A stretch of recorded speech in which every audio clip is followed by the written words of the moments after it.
Mariners won their 10th straight, and Cal's chase for 60 is back on. The Mariners have outscored opponents 78-28 during this 10-game streak bump. I want to immediately credit the offense for this one, especially considering that yesterday saw 2 home runs from Cal Raleigh, both record-breaking or record-tying, and also 3 home runs from my Italian brother, Dom Canzone. And yet, I think once again, while they still gave up 5, I'm looking at pitching and at the bullpen for just over this stretch of 10 games being maybe the single most important thing. Yeah, for sure. I wanted Logan to get that quality so bad. You could see him. He was frustrated as well when he got pulled out the game. But yeah, there was a moment before Dom hit his 3rd to where you're like, all right, fellas, now. All right, wake up. Don't go to sleep. And Curtis Rogers, you're a liar, Curtis. You're a liar. I'm a liar? You're a liar. I'm a lying liar. You told me it was hard to hit baseballs at Kaufman. Wow. Well, I said extra base hits are easy to come by. I know. I'm just Technically, a home run is an extra base hit. Yeah, no, I'm just messing with you. He's not wrong there. Do you have a rebuttal? No, I was when I was all the bases. When I was listening to the game, I was like, yeah. It's supposed to be tough, but Curtis did call the extra bases and the bombs being hit, and that's what got me excited was because we talked about how hard it is to hit there, and these guys, Cal took one to center field. That's tough to do. Pulled one, and Dom goes 5 for 5 with 3 bombs. It was okay. This is what good teams do. All right, there's a narrative out there that something isn't likely in this stadium or this ballpark, and you go ahead and scratch all of that, but. Back to the pitching, yeah. I like the idea, though, of being like Kaufman. Hard to hit home runs there. Kaufman, yeah, more like Scoffman. Scoffing at that idea. Not for the Mariners, it's not hard. Cal Raleigh hit 2 pretty historic ones. Let's start both play-by-plays. Cut 1 here, Raleigh's 55th. So Cal back in the box, 1 ball, 1 strike. Here's the pitch. Swung on and blasted. Right field, history on its way. It is gone. Cal Raleigh, crown him. Number 55 for Cal. Already the all-time single-season home run catcher king, and now the most ever in a single season for a switch hitter. He surpasses Mickey Mantle. The legendary march through history for Cal Raleigh in a season we will never, ever forget.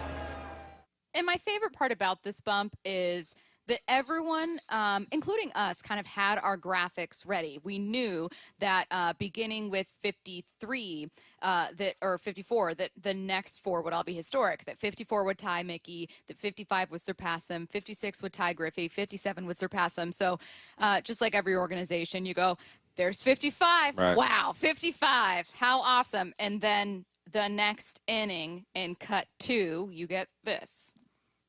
Here's the first pitch. Swung on, hit well, center field. It's going back at the warning track, at the wall. He has done it! Home run, Cal Raleigh. He has tied Ken Griffey Jr. for the most in Seattle Mariners history. Number 56 for Cal Raleigh. An amazing, historic, incredible season. And he has tied one of the greatest of all time in Ken Griffey Jr. Which is why my favorite thing about this not only is the history and kind of a reminder to appreciate great baseball stories when you see them, but also that on our Seattle Sports Instagram page, you can immediately see 55 followed by the picture of 56 as our digital team is like, launch it, launch it, launch it. I remember talking to myself when he hit 55 and I saw MLB Network put up that graphic. You were then like, he hit 56. So I go, hey, it's immediately relevant. Switch it up. But I was do better. So I was at my son and daughter's soccer practice, and then me and my 3rd child were just tossing a football around, and I can hear the game in the background, and I just hear the excitement of who made the call. Was that Goldie or was that Gary? I got them mixed up last time. Gary. All right, Gary. Well, Gary on one, Goldie on the other. So on 56, whoever's on 56, I heard just the voice go up and the excitement happen. I go, oh, someone hit a bomb, and I walk over to my iPad and watch it go down. I go, no way, this dude just hit another one, man. Cal, and that's after, I think it was his first one after he got clipped in the chin with a pitch. So I was going to bring that up also. And he got hit in the neck. Just steps right up and say, don't worry about that. I got this. And goes yard, man. Just that alone, like, those are the things that aren't really being talked about when it comes to the MVP. Yeah. Like, Cal gets his butt whooped back there and keeps his composure, steps up to the plate, hits a bomb. I mean, it's a shame that you pointed out yesterday that it feels like he has to get 60 unfortunately to get the MVP, but he's on his way. Well, and I want to clarify what I mean by that, too. I'll start by going back to why I really like the debate about MVP. I think that both Mariners and Yankees fans are kind of frustrated with the debate for opposite reasons, obviously. Brock Heward tweeted yesterday, and I couldn't agree with him more. He said, enough with any nonsense of OPS or WAR or WRC plus or OPS plus. Use your eyes. What Cal Raleigh is doing has never been done in the history of the game as a catcher, and that doesn't even do justice because of the Platinum Gold Glove, too. He's the MVP, period. Now, I'll say this about Aaron Judge's OPS plus is over 200. For reference, Babe Ruth's OPS plus is 200 something, like 204, 206 or whatever. Like, it's what Aaron Judge is doing statistically, his offensive production is unreal. And I think that because of that, Yankees fans and frankly, like other people around baseball are like, what conversation are we having? We're not talking about a guy who's just having like the best season for any outfielder in baseball, or we're talking about a guy that's putting up like generational numbers. What are we even discussing? But I love this debate bump because it's about how we measure value. I know how to measure more traditional offensive production, right? I know what OPS, average, WAR, whatever. I know what from those numbers looks really impressive. How do you measure, exactly to your point, a catcher getting hit in the neck and then hitting 2 bombs in a game and then catching 9 innings? How do you measure that? You don't. It's almost like remember when Byron Leftwich was playing on a broken ankle and his linemen are carrying him to the next play, and he's just out there slanging it, right? See, the broken ankle one I remember is Madden, so I don't. So we're not. Greg Jennings. We're not.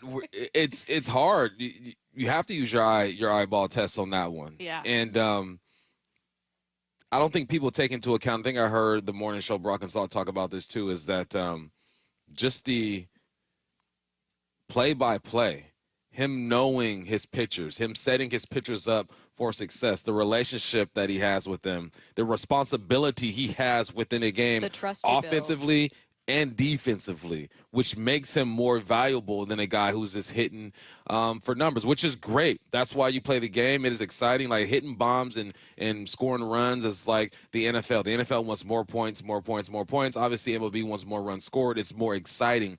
But when you can affect both sides of the ball, as Cal is doing, like he is a young Travis Hunter at Colorado playing offense and defense, to me that gives him the edge. But the more bombs he hits, the more we can support him, the argument for him being MVP. Well, exactly. It's just, I think we really need to collectively as baseball fans challenge the way that we measure success and measure production from someone. It is easy to measure home runs, and it's why Cal Raleigh's home run chase very much matters. And I want to get to a cut in just a second from Mike Petriello. It's going to be cut 7, Matt, but before I do, it is a lot harder to, exactly to your point, measure what someone's leadership brings, what someone's planning means. And I don't mean to say Aaron Judge is not very clearly a leader for the Yankees. He is. He's literally a team captain. He is a leader for the Yankees. The Yankees are not the team they are without Aaron Judge. Aaron Judge's season and so many seasons that he's put forth are really historic. He's on a path to be, we talked about it the other day with a couple folks, like an inner group Hall of Famer. I totally get it. We need to challenge how we measure those kinds of contributions. I don't want to hear a single person say, oh, I don't know if you can have an MVP when he's hitting below 250 or 260. Okay, but a catcher's never done this before. On what planet would you expect your catcher to be leading your team in average anyways? No, because that's not his primary job. Cal's primary job isn't to hit home runs, and he happens to be leading the league in that category. His primary job is to get to the building before everyone else, to go through all these meetings. That includes extra meetings in series openers, to work with the starters, to constantly mentor them through tough outings, make those regular mound visits, figure out how they're feeling, to put everyone else before himself. that feels like a true measure of what an MVP is. I think I know who the Yankees are without Aaron Judge. We've seen that version of the team before. They're not as good. They are frankly not as good without him, and that's very obvious. The Mariners without Cal this year, are they even like grasping on to the AL West? Nah, heck no. The more you can do for your team, the more valuable you are. And there's no one in baseball that can do more for their team than a catcher who catches every single day, who hits bombs, who shows up early to the ballpark, who gets with all of their pitchers, knows their personalities. He has more responsibility. And for him to put up numbers that you would want your slugging first baseman to put up, I think is remarkable. It's almost like in the NFL, it's like there's an offensive player of the year, and then there's the MVP. I was thinking that too. You know, it's almost like this. It's a quarterback award. So what we're saying is that the MVP for baseball is just an offensive award. We're not going to take into account the actual value that one has for his team. We're going to look at someone who puts up the biggest offensive numbers. If that's what it is, then that's what it is. It's almost like how we've accepted that the NFL MVP award is a quarterback award. But when you have one of your guys doing it, like when you have a Cooper Kupp in 2019, 2020 win the Triple Crown, and you're looking at that saying he's the most viable. He has the most receptions, the most yards, the most touchdowns. Like, he's a blocking receiver as well. And he doesn't win the MVP, then it puts it in perspective. That's how I'm looking at this situation. If Cal doesn't win the MVP this year, I will no longer look at the award the same. I would just say it's for the most offensive production that a guy has. That's the award. It's not the actual most valuable player. One, I'm sorry, but the argument has also been made for Shohei before, who I'm like debating in no reason that Shohei is like maybe the best baseball player that we've seen in the modern era. Yeah. However, a big part of that conversation is because he's a two-way player. And I know that only recently has been back into being routinely starting as a pitcher. Obviously had to work his way back from Tommy John, but like that was part of the argument. It's like it is crazy when you're like a top 3 ERA and top 3 in stats, and it's crazy that you're doing this both as a two-way player. Like, there was a nod given to him then, and it's frustrating. And I know that part of this frustration comes from knowing, in my opinion, that if Cal were a Yankee, it would be, you know what I mean? Like, the whole baseball world would be like, what are you talking about? He's a catcher. You don't understand it. He's doing so many crazy things. But I just feel like people are focusing on all the wrong numbers when it comes to Cal, because they don't actually know what goes on behind the scenes. And frankly, I don't. I had to take a lot of time out to talk to several Mariners reporters, including Shannon Dreyer, to talk with, plenty of other people about like, okay, no, really, like, what time does he get there? What do these meetings look like? What do you have to work on? What are things we don't see? That's not information that that voters have, sure, but that a ton of baseball fans do. I don't think so. I think they see Cal behind the dish, and they go, yeah, he has to catch balls. Yeah, it's not that simple. Yeah, the physical toll, the mental toll, the responsibility. I mean, to kind of counter my argument, I mean, that's why the quarterback gets MVP most of the time, because of the responsibility that they have. They put in the most work. They're most connected to the team, most connected to ownership. They are there when it comes to making big decisions, depending on the caliber of quarterback that they are. So, I think you have to, when you're trying to figure out who the MVP is, it's more than just what the box score says. It's everything. It's the effect that they have on their squad and the responsibility. No one has more responsibility on a baseball diamond than the catcher. So, but listen, if he loses this one, it's still going to be a great season. He's going to hit 60. He's going to pass Ken Griffey. And as long as we get into the playoffs, I'll be able to stomach it. But I will be a hater for a little bit. I will too. But what if he doesn't lose it? Again, now we're going to cut 7. This was Mike Petriello on with us talking about what happens if Cal does hit 60. And it's only going to matter in the sense that 60 in baseball terms is kind of a round number. I know that's not true anywhere else, right? But it's a magical number. And while there's really no difference in value in terms of 58 homers, 60 homers, it's just going to shape our historical perception. So again, it's a pretty number. Yeah, it is. And sometimes it's that simple. Yesterday, we were talking about this a little bit, and I said something like, no, I think he'll win if he gets to 60. And a listener texted in and said, hey, I know you don't mean it this way, but it makes it sound as though if he doesn't hit 60, it's a failure. Mm-hmm. And I said, no, not at all. Not in any way. His season could end with 56, and we will never see this maybe done again. Mickey Mantle's record stood for 64 years. Yeah. So... but sometimes things just have more simple explanations. And Mike saying something like 60 is hard to get and it's a round number. Makes your eyes pop. It's that simple. It's a pretty number. 60. It's an 60? appeasing number. 60 bombs? What do you mean 60 of them things. He's 4 away, Bump. He's look, what did I say? I said 57, right? But then when you put 2 together in one game like this, that changes things.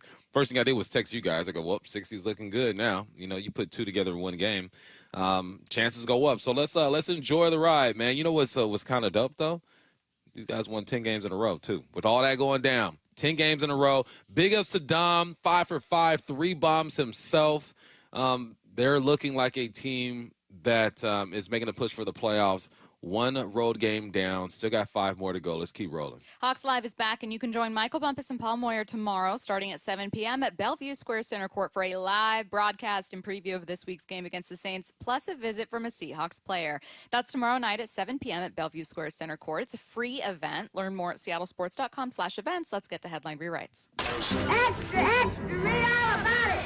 Headline Rewrites. We must make headlines. The real story behind the headlines in today's news with Bump and Stacy. Headline number 1, the Astros beat the Rangers for the 2nd straight night and remain just a half game back of the Mariners. What's the real headline? Wait, so the Mariners are on a 10-game win streak, and the Astros are only a half game back. I don't even have a joke for this. I'm just deeply frustrated. Yeah, somebody throw the equation this way. And let me work it out. Let me figure that out. Show your work, actually. I need to see this on paper. Math isn't mathing for me. Yeah, just keep winning. That's all you have to do is keep winning. This Texas Astros series is weird. You don't know who to root for. But I believe Detroit lost yesterday, Curtis. Is that right? Yeah, you're only 2 back in Detroit now. Let's 2 go. back in Detroit now. So now I'm like crossing the street looking both ways. I'm like Astros, Rangers, Tigers, but all you have to do is have tunnel vision. You focus on you, keep winning these ball games, and the rest will sort itself out. But it's fun to be in the mix this time of the year. Well, and an important part of this equation, you obviously have 3 against this very team. So while it's deeply frustrating, this is the outcome that, Bump, I think some people wanted when we were debating on Monday, the Mariners off day at the time. Hey, do you want the Rangers to win this series or the Astros to win this series? I wanted the Rangers. I just felt like I'd get Houston out of the way. But there were a chunk of fans that were like, listen, Houston can make it a 2-man race. Right. And then you have control over them with this series right ahead of you. There is that path. There was no outright win for Seattle. Some team very closely behind you is going to make up some ground. But this way the Rangers are pushed that much further back. And then you have full control over what happens with Houston starting Friday. Just win, y'all. Just win. Headline Rewrites. Headline 2, another starting quarterback will be on the shelf in week 3. Justin Fields has been ruled out for the Jets with a concussion. Tyrod Taylor will start in his place. What's the real headline? Justin Fields is the lucky one here because he won't have any memory of week 3 for the Jets. Dang. It's funny now, but then you turn 40 and you really start forgetting stuff, man. You know what I mean? You look back at all those hits you took in football. I was going to say, I think this is the CTE talk. Like, dang. I don't remember week 2.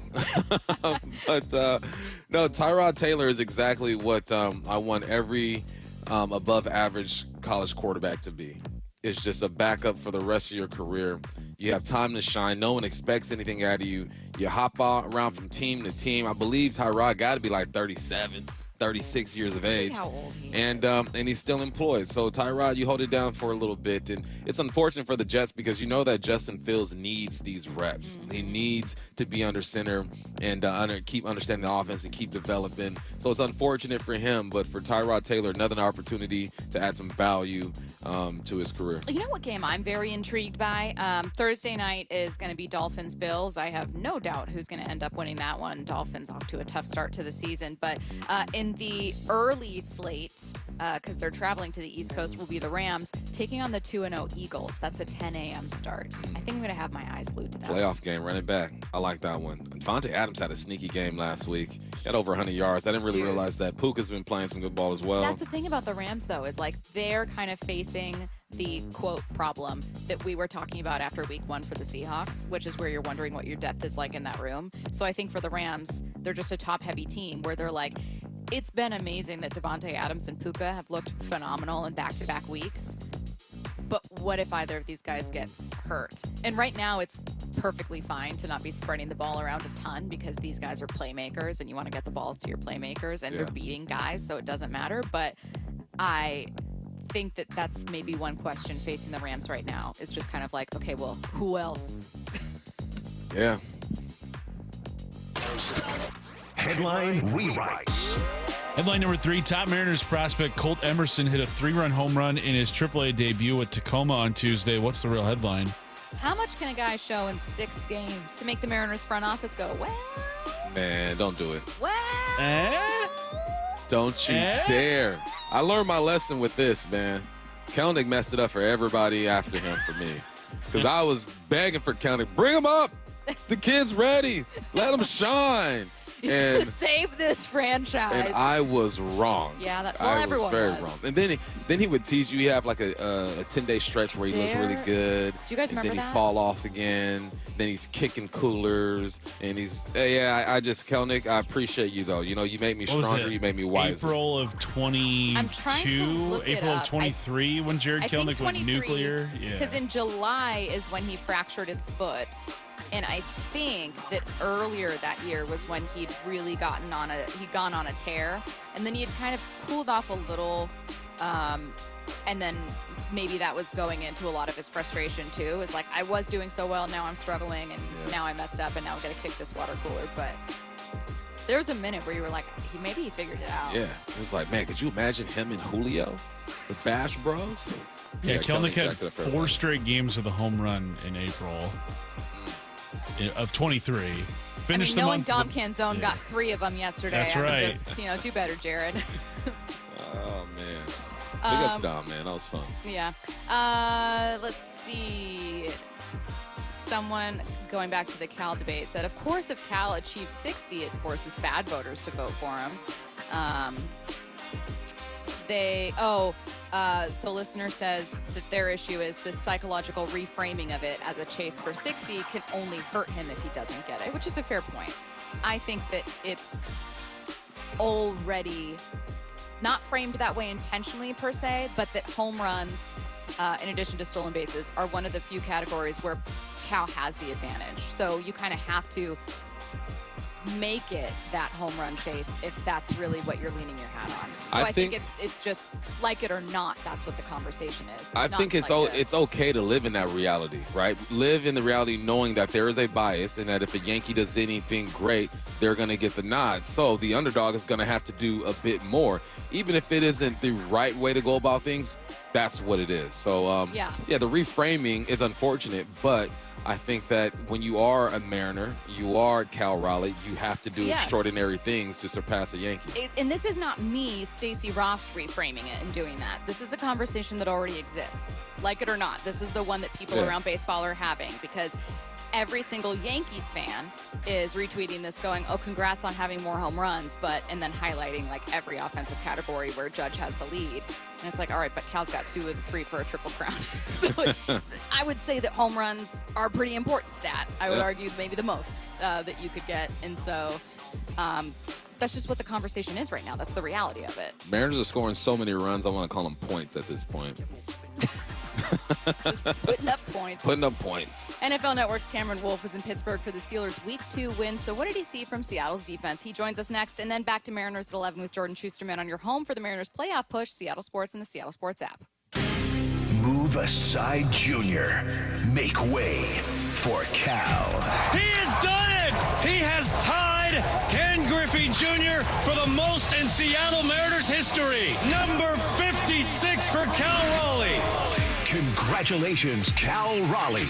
Now, it's the count to 60. The legendary march through history. This is where you hear every second of Cal's historic season, Seattle Sports. So my mother is thinking of switching from Verizon to Pure Talk, but she's worried the deal sounds too good to be true. Michael, she said, how can those Pure Talk people offer me the same basic service as Verizon for so much less money? I said, Mom, go ask Google how much Verizon spends on advertising and promotion. A few seconds later, my mother said, oh my goodness, $12 billion a year? That must be a typo. I'll tell you what I told my mom. It's not a typo. Verizon spends $12 billion a year on advertising and promotion, and their customers are paying for it. Well, Pure Talk doesn't spend that kind of money on commercials. Trust me, I would know.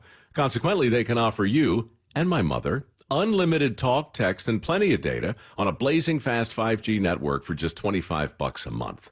Dial pound 250 and say the words Mike Rowe, and you'll get an additional 50% off your first month. That's pound 250 Mike Rowe. Pure Talk. Everything you need and nothing you don't. Temperatures are dropping, but you don't have to settle for a chilly home this winter. Keep cozy and safe with energy-saving products during Washington Energy's home heating sale on now. Upgrading your home is as easy as $1,000, $2,000, $3,000 off. Take $1,000 off furnaces, fireplaces, and water heaters. $2,000 off high-efficiency heat pump systems. And $3,000 off whole home generators and ductless mini splits, plus free financing.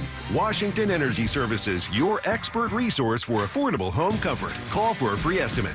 I saw her texting, coming up to a stop sign, and so I saw the accident coming, and she T-boned us. In the blink of an eye, Crystal's life changed when she suffered a severe spinal injury. The pain was something I had never experienced before in my neck. I got massage therapy. I saw a chiropractor. I was prescribed muscle relaxers so I could sleep. I got depressed. Nothing was relieving the pain. Drugs, sleepless nights, and depression. Sound familiar? I'm Dr. Mark Shelley, a chiropractic physician and board-certified functional neurologist. At Sound Pain Solutions, our treatments include high-dose laser combined with spinal decompression and other comprehensive therapies to rehabilitate damaged discs. We use treatments that are non-surgical, FDA-cleared, drug and pain-free. I was able to get off my pain medicines, and I was able to sleep through the night, and that was what I was desperate for. To learn if you're a candidate for our treatment, call us. Sound Pain Solutions. 855-996-0025 or click soundpainsolutions.com. Hey, want to hear something great? Right now at Wendy's, you can get 2 of the #1 selling bacon cheeseburger in all fast food, the JBC, plus medium fries and a medium soft drink for just $8. Want to hear something else great? Double the burger means double the bacon. Now that's a game changer. 2 of the #1 bacon cheeseburgers with fries and a drink for just $8. Gotta be Wendy's. Limited time only. U.S. price and participation may vary. Request $8 JBC meal deal to obtain discount. Individual items at regular price. Get in the zone, AutoZone. Summer's almost over, but the heat is pressing on. If you've got battery trouble, stop by AutoZone for free battery testing. It may just need a charge, and we'll do that for free too. If you do need a battery, we've got options starting at just $89.99. And we'll recycle your old battery for free. Now that's a strong start. Don't miss the end of summer sale. Now at AutoZone until September 22nd. Get in the zone, AutoZone. Restrictions apply. The Bump and Stacy Show is powered in part each day by the caring and compassionate team at Pendergast Law Personal Injury Lawyers. Go to pendergastlaw.com. Hey, Brock Heward here for my friends at PCF Construction. It was a couple years ago. We were seeking a complete outdoor living space. Molly wanted a new deck. She wanted 8476 PCFgroup.com. Hey, it's Shannon O'Kelly from IRG, and tonight at 6 o'clock, Dr. Mark Wagner, MD, is having a free live webinar to talk all about stem cell therapy. I'm really looking forward to this live webinar to educate on how using your own stem cells can be an extremely successful method to help regenerate native tissue in rotator cuffs, meniscus tears, and reduce pain in osteoarthritic joints. Which joints have you seen good success with? Shoulders, elbows, hips, knees, even wrists and ankles. And in this live webinar, we'll tell you all about the procedure, how simple and safe it is using your own stem cells, and how we determine if you're a candidate. Dr. Wagner has performed over 20,000 stem cell procedures. Are you in pain? Join the free live stem cell webinar tonight at 6 o'clock to learn about stem cell therapy with Dr. Mark Wagner, MD. Register at drmarkwagnermd.com. drmarkwagnermd.com. From the Quantum Fiber Studio, this is Bumpin' Stacy. Weekdays 10 to 2 on Seattle Sports and 97.3 FM HD2. Joining us now is NFL Network's Cameron Wolfe. Cameron, how we doing today? I'm great, man. How are you doing today? We're doing good, man. The Seahawks found a way to bounce back in Pittsburgh, beating the Steelers at their house. How big is that win for a team that's kind of young, right? They have a mix of some old heads in there, but there's a bunch of young guys they're dependent on. No, I think it's huge. Like, I talked to JSN after the game about it, and he was the first like period of success for us as this current group, the Sam-led group. And so, to be able to go on the road against a team that was 1-0, that had a hot offense and win the way they did, I think kind of showed maybe some of the character to themselves, first of all. And so I do think that was a big deal for them to kick off the season with. Hey, Cameron, what's your early impression so far of what you've seen from specifically Seattle's defense? Yeah, I love what they did up front with the defensive line. I think that there's a lot of guys in that group that maybe wouldn't get national attention as best at their position, but them as a conglomerate can be really special. Leonard Williams and Jerron Reed really had a big day up front. And, quite frankly, they dominated the Steelers' offensive line to the point where Aaron Rodgers had to really adjust how he played the game. And so when you have that defensive front that can play stout up front, it gives you some flexibility for your linebackers to make plays.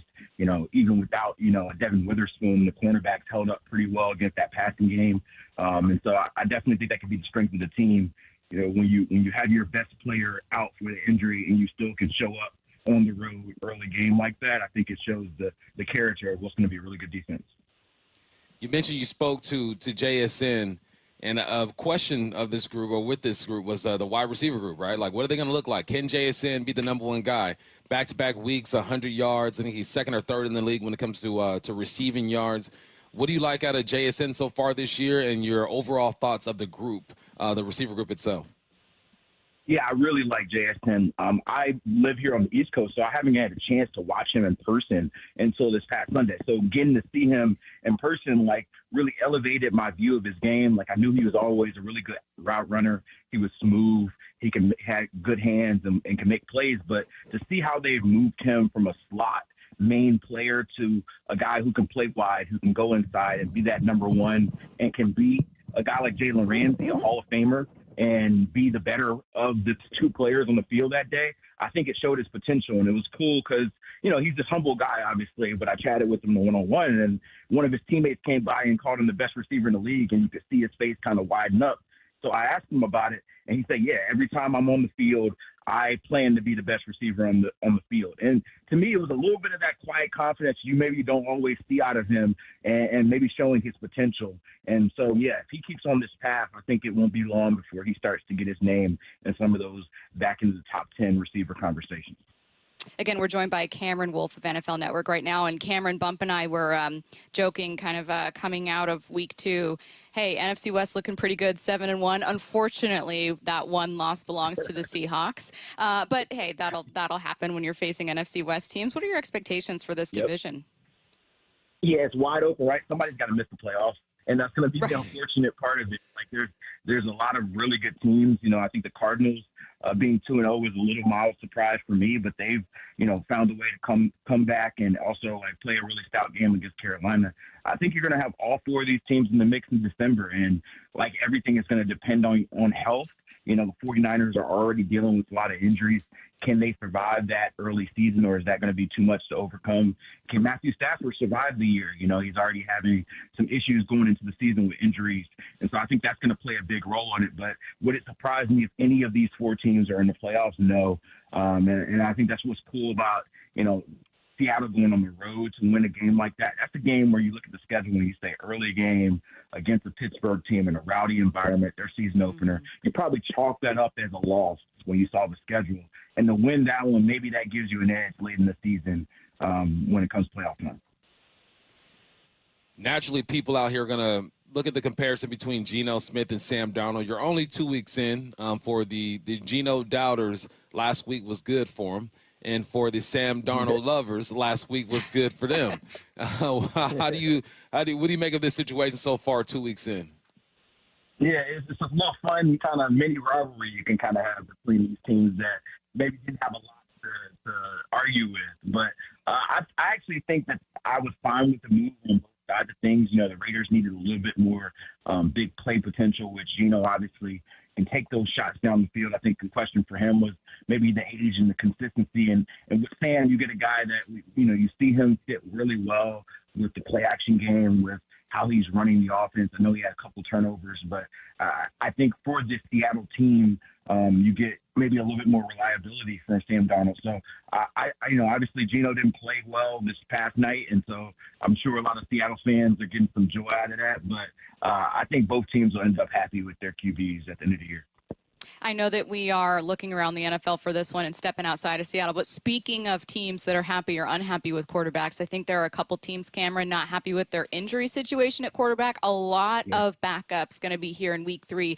Feels like none could be more impactful than Jake Browning filling in for Burrow, who could be gone a couple months here. How do you like the Bengals' odds to still try to get to the playoffs? You think he can do enough? Yeah, it's going to be hard. I was up in Cleveland for week 1 when they kind of squeezed out a victory against the Browns, and even in that game, you just saw how important Joe was, even in not putting up big numbers. And look, Jake Browning certainly one of the better backups in the league. They went 4-3 last time he had to be the starter, and can he keep them in the mix in December? Possibly. They're already 2-0. That helps, but he's not Joe Burrow. Let's not fool ourselves into saying he can make this thing flow the same way. Everybody else is going to have to step up. Jamar Chase, T. Higgins, Trey Henderson, they paid them all that money. They're going to have to carry that team to get them to maybe that mid to late December time and see if Joe can come back. So right now, I would say more likely than not, I don't see them being able to get through the gauntlet of the AFC North without Joe Burrow. But this is why they play the game. They can try to prove me wrong. How for real is Danny Dimes? 2-0. He is banged up this week. We'll see if he plays, but not the start I was expecting for the Colts. Me neither. I'm going to keep it real with you. I did not think that we saw Daniel Jones' resurgence. I thought that this was, a short-term play. Obviously the Anthony Richardson era in Indy is not going to continue. But it seems like he got a new birth kind of leaving New York and getting a shot again. Maybe the pressure's a little lighter. He's able to play a little bit more free, and then having a Jonathan Taylor back there behind that offensive line certainly helps too. So I'm in on the Colts. Lou Anarumo, their new defensive coordinator, have been cooking. They destroyed Miami week 1. They had a nice close victory against a good Denver team this past week. And so, yeah, I'm in on the Colts. I certainly think they can compete for this division with Houston struggling, and maybe they're a 10+1 team. Naturally being in the NFC and being an NFC team trying to get back to the playoffs, you're used to looking around the conference, figuring out, okay, who are the contenders here? And we already knew the Eagles would be one of those teams starting 2-0. We already knew that, the Bears would be a team people were wondering if they'd be able to break in there. The Packers, it feels like, have surpassed expectations already. I know people thought, they're going to be a playoff team. They have a lot to play for, but they've just been getting a ton of high praise so far to start the season. What have you seen from them? No, you're absolutely right. I think the Packers have solidified themselves as maybe the biggest challenger to the Eagles for that NFC crown. And it starts with that defensive front. You add a Michael Parsons, it changes everything. We saw it immediately. He's only going to get better once he gets more comfortable and more reps within that defense. But Jordan Love had already brought them through a couple of steps in the playoffs, and they just need somebody to take them over the top. That defense looks elite. They're running the ball well with Josh Jacobs, and they play well in cold weather, which we often get in November and December. And so if you see that team win the division, nobody's going to want to go to Lambeau in January for a playoff game. So, yeah, I think the Packers are probably, Eagles 1, Packers 2, and then the rest of the NFC is wide open, whether it's, whoever wins the West, Seattle, LA, San Fran, Arizona, or the Tampa Bay Bucks, who have been kind of the cardiac kids with Baker Mayfield coming back, fourth quarter comeback the last couple of weeks. So I definitely think the Eagles are still the favorite, the Packers under them, and then wide open for that 3 spot in NFC. Well, we love hearing that, Cameron. He is NFL Network's Cameron Wolfe, kind enough to join us on the Emerald Queen Casino Sportsbook Hotline. Thanks, Cameron. Appreciate you guys. Have a great rest of your show. Get Off My Lawn coming your way next on your home for the Mariners playoff push, Seattle Sports and the Seattle Sports app. The one and only Mark Schlereth. Every Monday at 4 during the NFL season with Wyman and Bob. They did it in a fairly dominant fashion out there in Pittsburgh. How surprising is that to you? You saw some growth, right? You saw a little bit better offense, a little bit better, both combination of running the ball and tying your play action in together on that stuff. So those things to me were good. Get every can't miss conversation on Seattle Sports on YouTube and the Seattle Sports app. September is Prostate Cancer Awareness Month. I'm fortunate to speak with someone who underwent treatment for prostate cancer in February. Dave Wyman here, joined by Tim Hunter, a lifelong local radio host. Tim, how did you hear about Swedish Cyberknife? Well, it was this familiar-sounding voice on the radio telling me about it, and so I thought I'd investigate that. Everything I heard was what I wanted to hear, and so I reached out. What's it like to go through the Cyberknife treatment? Well, you go in, you do a 5-day-in-a-row stint. You go to the Swedish hospital, and it's, they say set aside 45 minutes for each treatment. It's really only about 35 minutes of that little robotic arm dancing around you. There's no pain involved. It's just a matter of listening to music in headphones and trying your best not to move. Looking back on your Swedish Cyberknife experience, what stood out? It was too easy. It was just too easy. I went through it, and I just went, that's it? Treat prostate cancer with Swedish Cyberknife. Go to swedish.org/cyberknifeprostate. If you're 55 or older and into that whole saving money thing, T-Mobile has an exclusive phone and internet bundle just for you. Right now, get 2 unlimited phone lines plus 5G home internet for just $30 each per month with autopay, plus taxes and fees. And with 5G home internet, setup is easy with just 1 cord and no technician needed, which is great if you're also into that whole keeping it simple thing.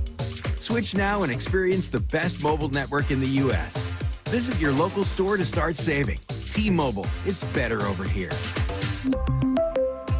Based on analysis by Ookla of speed test intelligence data Q4 2024 to Q1 2025. Ookla trademarks used under license. Unlimited on our network. Customers on voice plan may notice speeds lower than other customers and further reduction if using more than 50 gigs a month due to data prioritization. Video streams and SD on this plan. Home internet pricing after $20 a monthly bill credit plus $5 per line without autopay. Debit or bank account required. See 5G device coverage and access details at T-Mobile.com. Imagine finding your dream home and moving in right away. No waiting to sell your old place first. Sounds perfect, right? That's exactly what Orchard's Move First, Sell Later program lets you do. Buy your new home now and sell the old one later. Here's how it works. Orchard gives you cash so you can buy and move into your new home first on your timeline. No waiting, no showings, no double moves. Then the Orchard experts take it from there. They handle repairs on your old home for you so you attract the right buyers. Once they're done, a local Orchard agent lists and sells your home for top dollar. Orchard's Move First program gives you the freedom to buy and move into your new home first and sell your old home later. Buy before you sell and get top dollar for your home with Orchard. Ready to find out how much your home is worth? Visit Orchard.com to get your free home valuation. That's Orchard.com. It's the biggest car giveaway in the Northwest. We're giving away 30 cars in 30 days, September 1st through 30th. Mustang Madness at Emerald Queen Casino and Hotel, Tacoma and Fife. Get 1 free entry daily. Earn additional entries just by playing your favorite games. Drawings every day at Tacoma and Fife. It's 30 cars in 30 days in September. Mustang Madness, only at Emerald Queen Casino and Hotel, Tacoma and Fife. The entertainment capital of the Northwest, where excitement lives. Visit emeraldqueen.com for details.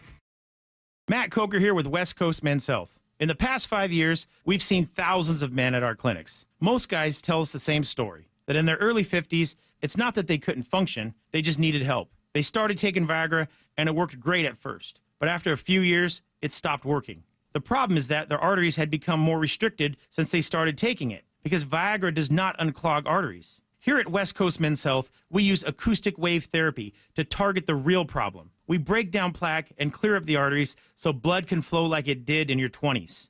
This restores function. And guys, listen to this. You won't have to take a pill anymore. So if this sounds like you, give West Coast Men's Health a call today and see how we can help. With clinics in Redmond and Tacoma, call 206-519-6541. That's 206-519-6541. 206-519-6541.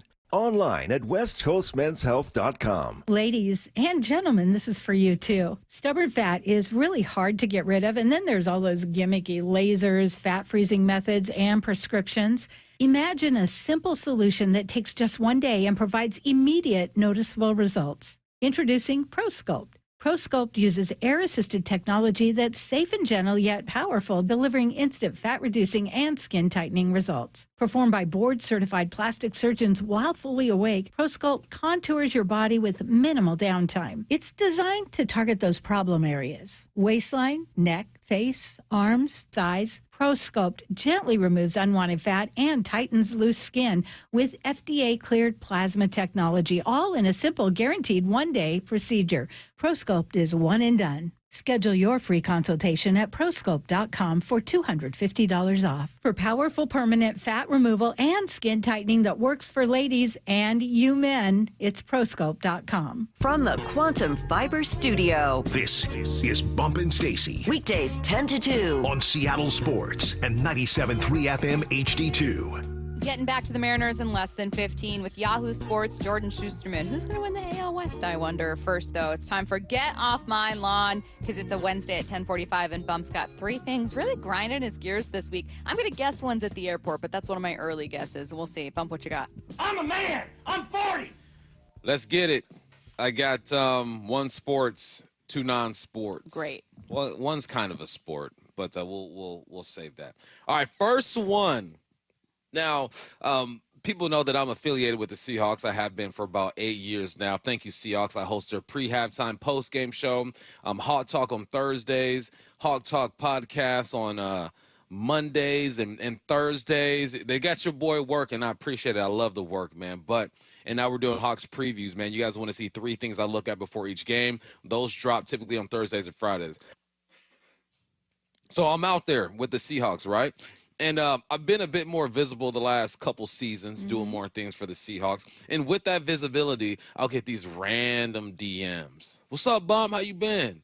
I ain't talked to this dude in like 8-10 years. Oh, I'm good, man. How's the family doing? Checking in. Nice of you to check in on your boy, and I'm interested in you, and I follow you. What's going on? But there becomes a point in the conversation when you know they're going to ask for something. You know they're going to ask, and they go, anyway, you can get me 10 tickets to the Monday night game against Houston. Also, can you get my family on the field? Can I get parking pass? I'm like, bro, they don't just give me tickets like that. They don't give me tickets like that. And one, man, you just using me. Like, let's just at least warm me up. At least talk to me like for like a week or 2.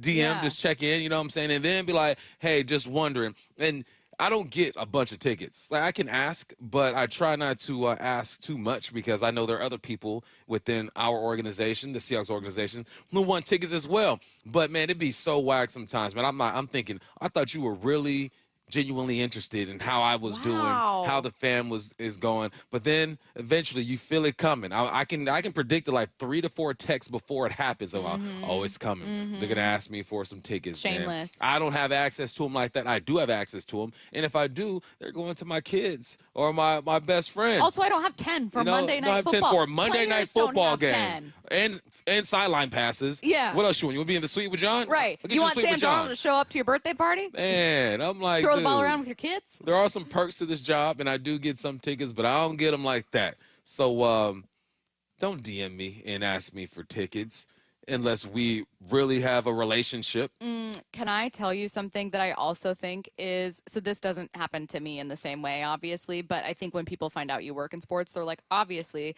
you have an unlimited supply of tickets to things, and you're like, I do not. At least me, because I'm a reporter. I'm like, I watch this game from the press box. No. I've never seen a Seahawks game from a seat before. That's too expensive. Like, I can meet you somewhere. I can get in. Sure, I'm in the building. But then we got to run. You got to be ready to wear tennis shoes. For real, man. But okay, this is my question. Have you ever had a friend offer tickets on your behalf because they want to be able to do a favor? That to me is even worse. That to me is even worse when it's like, what do you mean you told this person that you were trying to impress that you could get tickets because I could help you get tickets? I had a homie tell somebody at a barbecue trying to impress a girl, hey, yeah, you know, my boy worked for the Seahawks. If you ever need tickets, you know, let me know. So then my homegirl hit me up, and she was like, hey, you know, so-and-so over here offering tickets up in your behalf. I'm like, come on, man. Come on. No, not okay. I think that's more annoying to me.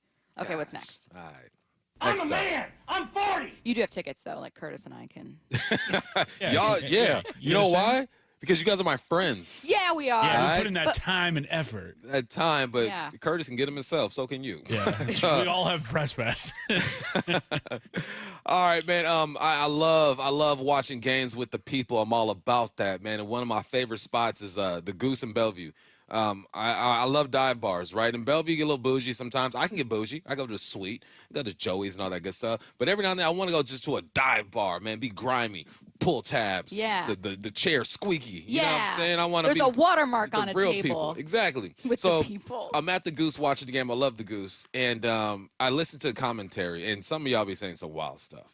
So I'm listening to, we're watching the Mariners game, and there's this guy behind me, and Cal strikes out.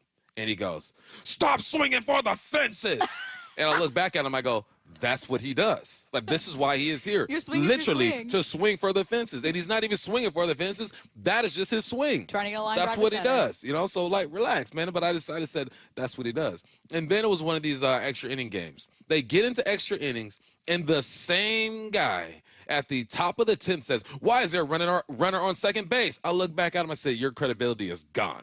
You don't know about the runner on second base when extra innings starts? Where have you been? No. And then there's another guy who says, yeah, for the last like 3 seasons, you know, he started and he's explaining to him, and the guy's like, oh, okay. How'd he get there so fast? I get it.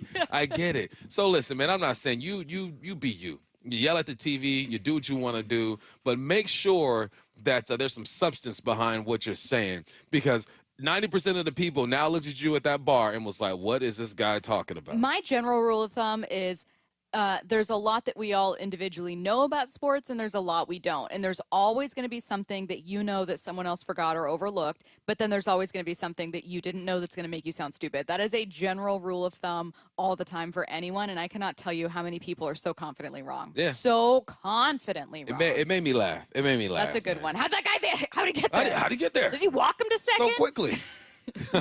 How'd that even happen? There's not even a runner on first. It's a ghost. It is a ghost. All right, last one. I'm a man. Listen, I'm 40. man.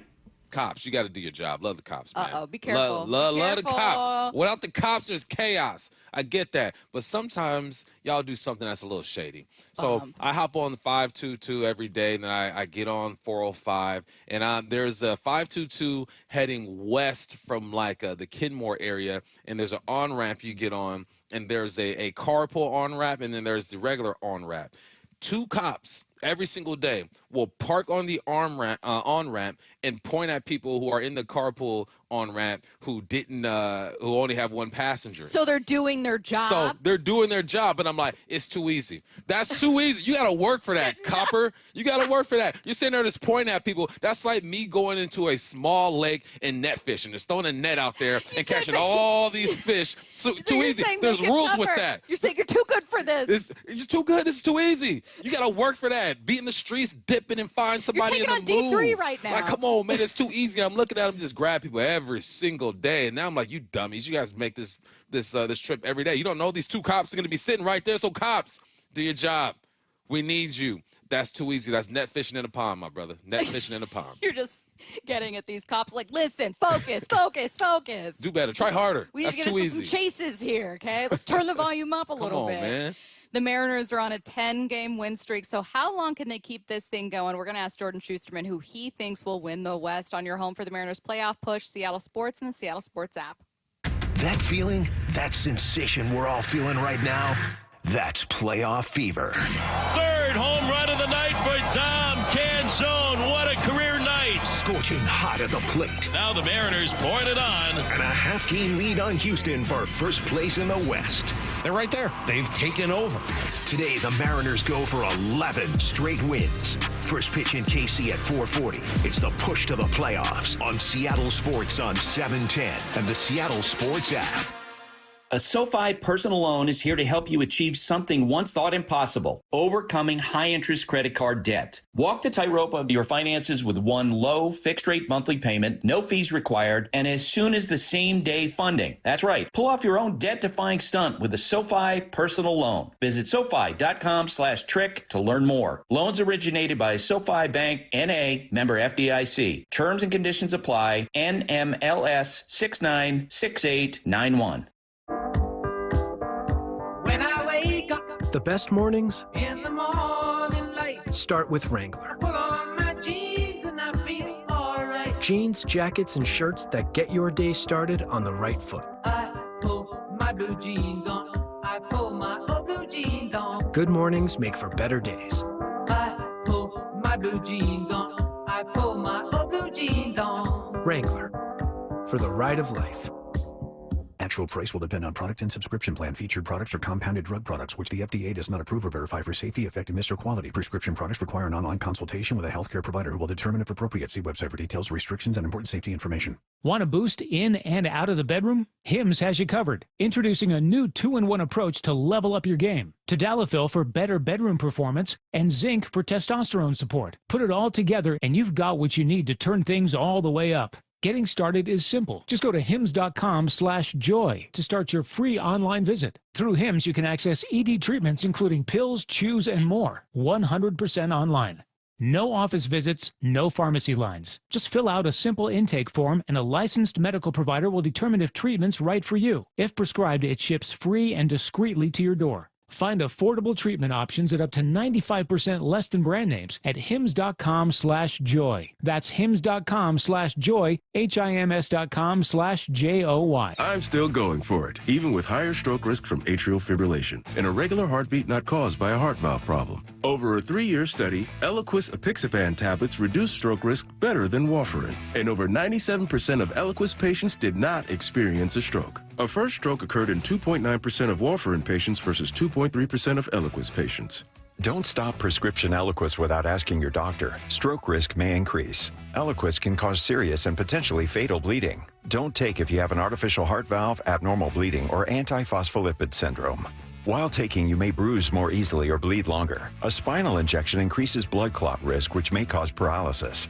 Get medical help right away for unexpected bleeding or bruising, or back pain, tingling, numbness, muscle weakness, or incontinence. Aspirin products, NSAIDs, SSRIs, SNRIs, and blood thinners increase bleeding risk. Tell your doctor about planned medical or dental procedures. Learn more at Eliquis.com or call 1-855-ELIQUIS. Emerald Queen Casino, the entertainment capital of the Northwest. The best place to watch all your favorite sports. Featuring wall-to-wall viewing screens, 6 windows, and 30 kiosks. Be there at emeraldqueen.com. Emerald Queen Casino, the entertainment capital of the Northwest. John here with Happy Hauler. Furniture and household items you plan to throw away? We'll take them and prioritize donating and recycling, keeping items out of the landfill. Happy Hauler is Seattle's eco-friendly junk removal. HappyHauler.com, hauling with a heart. I had pain, I had numbness in my feet. That pain and that numbness just got worse and worse and worse as time went on. This is Greg describing life with neuropathy. I went to 5 podiatrists, tried different treatments, tried different orthotics, tried different shoes, had cortisone shots in the tops and the bottoms of my feet. Saw a neurologist. All my medical doctors said, can't help you. Live with the pain. You're not going to be able to sleep. This is your life. And then I just gave up until I found Sound Pain Solutions. I'm Dr. Mark Shelley, a chiropractic physician and board-certified functional neurologist at Sound Pain Solutions. Our neuropathy treatments can rehabilitate damaged nerves. We use FDA-cleared, non-surgical, drug, and pain-free procedures that help neuropathy sufferers like Greg find relief. I feel better. I mean, just feeling better is huge. If you experience numbness, shooting or burning pains, or loss of balance, call us. Sound Pain Solutions, 855-996-0025 or click soundpainsolutions.com. Golf carts are fun and easy to drive. They can zip along up to 15 miles per hour in the sunshine, warm air with your foot firmly on the dashboard. Now that's living. Pacific Power Batteries has some sweet 2021 club car Tempos for sale at about half the price of a brand new one. We offer a 2 or 4 seat model with capacity rated batteries and a 30-day no hassle money back satisfaction guarantee. Have a look online at pacificpowerbatteries.com. This is Seattle Sports. Streaming through the Seattle Sports app. KIRO AM Seattle. KIRO FM HD2 Tacoma. Home of the Seahawks, Mariners, and everything Seattle sports. Seattle Sports Snapshot. The Mariners started their final road trip of the regular season with a big win over the Royals, and this one saw some history set as Cal Raleigh not only hit home run number 55 to surpass Mickey Mantle for most home runs in a single season from a switch hitter, he also hit home run 56 to tie Junior for the franchise record. 2 left to play against the Royals. Game 2 is today at 4:40 p.m. with a 3:30 p.m. pregame show on Seattle Sports, your home for the Mariners playoff push. Snapshot, brought to you by Miller Lite. When it's game time, it's Miller time. from the Quantum Fiber Studio. This is Bump and Stacy on Seattle Sports. Streaming through the Seattle Sports app and at seattlesports.com. Now, here are your hosts, Michael Bumpus and Stacy Ross. Here we go now. Yahoo Sports' Jordan Shusterman joining us now in the Emerald Queen Casino Sportsbook Hotline. Jordan, how's it going? Hey guys, Mariners just keep winning. They win every day. How about that? Keep winning. It's been amazing. Look at that Etsy witch go. I do want to get to the AL West chase. Astros still only a half game back despite this win streak, but starting with Cal for obvious reasons here, Jordan. How often do you get people texting you going, "No, seriously, how's he doing it?" Like, all what's the time. Happening? What do you see? We're getting every version of that now. Yeah, I mean, I think that him passing Mickey Mantle gave us some good switch hitting fodder for the podcast that we recorded earlier this morning, because I think digging into that record and why that's important is a huge deal. But also we talked about Griffey, right? I think it is also, speaks to Griffey's greatness, right? That record is 2 different seasons, going 56 homers in back-to-back years. But the fact that Cal in all likelihood is going to pass him here is astonishing. And maybe not, maybe he goes homerless for the next 10 games or so. But the way that the season has been going, that would be way more shocking than him even getting to 60 at this point. I know Cal is the focal point of this whole thing, but Dom can't zone. It's like we're just ignoring a 5-for-5 3 bombs. We're not ignoring it, but I don't think we're giving it enough love, man. How important was that for Dom and this team? I'm so glad you mentioned that. And he just had a 3-for-3 day against the Angels right before that, right? So I guess 8 for his last 8, which is a heck of a run for Mr. Canzone. And I mean, listen, he's arguably been one of the unsung heroes of this offense all season. This is a player that really seemed to be struggling to kind of establish himself with, a few fairly substantial samples of playing time over the last couple seasons. It just didn't seem like it was going to happen. I think what was so impressive and exciting about last night was a homer against the lefty, which I believe was the first of his career. Now, how much is he going to be facing lefties as these games get more and more important? Who knows? But I think that speaks to kind of the improvements that he's made across the board offensively. Obviously, the power has always been in there, but he's clearly been able to cut down on the strikeouts and just be an overall better hitter all season long. Mariners remain in first place in the AL West, though the Astros only a half game back, despite a 10-game win streak. So hottest team in baseball, still not able to separate too much. Now, the good news, obviously, about that series between Houston and the Rangers is it's slowly becoming a 2-man race, but you obviously have to beat the Astros. Who do you think wins the West? Yeah, I mean, again, this weekend's going to be all about this weekend, and we'll see where the standings are going into it. I mean, I've been saying all season long, when the Mariners were up, Mariners were down, Astros were up, Astros were down, I said, listen, expect Houston until it's not Houston. But with the way the Mariners are playing right now, even if they don't win out, that with Houston losing Jordan again, I mean, that is a devastating injury for them as well. They're still finding ways to win. I think they've really proven that over the last couple of days, but it's probably all going to come down to this weekend. And I'm so excited. This is about as excited I've been for a regular season series in a long time. And I think it expands beyond just Mariners and Astros fans. I think anyone in the American League is going to be watching this closely, because regardless of the West, I think you also have to point out that the Astros just passed the Red Sox. And that makes that race. And if Cleveland can't stop winning either. So there are a few things to watch here, and it's not just about this division race, but of course that is the most important for Mariners fans. What was the stat, Stacy? 78 runs scored in how many games in this 10? Oh, it was outscoring opponents 78-28. 78-28. And Gino's not even contributing to the group project yet. What does it mean if he were to get going? And do you view this team differently? I mean, there's our power all up and down the lineup. Dom's doing his thing. I'm still waiting for Gino. Is there something that you can see that's holding him back? He's a streaky player. I understand that. I'm just trying to make sense of his struggles. Yeah, that's fair. I think, honestly, this is why you go out and get as many guys as you can, right? Is that you can have players that are normally much better, that are able to go through slumps and to have it not hurt your team. And I think that what has become clear with Gino, and credit to, the rest of the guys for picking him up, because there have been times, earlier this season, before the deadline, before Naylor and Suarez get there, this is why you're focusing more on when Julio and Cal aren't doing their thing, because the lineup's not as long. Now Gino can struggle like this, and you barely even notice. So to your point, that's untapped upside, right? But the way baseball works, if he heats up, probably Polanco goes into a bit of a slump, or Naylor or whatever. So maybe they all get clicking, and it just is the best offense in baseball. I guess that's possible on paper, but right now I think they just got to be happy they're getting the wins, and maybe Gino will heat up at some point soon. I know you talked about Cleveland heating up, the Tigers obviously with 2 upcoming series against them. Are you anticipating the top of the AL playoffs to stay roughly the same with Blue Jays, Tigers in that second spot? Do you think there could be more shakeups in the American League? Oh, at this point, absolutely. And I think, as you just mentioned, I feel pretty good about Toronto. They've won 6 in a row. They're really rounding into form. And the Bichette injury is a big deal for them. Yeah. But as far as playing out the rest of this regular season, I think they have to be feeling pretty good. Detroit, though, man, I mean, it's probably too late for Cleveland to catch them, even with the 2 series left, because they have these 5 games remaining against Detroit, and they're, I think, 5.5 back.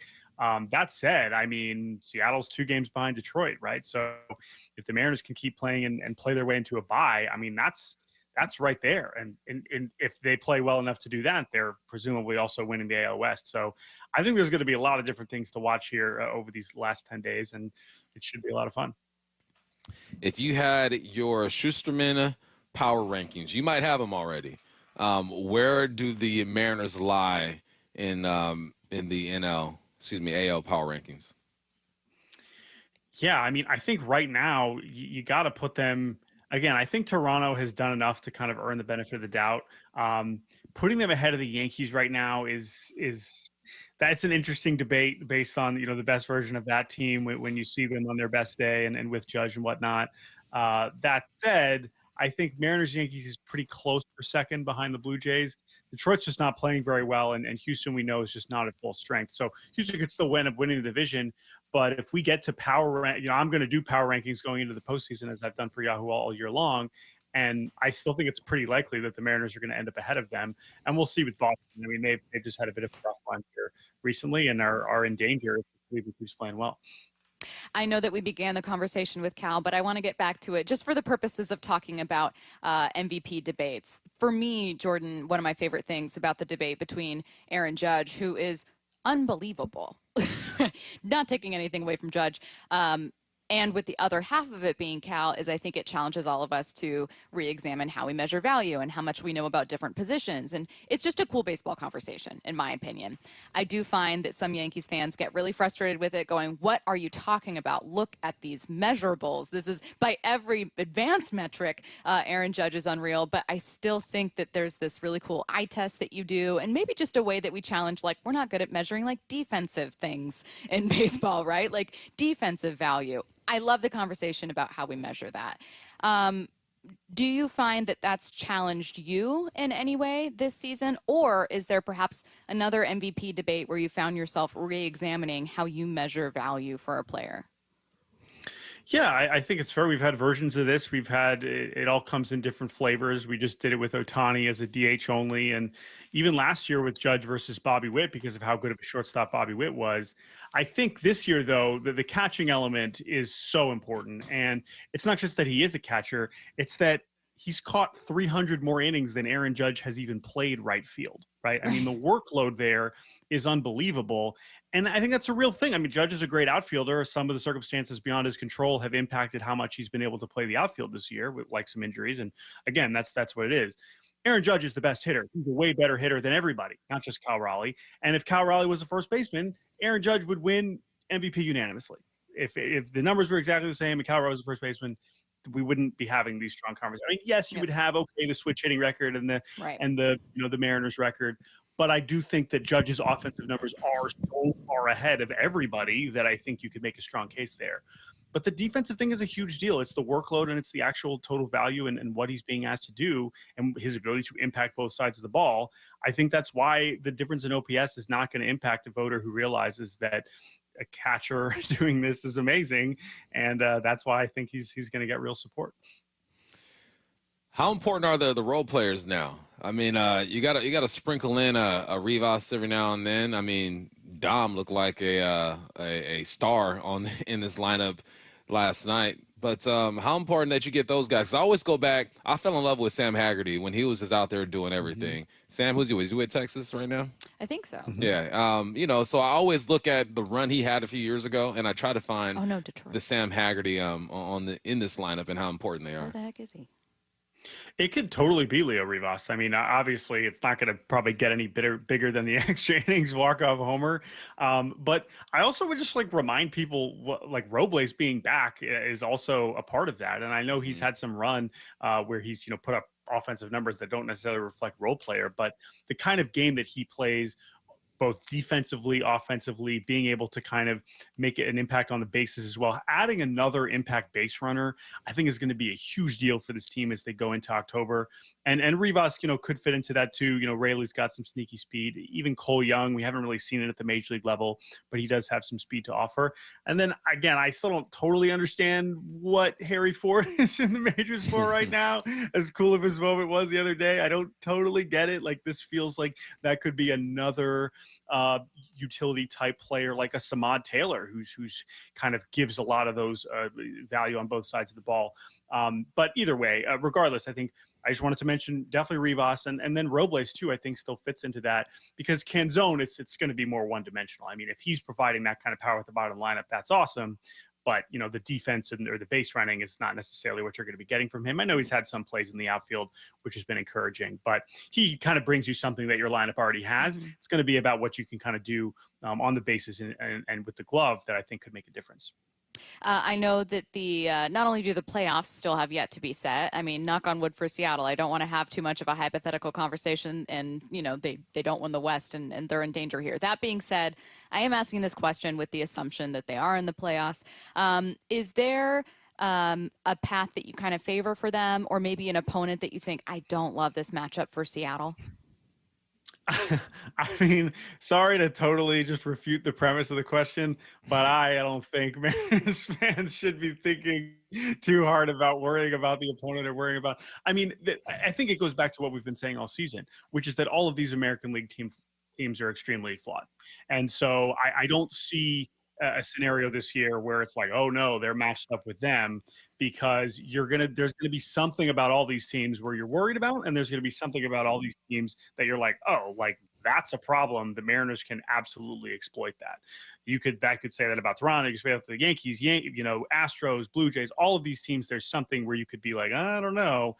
And so because of that, worrying too much about the path, I don't know. If anything, the easiest path is to get the bye. I mean, that's really what it's about more than winning the division. It's to avoid that wild card series. So if I could push back just a little bit, because I completely understand. Look, Jordan, I'm born and raised here. I've seen this team make the playoffs once while in double digits age. So I completely understand. That being said, is there something inherent to the Mariners that gives you a little bit of faith? If I were to reverse the question and I were to say hey, if Houston, is fortunate enough to make this thing, maybe get it in there as a wild card, is there a path that you like? Would you have felt more comfortable answering with Houston just because you've seen it from the Astros? Is there something inherent with the Mariners where you were like, I can't buy in yet. I'm too hesitant? Because their playoff odds are from Fangraphs or ESPN Analytics are over 95%.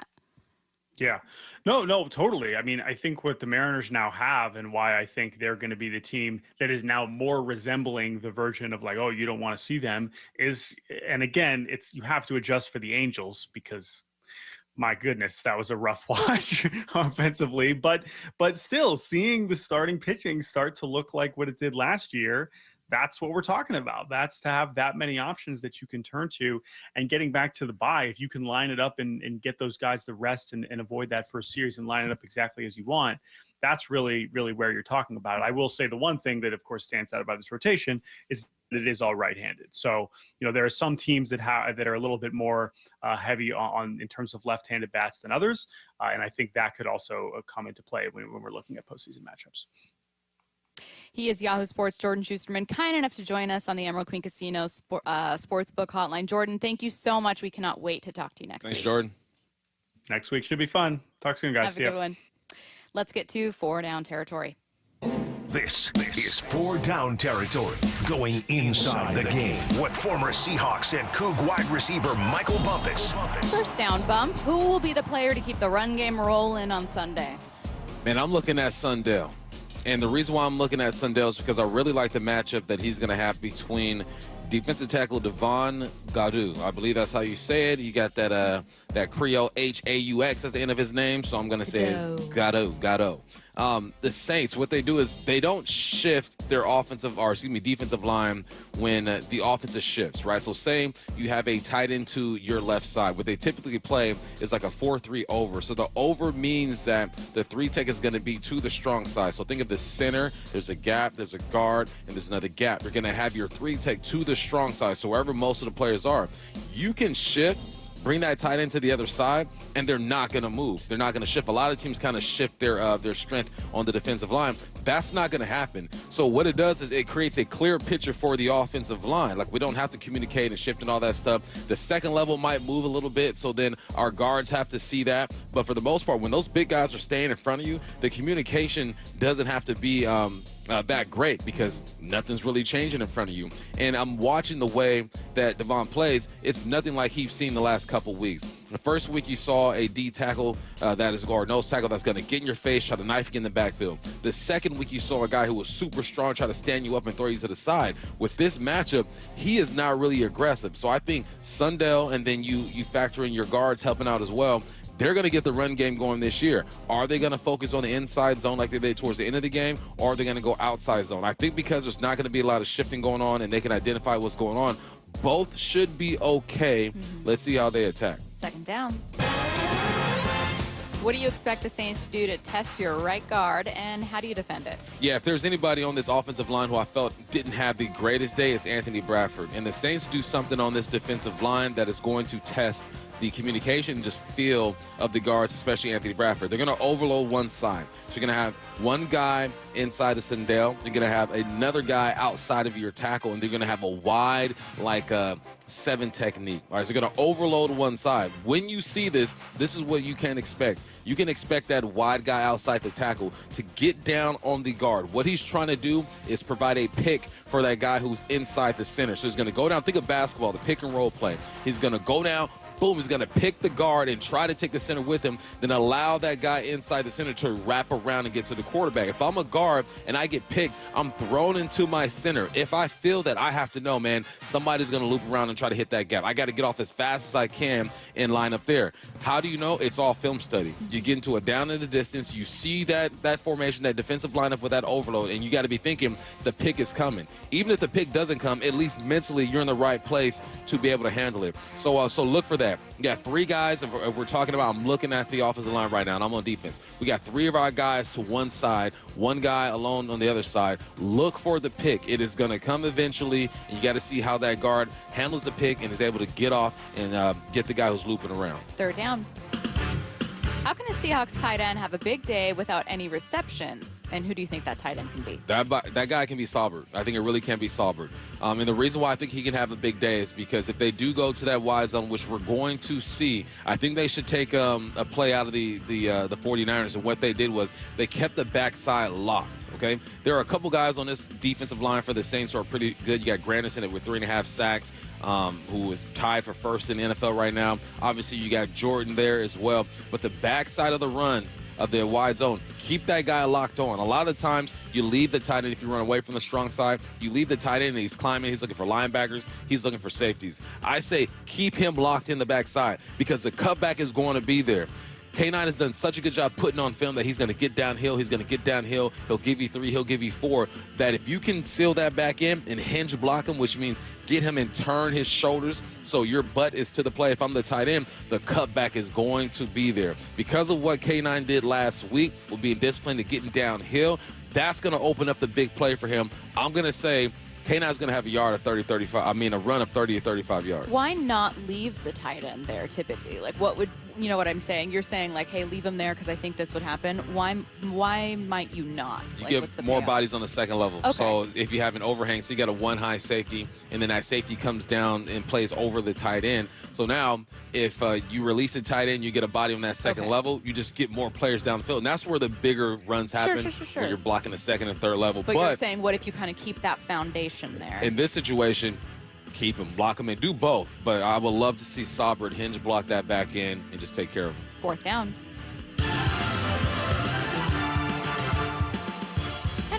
offensive theme for this one. How can the offense be even better? So Sam Darnold is 80% on target when it comes to throws. That's top 5 in the game right now. The wide receiver group and tight end group have 0 drops right now. That's one of the best in the game.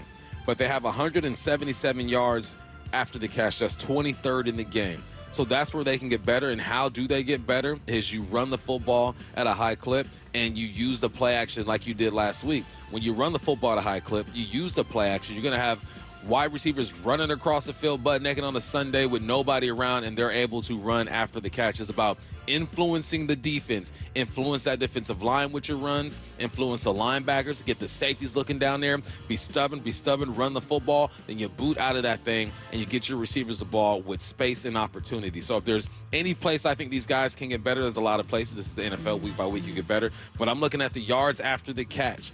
Run the football, play action, be deceptive. And now, receivers, you got to be actors now. You got to go up like you're about to block your guy, then boom, you slip it. This is where the acting comes into play when it comes to wideouts, making that second and third level believe that it is a run because you have been running the football, slipping out into open space. Now, those are the kind of like micro level things that you really want to do. And I think that sounds amazing. For like a big picture, simplified theme of where you want to see the team step forward, what would you say? And I asked because Mike Macdonald on Monday said, I want to see us build on leads. That's one thing I want to emphasize this week, build on a lead. And by that, I think he obviously meant like, hey, you score 7, you struck first, keep them off the field and then strike again. You know what I mean? Just like keep adding on to that, as opposed to last week they did end up getting a nice lead in the 4th, right? Like it took them a while to get there. Is that something you'd like to see them do? Is there something else that comes to mind for like a big picture growth? Oh, I love a big lead. I love a big lead. Yeah, I don't love winning in the 4th quarter. Yeah, how about throw some touchdowns without interceptions this week? First week, no touchdown, no interceptions. Yeah. Last week, 2 touchdowns, 2 interceptions. Let's be efficient. Let's see what's on tonight. What's on tonight with Bump and Stacy, brought to you by Caesars Sportsbook at Muckleshoot. Now, here's what's on tonight. The Mariners are on tonight. They go for their 11th straight win. Pregame starts at 3:30 p.m. First pitch at 4:40 p.m. right here on Seattle Sports. Did our own Curtis Rogers fly too close to the sun on a recent Mariners postgame show? Curtis, you could have to pay up on a bet here. That's next on your home for the Mariners playoff push, Seattle Sports and the Seattle Sports app. Move aside, Junior. Make way for Cal. He has done it! He has tied Ken Griffey Jr. for the most in Seattle Mariners history. Number 56 for Cal Raleigh. Congratulations, Cal Raleigh. Now, it's the Count 260. The legendary march through history. This is where you hear every second of Cal's historic season. Seattle Sports.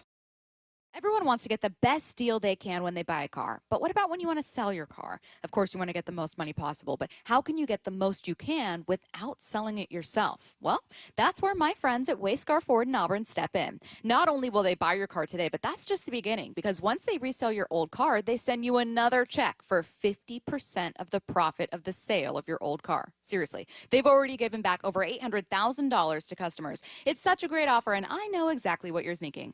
Okay, but how are they able to do it? It's not a consignment. You get paid for your car right away. Wayscar Ford pays you right up front. They buy your car for fair market value, no more insurance, no more maintenance, no more storage. They pay you half the profit when they resell your car. Get the most money possible for your old car at Wayscar Ford Isuzu in Auburn and let them do the work. WayscarFord.com.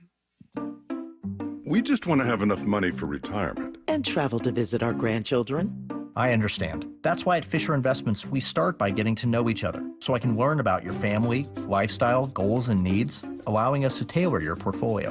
What about commission-based products? We don't sell those. We're a fiduciary, obligated to act in your best interest. So how do your management fees work? We have a simple management fee based on the value of your portfolio, so we do better when you do better. We appreciate that kind of transparency.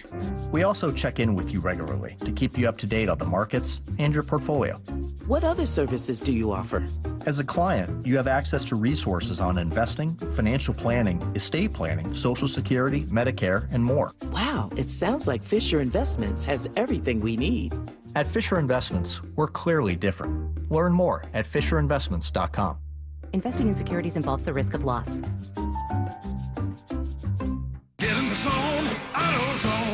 Welcome to the end of summer sale at AutoZone. We're celebrating the end of long days and short nights with big deals for a short time, like car wash. Right now, you can save 20% on the Armor All Complete Car Wash Kit. Need new brakes? Duralast brake pads are free with the purchase of Duralast rotors. We've also got oil deals and more. We're ending the summer right with the end of summer sale at AutoZone. Get in the zone, AutoZone. Restrictions apply. If you love to travel, Capital One has a rewards credit card that's perfect for you. With the Capital One Venture X card, you earn unlimited double miles on everything you buy. Plus, you get premium benefits at a collection of luxury hotels when you book on Capital One Travel. And with Venture X, you get access to over 1,000 airport lounges worldwide. Open up a world of travel possibilities with the Capital One Venture X card. What's in your wallet?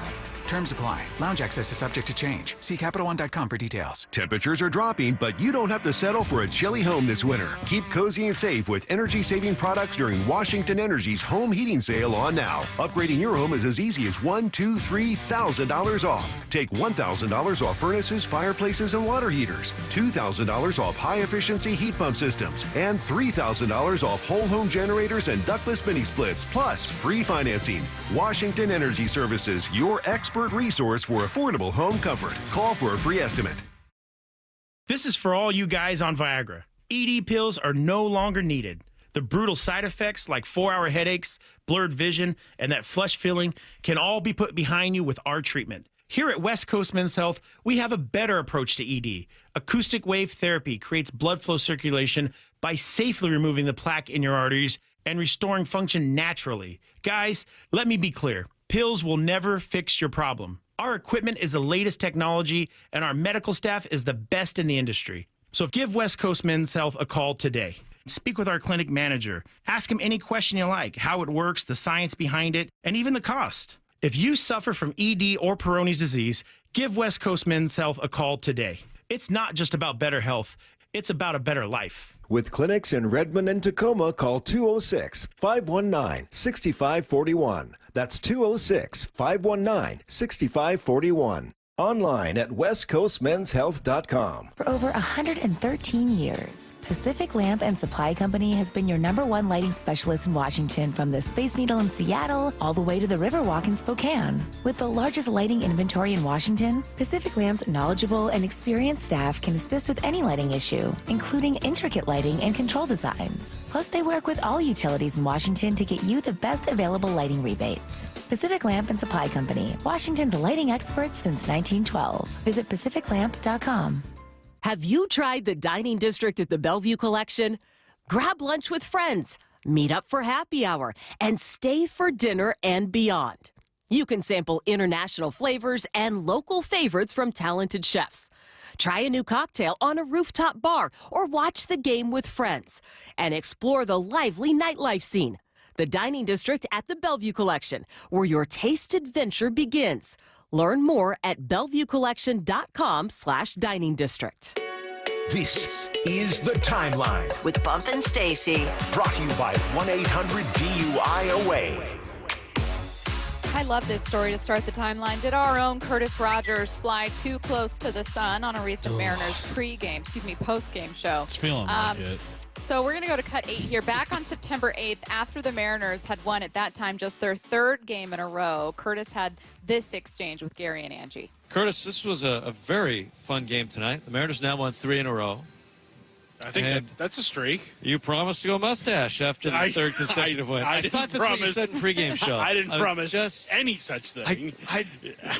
I guess we'll go back to the tape. Yeah, I don't know. Nathan's got the tape in studio. Maybe I'm not remembering it right, but I could have sworn that's what you said. I didn't say anything of that magnitude.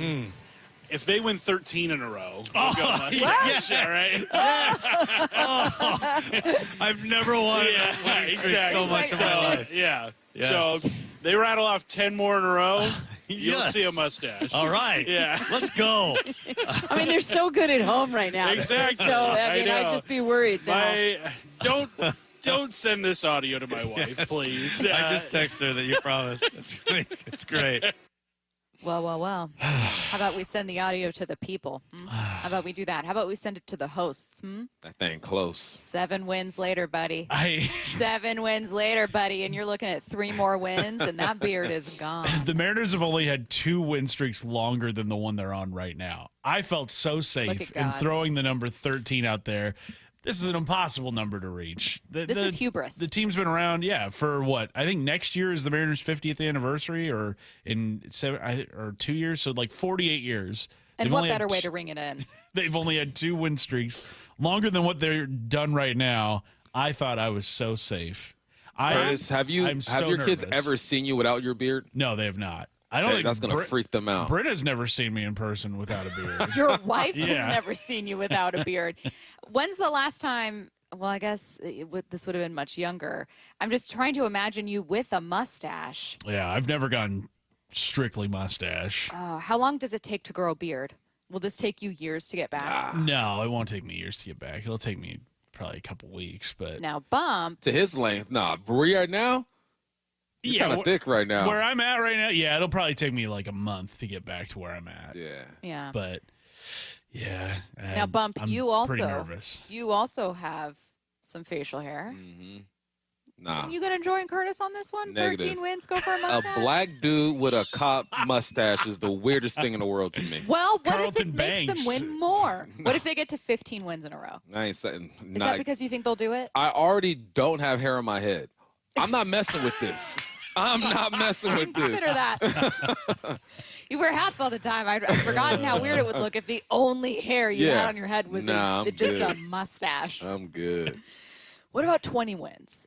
Stacy. Okay. Going Oakland A's. What's next on the timeline? 20 wins. That would kind of take us basically through the end of the regular season. Oh man. Because 13 would be the start of the Astros series. That'd be game 1 of the Astros series. Are you actually going to pay up on this bet if it happens? I kind of have to. I mean, I think you have to. I said it on the air, and as we know, everything that gets said on the air is absolute truth.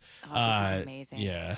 Curtis, the only M's fan, hoping for a loss. That's kind of my perfect scenario. They're gonna lose just like that one game that makes it. Let's say they drop the first one to Houston's. We're like just upset. Curtis is like, "Let's go." My best case scenario right now is if Houston, Texas, and the Mariners all lose on the same day. That would be great for me specifically, not for anybody else, but just for me. Just for you, just you alone. Yeah. Next up, ESPN NFL analyst Marcus Spears has a big problem with the league letting Tom Brady sit in the Raiders coach's box while also broadcasting games on Fox in Cut 9.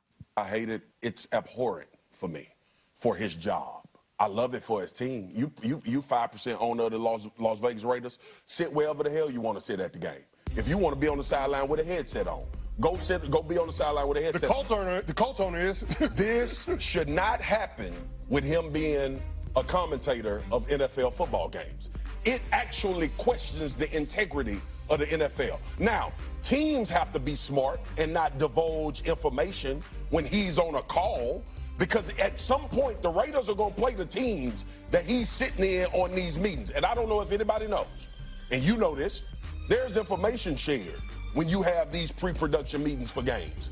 There's plans that coaches have.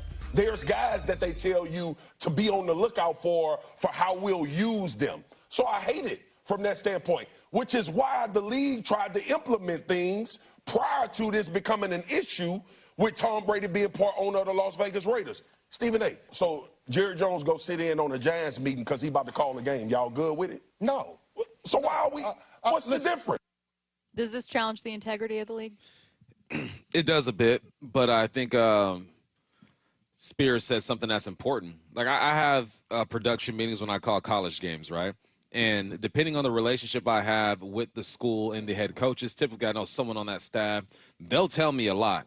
Like, hey, coach, 3rd and short, I noticed you run this defense. What are you going to run here? Oh, look out for this. They will tell me exactly what type of attack they're going to have in specific situations if they trust me.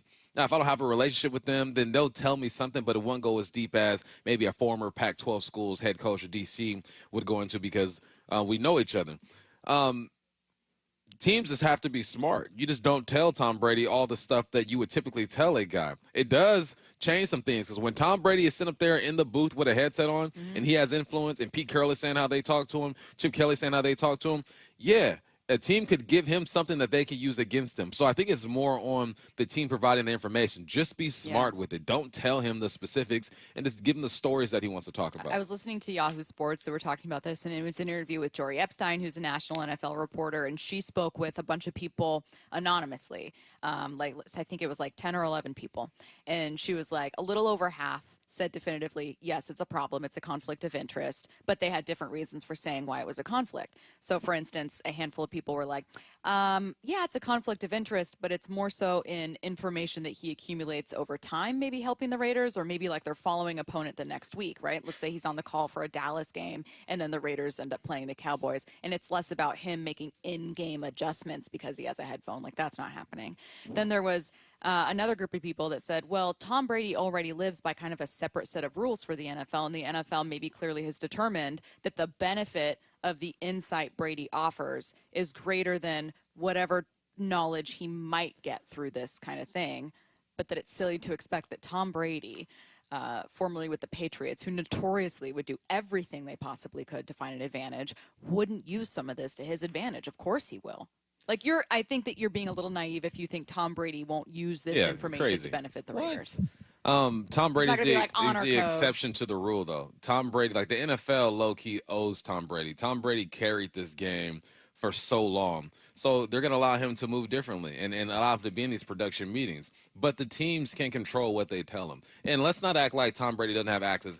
I got access to every football game that's been played the last 10 years, all 22, at my fingertips. Yeah. Tom Brady's a way smarter football player than I am, an analyst than I am. He's going to pick up on things on his own just off a film study. It's up to the teams to mix it up. But I also think people understand exactly who Tom Brady is. There is one Tom Brady. Tom Brady is above Peyton Manning. He is above Drew Brees. All the greats that ever have played football and thrown the football as a quarterback, he's above all of them. So there are different rules for guys like that.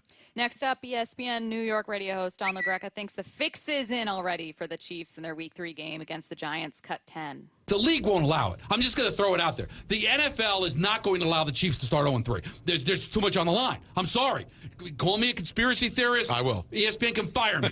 The NFL is not going to allow the Kansas City Chiefs to lose that game on national television and be 0-3. That's not going to happen. What are they going to do? But is that... You've got them. They're getting married later. They're engaged. But you don't really believe They got all these nationally televised. It's not. I'm telling you. We're going to sit here on next Monday. Well, they're Sunday just going to win, though. We're going to sit there and we're going to say there's going to I'm telling you, there's going to be at least 3 calls where we're like, how did that happen? But do you think they're really going to need that?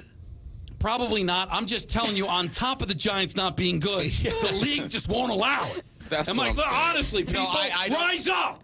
Come on, speak our minds here. Is there any world that the NFL is going to say, let's, whatever we do, make sure the Giants win this game?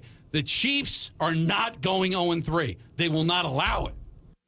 Now, listen, the Chiefs are not going 0-3, and I do think that sometimes refs will favor certain quarterbacks or give the benefit of the doubt to certain players or whatever. The Giants are going to lose this game because the NFL has it in for the Chiefs. I'm sorry. This is ridiculous. I'm sorry, Giants. That's not why you're going to lose this game. If the Giants win the game, it's because the Chiefs played horribly. And the Chiefs are going to win this ball game. I'm gonna do a bit more film study, and I'll tell you exactly why on Friday, if we don't have to come in tomorrow, why the Chiefs are going to win this ball game. But the NFL doesn't need to do anything for them to win this ball game. It's such a weird take. It's one thing if it's like, let's say you're Baltimore or the Bills, and you're like, this is a team that is just as good or this year better. And, there's a horrible call here. Like when you had Bills fans being like, this roughing the passer call or this missed holding call or this whatever. Right. It's like, okay, totally fair. I'd probably be right on that bandwagon with you if I was a Bills fan and screaming it from the rooftops. However, Giants, if you lose this, it'll be because you're not talented enough. And because you're basically effectively in a rebuild because you don't even want to put your rookie quarterback out there because that's how bad your offensive line is. You straight up said, we're not in a rush to bench Russell Wilson. Without being said was, no matter how bad he is, because we don't want Jackson to get hurt.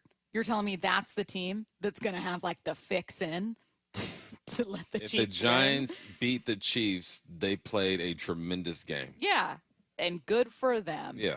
Because I don't really have a dog in this fight at all. No. But I don't know.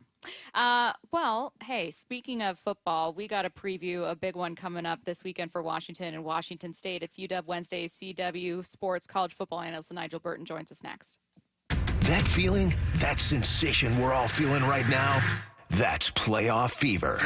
Third home run of the night for Dom Canzone. What a career night. Scorching hot at the plate. Now the Mariners pouring it on. And a half-game lead on Houston for first place in the West. They're right there. They've taken over. Today, the Mariners go for 11 straight wins. First pitch in KC at 4:40. It's the push to the playoffs on Seattle Sports on 710 and the Seattle Sports app.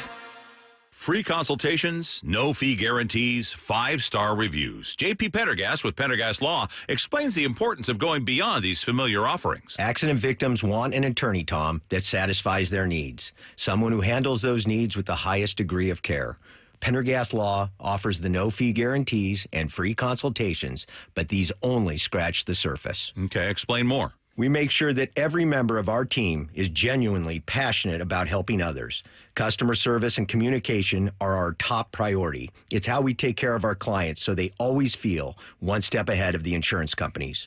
Our strong reputation for high standards provides comfort and confidence when it's needed most. Pendergast Law offers the free consultations, the no-fee guarantees, and of course, they are 5-star rated. But what really makes them different is their genuine passion for helping others. I can't recommend them enough. If you or a loved one has been injured in a car accident, call Pendergast Law. We can help. That's PendergastLaw.com. When you bundle renters and auto with Progressive, you can save while protecting your most valuable possessions, like your priceless vinyl collection. Sure, you sleep on a futon because the money most people would have spent on a bed you spent on more records. But forget the fact that you can stream just about any song ever created for a few dollars a month. No, you need to listen to music in the most difficult way possible. So go ahead and get Progressive so you can save while protecting the things that matter to you. Progressive Casualty Insurance Company and affiliates and other insurers. Not available in all states or situations. Ready to order? Yes. We're earning unlimited 3% cash back on dining and entertainment with a Capital One Saver card. So let's just get one of everything. Everything? Fire everything. The Capital One Saver card is at table 27 and they're earning unlimited 3% cash back. Yes, Chef! This is so nice. Had a feeling you'd want 3% cash back on dessert. Ooh, tiramisu. Earn unlimited 3% cash back on dining and entertainment with the Capital One Saver card. Capital One, what's in your wallet? Terms apply. See CapitalOne.com for details. Do you need a new roof? Then visit 3treeroofing.com to get $500 off your roofing project by scheduling a free estimate. 3Tree Roofing's certified team builds a custom plan for your home using top-tier materials with industry-leading warranties. All of their install crews are factory certified to ensure that your roof can handle any weather Seattle can throw our way. Don't wait until leaks turn into expensive damage this rainy season. Visit 3treeroofing.com to schedule your free estimate today and secure your $500 discount. 3Tree Roofing, your Puget Sound roofing experts.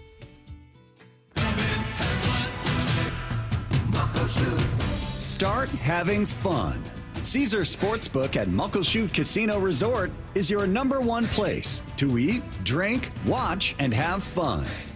Keep up with your favorite sports anywhere and everywhere on property with the mobile app.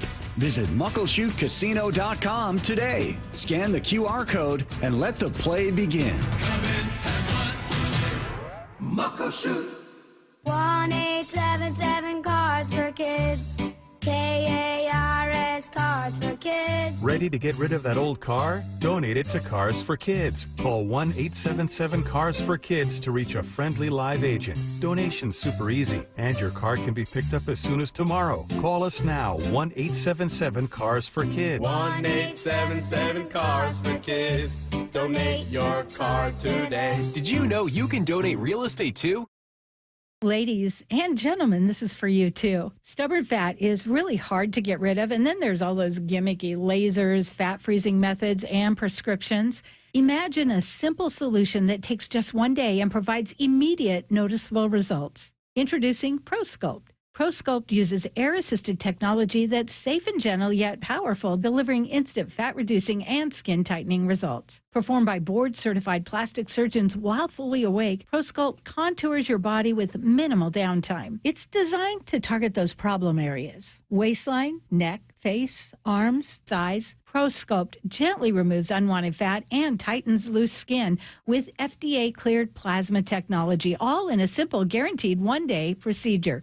ProSculpt is one and done. Schedule your free consultation at prosculpt.com for $250 off. For powerful permanent fat removal and skin tightening that works for ladies and you men, it's prosculpt.com. Hey, Brock Ewart here. For my friends at PCF Construction, it was a couple years ago. We were seeking a complete outdoor living space. Molly wanted a new deck. She wanted to really make our outdoor space pop, and boy, am I glad we called PCF. Why? Because whether it's a very specific project or outdoor living, like an underdeck ceiling, deck, patio cover, railings, PCF has you completely covered. You know, Molly's an interior designer. She knows construction. She knows attention to detail. And PCF, they checked every single box along the way. And right now is the time to make the call. Up to $6,000 off your project, plus no payments and no interest until 2027. And you can save an extra $1,500 when you bundle your deck with a patio cover. Find all the offer details, get project ideas,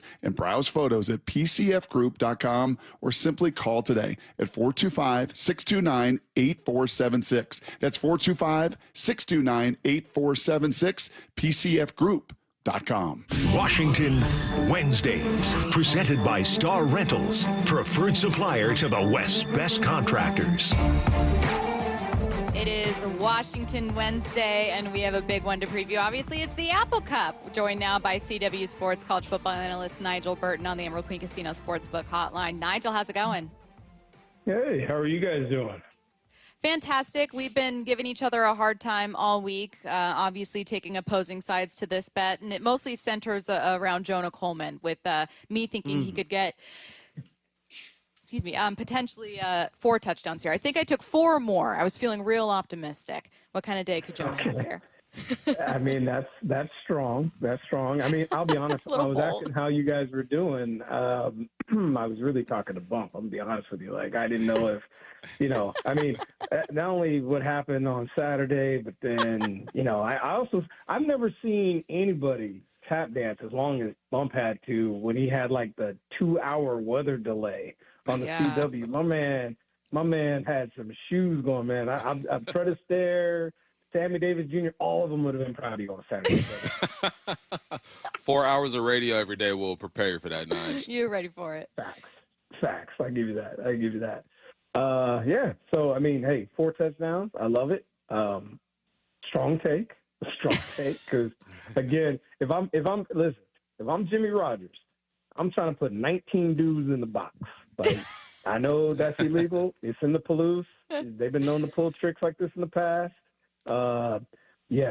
Everything in my power is to see, can you beat me through the air? I'm not gonna allow you. I don't know. I kind of look at it as if you got a great player, I'm gonna try to take that great player away from you and see if you got other great players. And so I'm packing the box and see if you can beat me through the air. And I'm a spy. Because Damon Williams, if he gets loose, forget about it. He might be the fastest dude on the field. And I'm going to see if you can just, can Denzel Boston go down the list of all the guys they have outside at receiver? Can they make some plays to beat me? And then I'm going to play keep away when I have the football as best I can. I watched film of this offense, and it's simple what they want to do. Pack you in, run the football, play action off of it. What are your thoughts on your QB Williams and his abilities to run this offense? I mean, look, you're talking about a guy right now that's almost completing 70% of his balls. I think the thing that they have to start to add to the repertoire, like when you're a run-heavy play-action pass team, you really have to be able to stretch in terms of throwing the ball down the field, because that's what starts to get people to back off, right? You're not able to stack the box and say, okay, well, you're going to stack the box and throw slants all day. Like, you got to be able to stack the box and then, be able to throw the ball over my head. And that's the thing still, I think, when you're looking at, they're averaging 9.8 yards at the attempt, which is good. I think Texas Tech averaged like 11, almost 12 per attempt. I mean, that's crazy. So I think that's got to be the key if they want to continue to have the offense develop. But, the scary part for the Cougs is, again, you can pack the box And you can say throw the ball, but if you're not trying to find a way to spy DeMond Williams, I mean, he legitimately could go 90 yards and have a 90-yard run on you because you're only going to have about 2 dudes on the field that can catch him. So that's the problem. We were earlier previewing Seahawks Saints, in which obviously the Seahawks are quite favored. And we were talking with the voice of the Saints, and he talked about just the importance of avoiding mistakes. And I know sometimes people think, oh, that's just kind of coach speak, or it's just obviously you don't want to make mistakes. And it feels like just kind of a cop-out when you're talking about a team that isn't favored. But I don't know, Nigel, I also think that's hugely important. Does it feel like that's going to be part of the key for Washington State here too, is like it is incredibly important not to make mistakes? Yeah, I mean, 5 interceptions. I'm trying to do like a study on who's ever thrown 5 interceptions and won a football game, right? And so I think it's probably I'm looking, at least in the NFL, I think it's only happened like 3 times in the history of the league. So, I mean that's it's absolutely mistakes. Shoot, you can look at Washington's season last year, right? I mean, they're at Rutgers and they found a way to lose that game. Right? I mean, you block a kick and you get a young man who's excited, runs on the field during the play that then extends the drive next play touchdown. So, I always tell, and I was watching games this past weekend. My son was home, obviously with UW having the weekend off. He came home, hung out with his friends and hung out with us. We watched some games on Saturday morning. And I told him straight up, more teams lose games especially early in the season, than win them. And so, when I say that, it's, those games where you have a big play, but there's a holding, penalty. You have guys throw interceptions, fumbles, all those sorts of things. Those tend to happen more than you have teams who just, methodically moving down the field, scoring touchdowns, playing great defense. More teams will lose games than win them. And you can go across the country, the Tennessee-Georgia game. Georgia didn't win that game. Tennessee lost it, And so I don't think that's coach speak at all. I think that's the reality of how ball works, especially early in the season. Is there anything that concerns you with this UW squad? Yeah, I mean, I understand why tackling is taught the way that it's taught now, right? I mean, I get it. When you're talking about player safety and health, there's still a part of me that hates it because, the idea of, and for those at home that aren't familiar with what I'm talking about, I mean, back when Bump and I played, it was head across, bringing guys down. And that's how you were guaranteed to bring a guy down. Now players are taught to put your head behind the ball carrier and really creating arm tackles, which, in the way that I see it, creates much more missed tackles. And so if there's anything that concerns me is I don't think UW is a great tackling team right now, especially in space. And so I think the way you counter that is you have all these great athletes on the field, you have to swarm. I think I made the comment when we were, we had some CW games, and I was like, look, man, these dudes got to stop acting like this is a karate movie, right? I mean, like you go back to like the Jackie Chan, Bruce Lee movies, you got 20 dudes all with nunchucks and Chinese stars, and they're going to go one by one and get the butt kicked. I'm like, there's 20 of you. Just all 20 of you. Just once. And in the movie, like, movie's over. You know what I mean? And so that's how you have to play defense. Like, you can't just have one guy and a miss or one guy and a miss or one guy and a miss. It's got to have, bunch of dudes, bunch of bodies to the ball, especially when you got a guy like Jonah Coleman, that's on your offense. That's the thing that still kind of concerns me. I think I love their secondary, the way it's coming together. Still would like to see them get better pressure on the quarterback. That's something that we saw against UC Davis, but Wazoo's not UC Davis. So I think those are the two things. I think offensively they've looked, dynamic, and so we'll see if they're able to clean some stuff up after a bye week. Kickoff at 4:30 p.m. on Saturday. He is CW Sports college football analyst Nigel Burton. Thanks, Nigel. We appreciate it. Thanks, Nigel. Hey, anytime. And Bump, I look forward to giving you lots of grief on Saturday, Sunday, Monday. It's gonna be a lot of keep it going. You might want to. Don't pay your bill, bro. Just let that phone die. If y'all don't get this done, I'm going to be unbearable. If you don't, you should. If you don't get this done. I'm not concerned. You didn't even tell everybody, like, we're going to play golf at Chambers the next weekend. So you want to put our greens fees on it? Beautiful. Negative.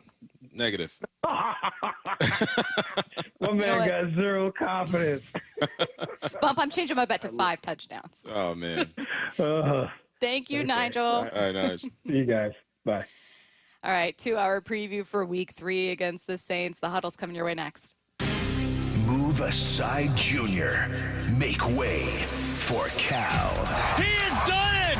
He has tied Ken Griffey Jr. for the most in Seattle Mariners history. Number 56 for Cal Raleigh. Congratulations, Cal Raleigh. Now, it's the count to 60. The legendary march through history. This is where you hear every second of Cal's historic season. Seattle Sports. Let's talk about your hair. Well, maybe after we talk about my hair. I've got great hair, as you know, and it's because of Advanced Hair. Yep, Advanced Hair Restoration. Their simple one-day treatment offers life-changing results that I can attest to. Guys, it's not magic, but it's close to it. They put hair where you need it most, and bam, it grows. It's actual science. Advanced Hair has top-rated physicians, modern technology, and best of all, you get your very own natural hair that begins to regrow the very next day. It's even guaranteed to grow for life. So schedule your free consultation now at 425-449-8185. Mention Curly to qualify for $250 off and 250 free hair grafts. It's a limited time offer. Advanced Hair, the winner of the 425 Business of the Year, and the team that gave me my hair back. More importantly, they'll do the same for you, guaranteed. 425-449-8185 or advancedhair.com. Hi, I'm Justin Shirley. We offer 0 down, 0 interest, and 0 payments for 24 months on new roofs. Call 866-ROOF-ROOF now. State Roofing and Exteriors. Held to a higher standard since 1968. What is that sound?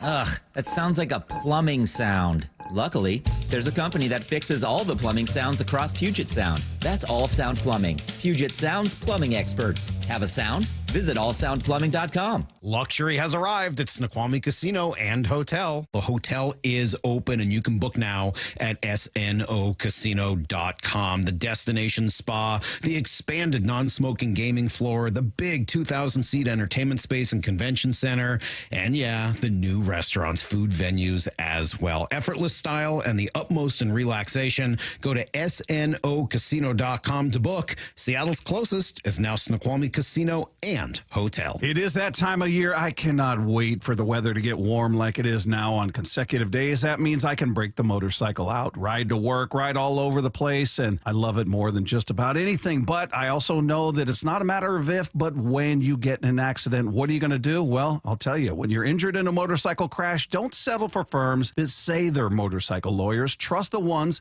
who live it. Law Tigers has been a part of the writing community for nearly 25 years nationwide. They're here 24/7, 365 days a year because writers deserve real support when they need it. Law Tigers is the resource writers can turn to when they are in need. Law Tigers is out at all the events and supporting all clubs and shops. The Law Tigers are always by your side. Your case evaluation is always free. There are no fees until your case settles. The Law Tigers, you never ride alone. Law Tigers, Washington's motorcycle lawyers. Jimmy Cook, 539 Broadway, Unit 104, Tacoma, Washington, 98402. I saw her texting, coming up to a stop sign, and so I saw the accident coming, and she T-boned us. In the blink of an eye, Crystal's life changed when she suffered a severe spinal injury. The pain was something I had never experienced before in my neck. I got massage therapy. I saw a chiropractor. I was prescribed muscle relaxers so I could sleep. I got depressed. Nothing was relieving the pain. Drugs, sleepless nights, and depression. Sound familiar?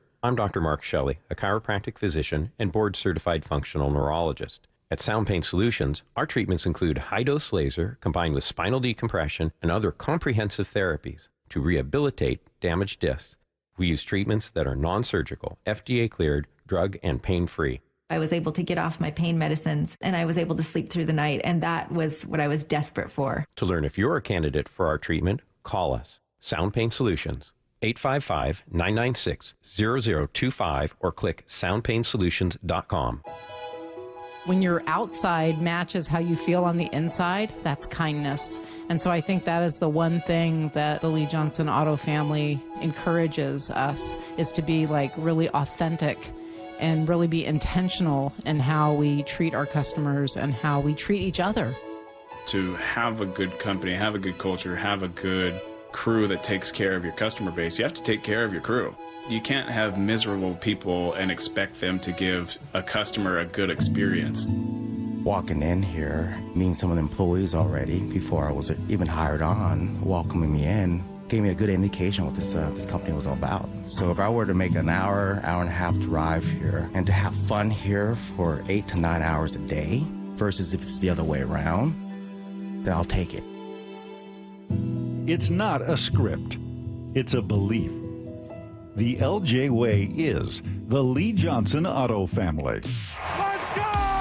This is Seattle Sports. Streaming through the Seattle Sports app. KIRO AM Seattle. KIRO FM HD2 Tacoma. Home of the Seahawks, Mariners, and everything Seattle sports.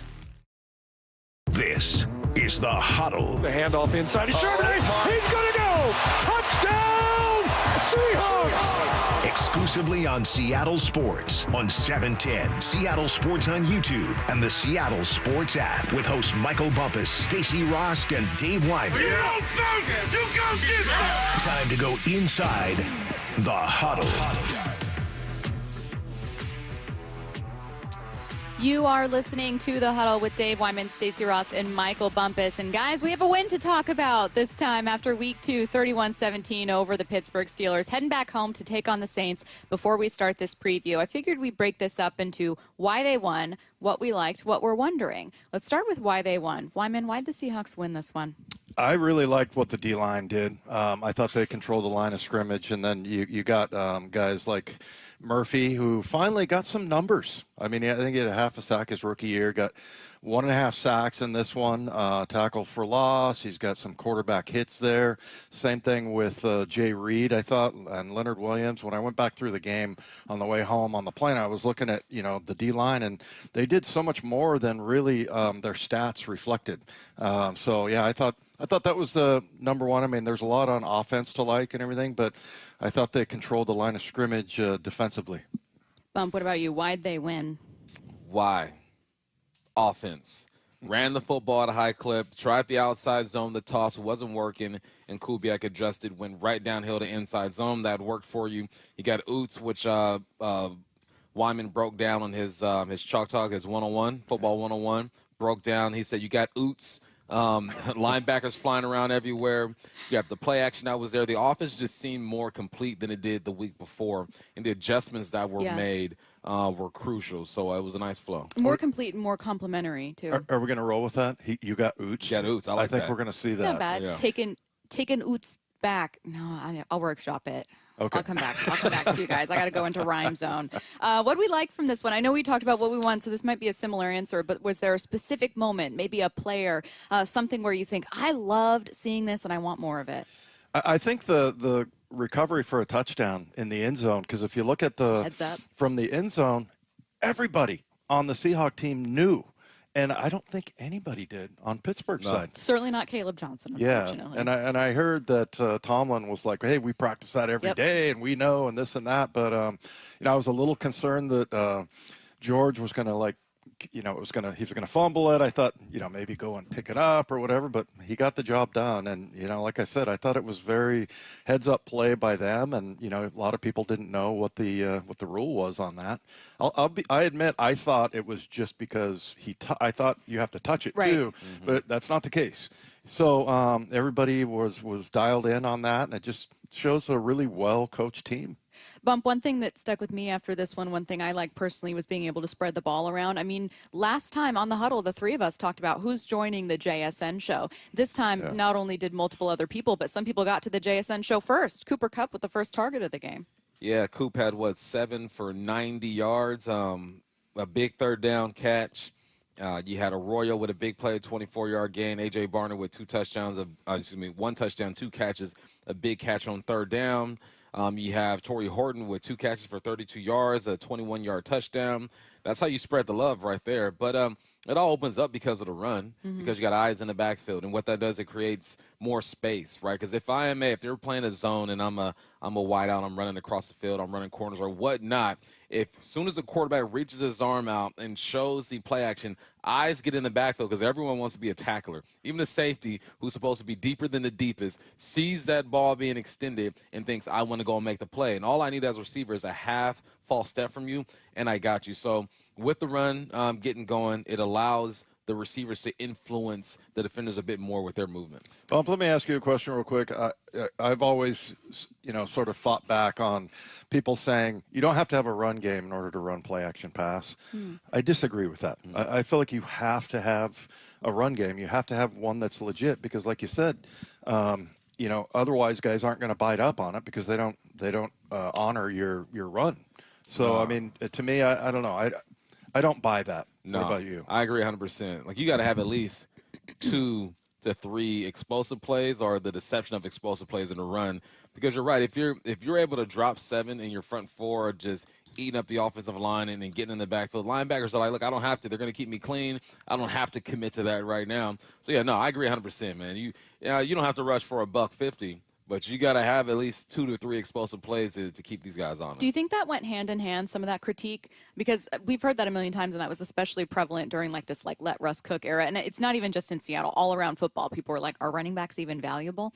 And then you look at a team like Kansas City that can't establish the run, and you go, yes, they are. But Bump, do you think that part of that was also just this idea of people having an issue with how it's set up, so maybe being too stubborn with it, not turning to pass soon enough, or turning to the run when it's not working out of stubbornness? Where do you think some of that comes from? I think it comes because I agree with Wyman. I think it comes from people not understanding how to influence the second level and what run does to the second level. If guards are getting to these linebackers, if running backs are getting to these linebackers, it keeps them honest, and it forces them to take that run step. You can tell, I look at linebackers, and when a team is running the football well, that linebacker run step, that first step forward is intense. You're down in your pads. You're ready to go. Now, you playing against a team who's attempting to run the football, not doing a great job at it, you'll take your little step. All right, let me read it. Okay, my big's got it for me. So I think it's just sometimes it's just lack of knowledge. Just people don't really understand how offenses can really affect defenses. I thought the other thing that was great about the offense was that Pittsburgh is kind of a sellout type of team. They'll just send the one tipped pass where I think Rob Hughes got kind of caught up between blocking a guy or cutting him and didn't really block anybody on that one. But they just were sending, and they do run-throughs in the run game. You see guys will just, a lot of times, most of the time, for an inside backer, you have the B gap. You're going to go up and hit the guard and, control it and play the play. They were just running guys through. So, I mean, I think it causes a lot of chaos for the offense, but they handled it really well, and then they ended up taking advantage of that. I mean, you saw in the one play-action pass where Arroyo, there was nobody within 20 yards of him on that play, which was one thing I would say to him if I was a coach. I'd be like, no matter what, Rook, run as fast and hard as you can, because sometimes you get the ball, this Bump, and guys are so far away, you're like, what do I do? Yeah. It's just so many options. Just use your speed, man, and try to get as much. But I thought he did a good job, but he might have learned something there. But yeah, that was pretty telling that he was that wide open, that they were honoring or they were selling out, as far as going after the quarterback. All right. Well, I have a lot of questions, good ones, really good ones about this defense. So it's a good thing Coby Bryant is joining us next on The Huddle. That feeling, that sensation we're all feeling right now, that's playoff fever. Third home run of the night for Dom Canzone. What a career night. Scorching hot at the plate. Now the Mariners pouring it on. And a half-game lead on Houston for first place in the West. They're right there. They've taken over. Today, the Mariners go for 11 straight wins. First pitch in KC at 4:40. It's the push to the playoffs on Seattle Sports on 710 and the Seattle Sports app.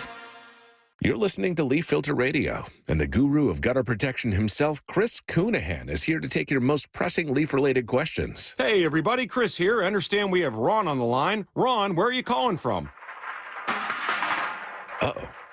Ron, are you calling from a ladder? Well, I was. I wanted to ask Chris what I need to do to get my gutters ready to have leaf filter installed. Oh, Ron, you don't have to do anything. A Leaf Filter Trusted Pro will come out and clean out your gutters, realign and seal your gutters, and install Leaf Filter, America's #1 gutter protection system. So I didn't need to get on this ladder? Ron, Leaf Filter Trusted Pros are in your neighborhood and ready to help. Just visit leaffilter.com/deal to schedule your free gutter inspection and get up to 30% off. Thank goodness. What was that site? That's leaffilter.com/deal for your free gutter inspection today. See representative for warranty details. Promotion is 20% off plus a 10% senior or military discount. One discount per household. Mike Rowe here with a quick question. Is your concrete sinking? Whether it's your driveway, sidewalk, or patio, those uneven surfaces are not just ugly, they're dangerous. That's where Groundworks comes in. They use state-of-the-art concrete lifting solutions to prevent tripping hazards, and they're the best at what they do. Schedule your free inspection at groundworks.com/row. And while you're there, check out my latest dirty job. It's a good one. Licensed in all states where work is performed. See website for details. We meet by accident, fixing every last bit, Accurate Auto Body. If you've been in an auto accident, you have the right to take your vehicle to any repair facility. Accurate Auto Body has been family owned and operated since 1994, and they work for you, not your insurance company. Your insurance company may not love them, but you will, because we meet by accident, fixing every last bit, Accurate Auto Body.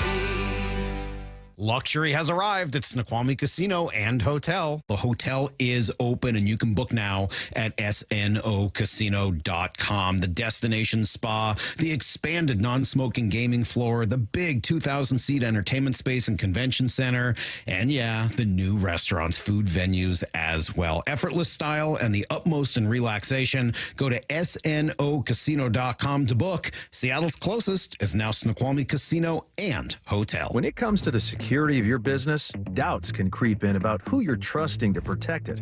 Are they a reliable service? How will I know if something happens? Are they keeping everyone safe? At Bay Alarm, we got you. For nearly 80 years, we've been putting our customers' minds at ease with our advanced technology and personalized support. Feeling insecure about your current security service? Visit bayalarm.com today to talk to a local security expert. When the weather changes, your home shouldn't be the one left unprepared. Hi, I'm Justin Shirley, CEO of State Roofing and Exteriors here. We offer the strongest solutions in roofing, siding, decking, windows, and gutters, made for the Pacific Northwest. And right now, get 0 down, 0 payments, and 0 interest for 24 months or up to $3,000 off your next project. No gimmicks, no stress, just reliability you can count on. Visit stateroofing.com or call 866-ROOF-ROOF to schedule your free estimate today. State Roofing, the last roof you'll ever need. Hey, Brock Heward here with Shannon O'Kelly, President and CEO of IRG Physical and Hand Therapy, inviting you to come work with IRG. And Shannon, what kind of staff are you looking for at IRG?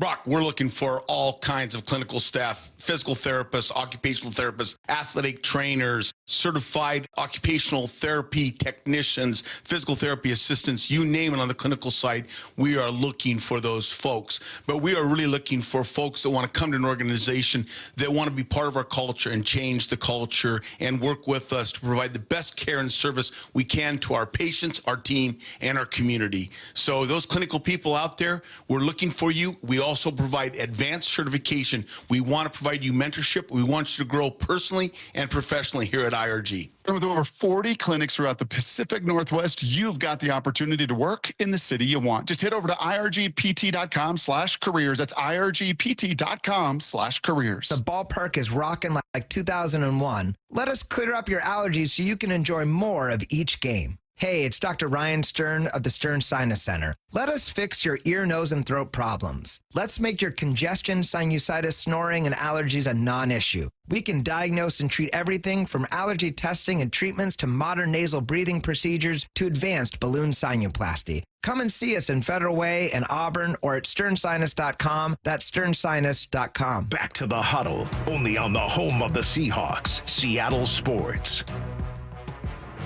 You are listening to The Huddle, and we are very excited to be joined now by Coby Bryant. Coby, how's it going? Feeling pretty good after a win in week 2? Pretty good. Just excited to go back to work. So. Yeah, Mike Macdonald's been really, heavy with his praise of your guys' physicality through 2 weeks. I mean, even after the loss in week 1, he was asked about the defense. He was like, these guys are really, really physical out there. Is that something you feel when you're there? Yeah, most definitely. Obviously, after the game, you're a little bit sore than usual, but that's just what we pride ourselves in, is being physical and dominating. Yeah, well, and you don't get a chance to do that these days a lot in practice, right? I mean, you have to kind of tone it down. But, yeah, it just seems like this team, just the characters, the people that you have, I think it kind of starts with the D-line, right? I mean, those guys are really physical. What do you say about those guys? Absolutely. We appreciate it, man. When they're rushing the quarterback, stopping the run, that's exciting, especially for me. I'm in the middle of the field seeing that. So it's always exciting to see those boys go out and play. Man, it seems like you guys are deep in that secondary. Don't matter who's out there, dudes are gonna make plays. Sure. As as safety, you're kind of freelancing. You've seen it all go down. What does it do for you when you see the D-line doing their job, your nickels in the right spot? Like, how does that help your game? It helps a lot, honestly. We don't have to cover for 25 minutes back there, so it makes it always easier for that. And then just more opportunities for us to get the ball as well too, make turnovers, picks, whatever the case may be. It's always exciting to see those guys go out there and eat. So. We asked Derek Hall, who was on with us last week, hey, are you excited to go on the road? Like, I'm always curious. Like, I'll ask Bump about, like, what's the most hostile environment you played in and what was it like? And you liked playing at Auburn when you were like, the crowd is just, like, intense. So I thought, oh, surely Derek's going to be like, oh, it's great when the crowd kind of gets quiet. He said, no, I really like playing at home. It's kind of nice on defense hearing the noise. And it surprised me, but is that how you feel too? Yeah. I mean, for the away games, it's a lot easier for us to communicate because the crowd is quiet. Sure. But at home, it's no place like home, honestly. Just the crowd noise and just getting us amped up out there. So it's always exciting. Do you guys sit around and work on, like, hand signals for home games? Because and I was talking to Derek, and I was saying, hey, I mean, I always felt like it was a good trade-off. Yeah, we can't hear, but the adrenaline that you get because of the crowd is worth it, right? Yeah. We definitely have to, have hand signals and be on the same page because it gets loud, so it gets loud.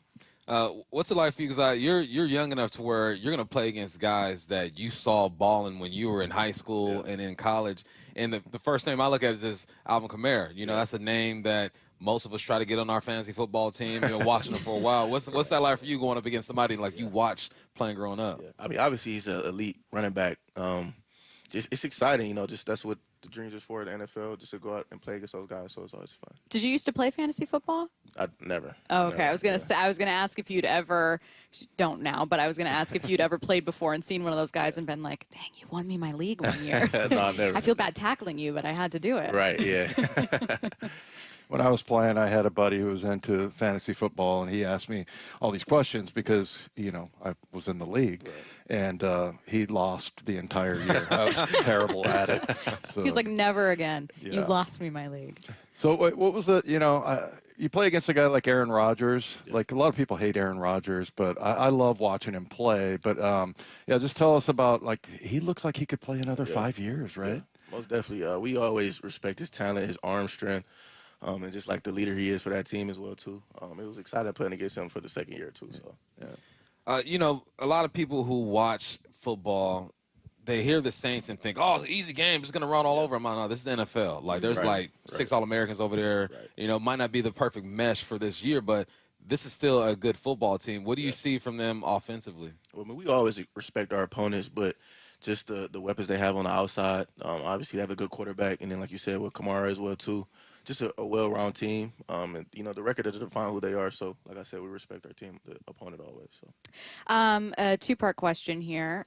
First, I don't want to put too much pressure on you, though I think you're used to embracing it, anyways. But we are 2 for 2 with players showing up on our show and then getting an interception that week. Okay, so no. Do you feel maybe a responsibility to uphold the legacy of this show so far? I could say yeah. Okay. I mean, thank you for embracing. Thank you. Too. Yeah. Yeah. I mean, you're kind of like, you kind of got to get this going. You know what I mean? And then the torch passes to whoever's, the fourth guy. But but I believe in you. So, but it's a good roadmap there so far with Darion Kendrick and Ernest Jones having joined us. Okay. Secondly, your role has evolved so much and you have so much versatility that you bring to it. Yeah. What to you maybe stands out as just maybe the most important thing you've learned over the last year as that's continued to evolve? Honestly, just like having a positive mindset. Not things are always going to go our way, my way, but just being there for my teammates, just doing what I can to get on the field and helping anyway. So.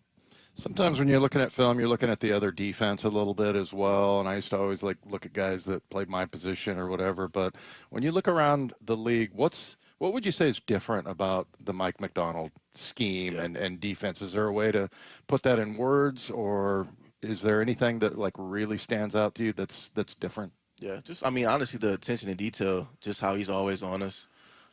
Even in walkthrough, he's always on us. Just like I said, it's the little things and trying to be the best out there. So.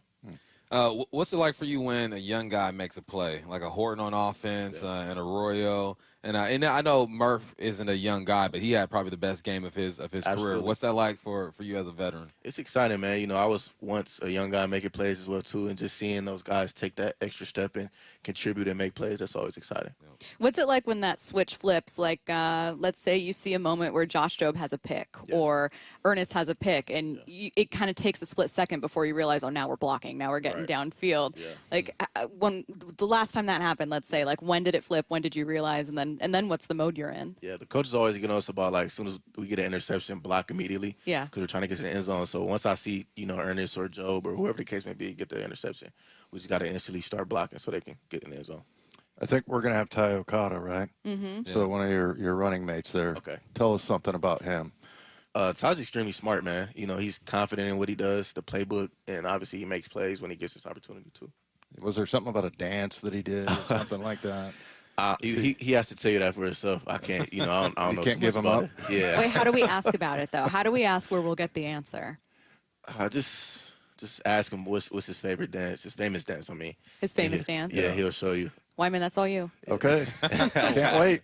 You got it.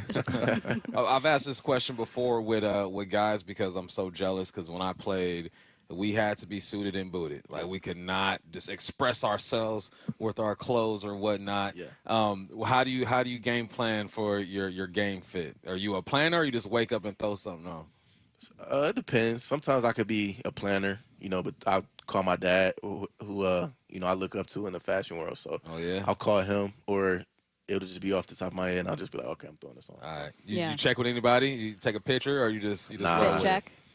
Nobody, just my dad. That's it. Yeah. Can't ask my brother. I kind of dress. What is it about your dad? He's a fresh guy, man. So he's just always been. I'm gonna have to look him up now. I want to see his style. I want to see that. I don't think my kids ever asked me about that. No, don't sell yourself this short. This is a special guy we're talking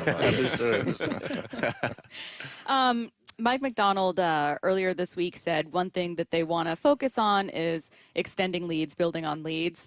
I took that also to mostly be maybe like an offensive goal, clearly a team goal, but is there a goal that the defense maybe more specifically has in mind? Like, we really want to start to kind of take this next step. Yeah, just always starting fast. Just whenever we're out there, we got to be who we are, make the plays that comes our way, and just let everybody know that, we're a great defense. So. Speaking of starting fast, can you kind of portray how the warm-ups before are different? Because, Mike Macdonald, like you said, everything is attention to detail. And I would have never thought about warm-ups, before the game, but he thinks about those kinds of things. How is it different? Yeah, just mentally as well, too. You never want to do too much before the game because then you're tired throughout the game, but just doing the little things that you're going to do in the game, your feet right, your body warming up the right way, and like I said, just having that right mindset. Yeah, the warm-ups in football never made sense to me. Like, we've been out there for 20 minutes, and they go inside, sit down, come back up. So I'm glad they're switching that up. Absolutely. You guys are getting pressure without really blitzing. And I remember your rookie year, they used to send you on some blitz and whatnot. Is you ever get in his ear and be like, hey, man, send me one time. Let me get after that. I mean, he knows that the last year, the Jets and Chicago Bears game, I had a good blitz to, help win a game. So he knows I can blitz too. Right. So.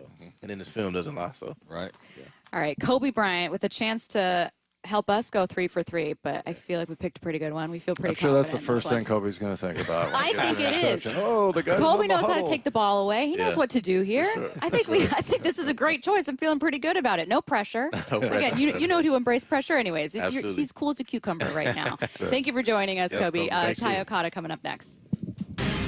Move aside, Junior. Make way for Cal. He has done it! He has tied Ken Griffey Jr. for the most in Seattle Mariners history. Number 56 for Cal Raleigh. Congratulations. Congratulations, Cal Raleigh.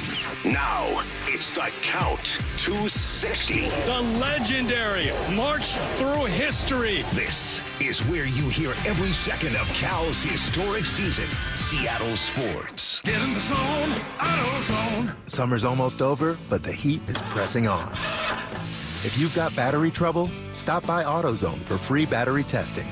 It may just need a charge, and we'll do that for free too. If you do need a battery, we've got options starting at just $89.99, and we'll recycle your old battery for free. Now that's a strong start.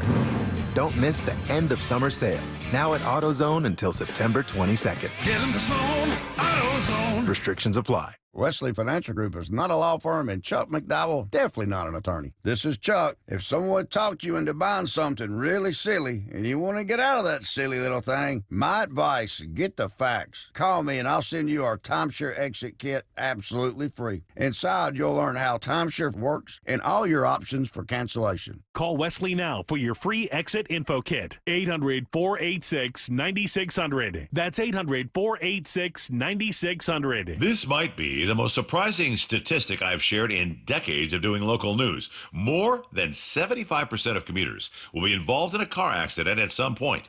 JP Pendergast of Pendergast Law with more. What makes it more surprising? The average person will be involved in 3 to 4 collisions in their lifetime. With accidents unbelievably prevalent, what are some safety tips if it happens to you? Safety first. Secondary collisions are not uncommon while awaiting help.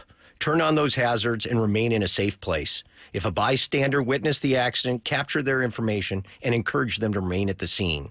Seek medical attention immediately if needed, as delaying can be a costly mistake. Lastly, remember that statements made to police and insurance adjusters can affect your case. Collisions are more common than we'd like to think. If you find yourself in one, follow these helpful tips and then call my friends at Pendergast Law. If you or a loved one's injured in a car accident, call Pendergast Law. We can help. PendergastLaw.com. You're losing your hair and you simply need a solution that works. You want the best. Modern technology, top-rated physicians, something that's guaranteed to work. Guys, you need world-class Dr. Perungo and his team at Advanced Hair. Advanced Hair has completely redefined hair restoration. From the experience itself to their unmatched results. Receding hairline, bald spot, thinning hair, maybe all 3 like I had. Get your hair back with Advanced Hair's simple one-day treatment that begins to regrow your own natural hair the very next day. Advanced Hair has changed tens of thousands of lives, including mine. And get this, Advanced Hair is once again the winner of the 425 Business of the Year. For your free consultation, call 425-449-8185. Right now, you'll get $250 off and 250 free hair grafts. Refine your hairline with the team that redefined hair restoration. That's 425-449-8185. Or for the before and afters, visit advancedhair.com.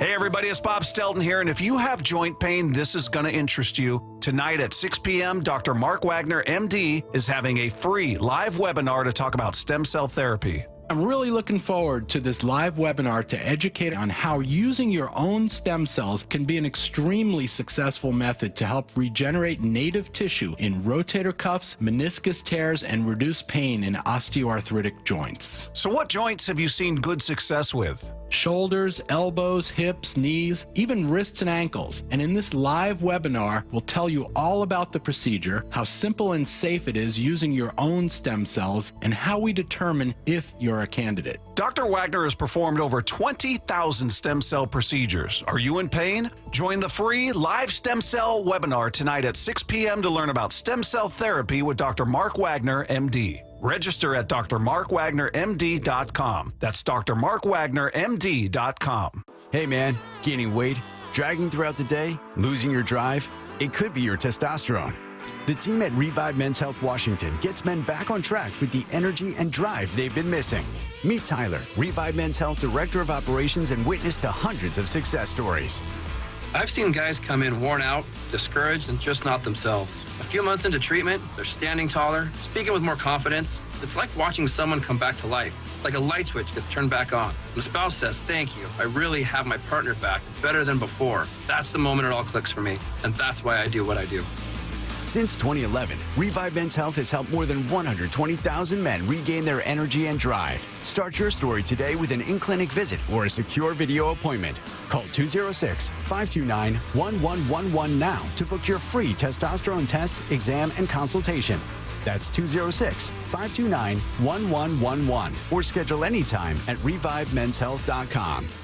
Back to the Huddle, only on the home of the Seahawks, Seattle Sports. You are listening to The Huddle. Joining us right now, Ty Okada, coming off a big win for the Seahawks in week 2. Now, I would imagine every week it's 1-0. Every single week it's, hey, doesn't matter. We're focused on the next one. Probably does feel a little bit better, though, on that plane, coming back from a win. Of all of our work coming together, and to see it all come to fruition like that, it was definitely a great feeling. And taking a quick moment to celebrate that, and then, as you said, it's kind of just on to the next one after that. I screwed up twice during the interview. I told you to talk, and when you weren't supposed to, and then I didn't turn on Ty's microphone. I'm just saying. Well, I appreciate that. Yeah. No, we got it corrected. Thanks. Hey, 1 for 3 in baseball. You're a Hall of Famer. Exactly. You're judge right now. Hey, one of the things I was so impressed with was the kickoff that you guys scored on. And you were one of the first guys down there. And it seemed like every guy on the kickoff team knew the rules, and it didn't look like they knew him at all. But I mean, just a shout out to Jay Harbaugh, right? I mean, you guys just dialing in on that. It was very impressive. No, I appreciate you saying that, and that is a credit to Coach Jay and just having us all dialed and on the same page. You saw all 11 of our guys screaming towards that ball, and I think they only had about one guy that really was aware of what was going on. So yeah, definitely credit to Coach Jay and our guys just being aware in that situation. Yeah, that was crazy. I don't think I've ever seen anything like that before.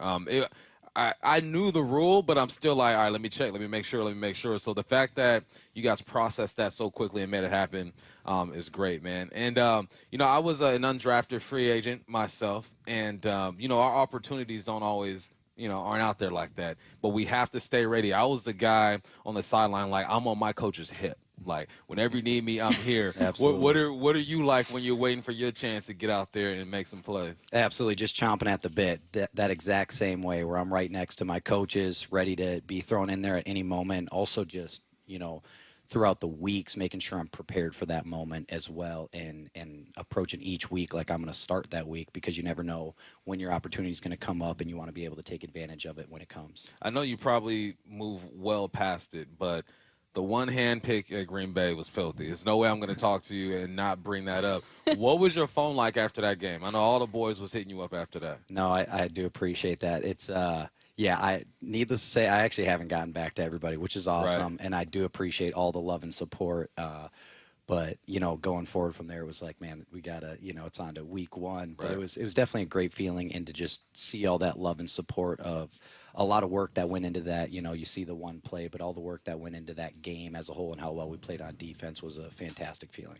So Wyman and Bump have already asked this of your teammate Coby, who we had in, but I figured just grab one more perspective here. Always nice to ask about kind of like a player's perspective of Mike Macdonald's defense in particular. I mean, we always hear guys say, like, this playbook is unbelievable, or like, this guy's so brilliant. Where does that brilliance show up? Oh my gosh, just in the way that our defense is so multiple, right? And it's a culmination of, our approach week in and week out of the game planning and what he sees and how he wants to dial up the defense that week. And also just being able to put guys on our defense in the right spots too. And you just see that come to fruition each week. And it's awesome to be a part of and to see it. And kind of the steps we take throughout the week, you see some of the installs we put in on Wednesday, and then you see it come to life on a Sunday. And it's just like seeing that progress and how it works within this scheme defensively is awesome. So when you say multiple, you mean like guys are playing in all kinds of different positions and things like that? Is that what you mean by that? Absolutely. You're dropping into different areas that, guys don't always do, but we get so many reps at it in the way that Coach Mike coaches up the defense, and being able to have guys that can do a variety of different things is super important in this defense. And so it's just, putting guys in different positions, and everybody's got to know everybody's job, which is awesome when that comes to fruition, because you can see it come to life on Sundays. Well, mention your pick in Green Bay. I saw Patio running down the middle with the your linebacker, was great there. And then, and a lot of people were saying, look, well, it's a preseason game. That still happened. You made that play, man. I mean, how much do you think that helped you as far as, your status with the team? And because, when you see a guy like that's the upper end, and that was one of the most beautiful interceptions I've ever seen. No, I appreciate it. And, that was an awesome play. I was super excited about it, but I think it was just, a testament to things that I had done over the years and just being a consistent player that the coaches could rely on. Yeah. And then being able to make that play really helps me, get me over the edge maybe on making the 53. But at that point, it was just everything that I had put forth in the offseason and in previous seasons, and just being a guy that the defense and the coaches know that they can rely on to be in the right spots and make the right plays. Cool. When you get to this level, I feel like every coach gets the benefit of the doubt as soon as you step into the building, right? They're NFL coaches. But I remember when Holmgren was coaching me, and he put together a scenario. Hey, guys, this down and distance, this part of the football field, this is what they're going to do against our formation. And I remember coming out and thinking, damn, he's right. So ever since then, I go, whatever he says is gold. I'm going to believe it like it is the Bible, the gospel. Have you had that moment where Mike got you guys so ready that the team comes out and down and distance formation, you're thinking, dang, this is exactly what he preached? Oh, absolutely. He's extremely dialed with that, and it's on us as players to make it come to life, right? And it's, I would agree with you wholeheartedly that is, we've had plenty of moments like that, and it's just a credit to Coach Mike and our preparation as well. We were talking with you a little bit before we came on air, and we were talking about TV shows, and you mentioned your fiance getting you into some random shows. How'd you guys meet? Oh, at Montana State. So she is a Montana gal, born and raised. I'm originally from Minnesota. When I got out to Bozeman, instantly fell in love with the state of Montana. And we actually met in accounting class. And so I always accounting class? Yeah, I always make the joke. I'm like, if we can make it through accounting together, we can make it through life together. Right. So, that's love. For real. Yeah, that's absolutely. Love. That's real. Yeah. It's a little dry. Yeah, right. There was something about a dance, a Ty Okada dance, I think, that we heard about. I've been waiting for I heard it that. somewhere. I can't remember where, Yeah. but what are we talking about here? Man, they're letting you in on all the secrets. Yes. That's crazy. No, it's just I hit a little squabble. There's a joke, that, people call me Tyrone when I make plays. And they turn on the call on Tyrone, call. And so I hit my little squabble, and that's kind of just been my go-to celebration when I make plays now. It's awesome to kind of just have all those guys back, and when I hit the squabble. You know, it's funny because this is my first time talking to you, right? But I remember saying, just watching, because in football, especially the skill guys, but we got to be fresh, man. You got to make sure the sleeves is good, on point. And I was like, hey, Okada's invited to the cookout, man. Just by the way he puts his stuff together, Okada's invited to the cookout, appreciate man. that. Appreciate that. Where does swag come from? That's just the natural thing? What's up with that? Naturally, I think it just comes with being a DB, right? Like, you have to have that swag, that confidence, that, nobody can mess with you type of, swagger to you. And it can be a lonely world sometimes as a DB, as a lot of football players know. So it's like you got to have confidence. And a part of that is, stepping out on game days.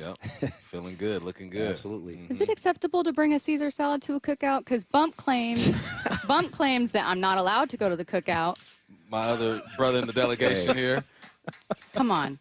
Everyone loves a Caesar salad. Everyone loves a Caesar, but that thing will be hot. Yeah. He claims I cannot, until I refuse to bring the Caesar salad, that I can't. Nah. It was just one conversation we had months and months ago when I said, it was like 4th of July. So it was like, well, what do you bring? I said, well, Caesar salad. Everyone likes that. And they haven't let it go. Yeah. Him and Curtis. Well, maybe if you bring a Caesar salad, but like if a linebacker brings a Caesar salad, that's no good. No. Okay, well, what are you bringing? Oh, gosh, I'm going to have to bring some cornbread for sure. Cornbread, let's go. Wow, okay, but Caesar salad, I guess. Can't miss. Can't miss with the cornbread. That's crazy. Yep. That's crazy.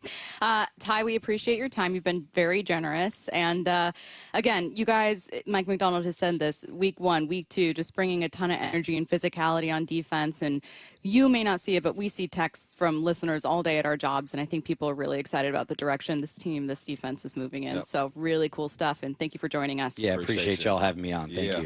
Voice of the Seahawks coming your way next on The Huddle. That feeling, that sensation we're all feeling right now, that's playoff fever. Third home run of the night for Dom Canzone. What a career night. Scorching scorching hot at the plate. Now the Mariners pouring it on. And a half-game lead on Houston for first place in the West. They're right there. They've taken over. Today, the Mariners go for 11 straight wins. First pitch in KC at 4:40. It's the push to the playoffs on Seattle Sports on 710 and the Seattle Sports app.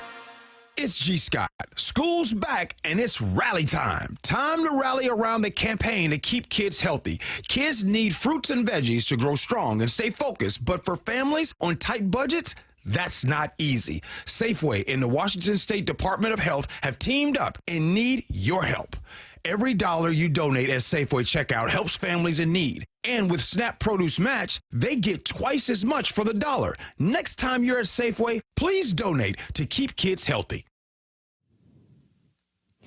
Do you have a car you want to sell, but you don't want to go through all the hassle? I don't blame you with all the scams and security risks out there. More and more people just aren't comfortable selling their own car. So now here you are. You want to get the most money possible for your old car, but you don't want to sell it yourself. So what do? Stacy here with the answer. It's Wayscar Ford in Auburn. Not only will they purchase your car and pay you right up front for it, but it gets even better. Once they resell your old car, they share half the profit with you. The question I get most from friends who hear this is, okay, Stacy, but what's the catch? But there isn't one. It's simple. All the money they save by not traveling to buy cars at auction, avoiding purchase fees and shipping and travel expenses allows them to offer this deal. They'd rather share that money they save with you rather than outside vendors. They encourage you to shop around, but look, if Wayscar Ford can pay the same or more as competitors and share half their profit with you once they resell your car, why would you go anywhere else? They've already shared over $800,000 with customers. It's only at Wayscar Ford, wayscarford.com.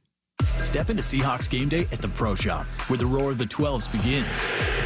And official Seahawks gear is always within reach. Touchdown, Seahawks! This is the Pro Shop. Visit the official store of the Seattle Seahawks, located at Lumen Field and the Landing in Renton. I had pain. I had numbness in my feet.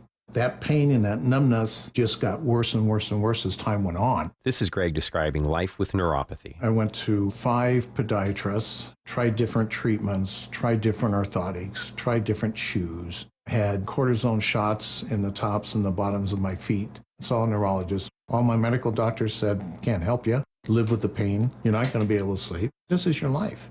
And then I just gave up until I found Sound Pain Solutions. I'm Dr. Mark Shelley, a chiropractic physician and board-certified functional neurologist at Sound Pain Solutions. Our neuropathy treatments can rehabilitate damaged nerves. We use FDA-cleared, non-surgical, drug and pain-free procedures that help neuropathy sufferers like Greg find relief. I feel better. I mean, just feeling better is huge. If you experience numbness, shooting or burning pains, or loss of balance, call us. Sound Pain Solutions, 855-996-0025, or click soundpainsolutions.com.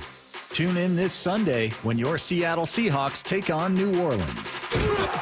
Kickoff at 1:05 p.m. Muckleshoot Casino Resort, proud sponsor of the Seattle Seahawks and the biggest and best in the Pacific Northwest. Imagine homes so well designed and so luxurious, they'll be setting the standard for decades. You're imagining a Mainview home. Now imagine a Mainview home on sale, saving $50,000 to $120,000. Isn't that what Brett and Amy bought? Yeah, it's a Mainview, and they saved a bundle. What are you doing? Looking at the Mainview website. It's now or never.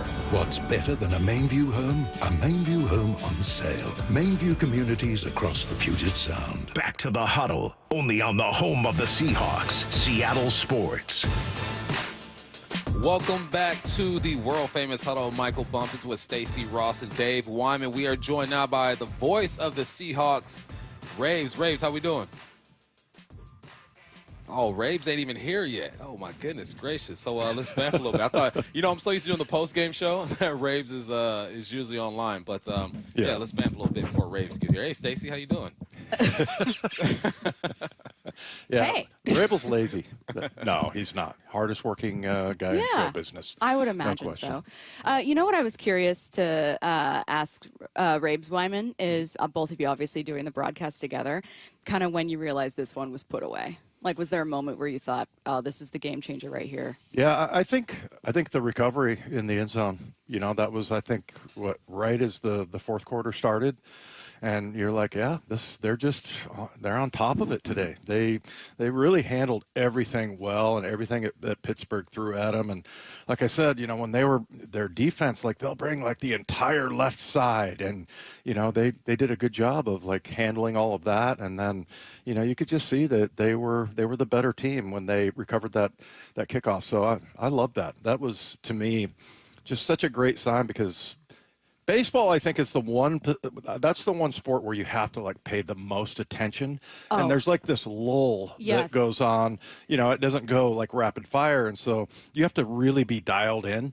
And I feel like that's the kind of focus that these guys have. That they're like Josh Naylor type of focus, if we could throw a Mariner joyless in there. Focus. Yeah. So I think when that happened, I don't know. What about you, Bump?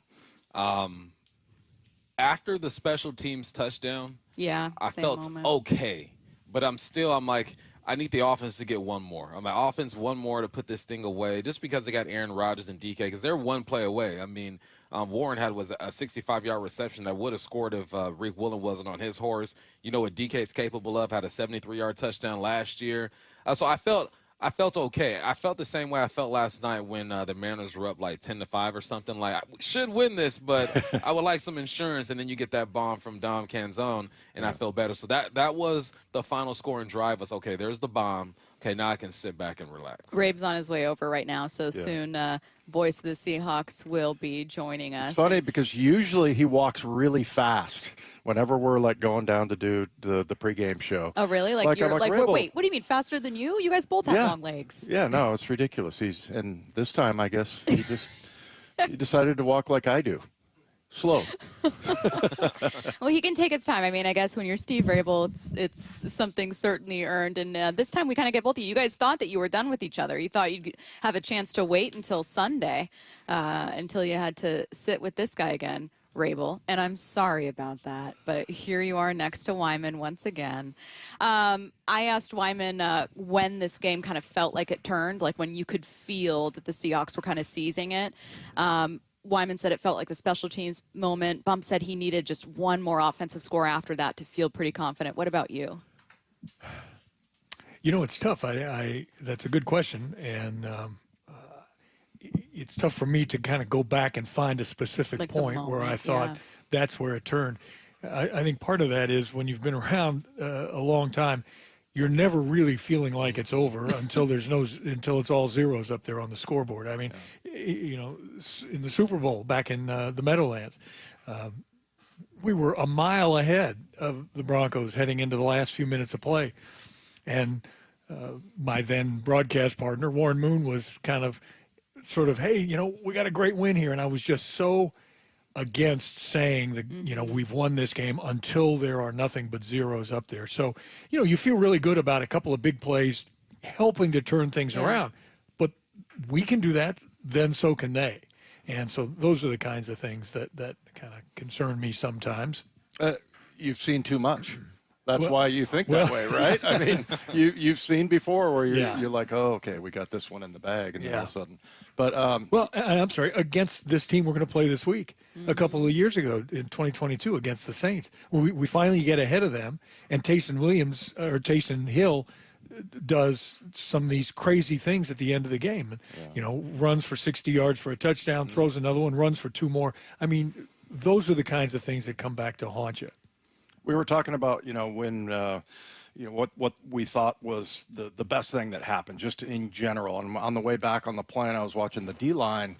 I thought that was where a lot happened. Byron Murphy got his, he quadrupled his or tripled his sack totals for his career. So, I mean, I thought it was D-line, but what really stood out to you in that game? Why they got that win? Well, up front, both sides. I'll take it for both sides. I think D-line did a terrific job.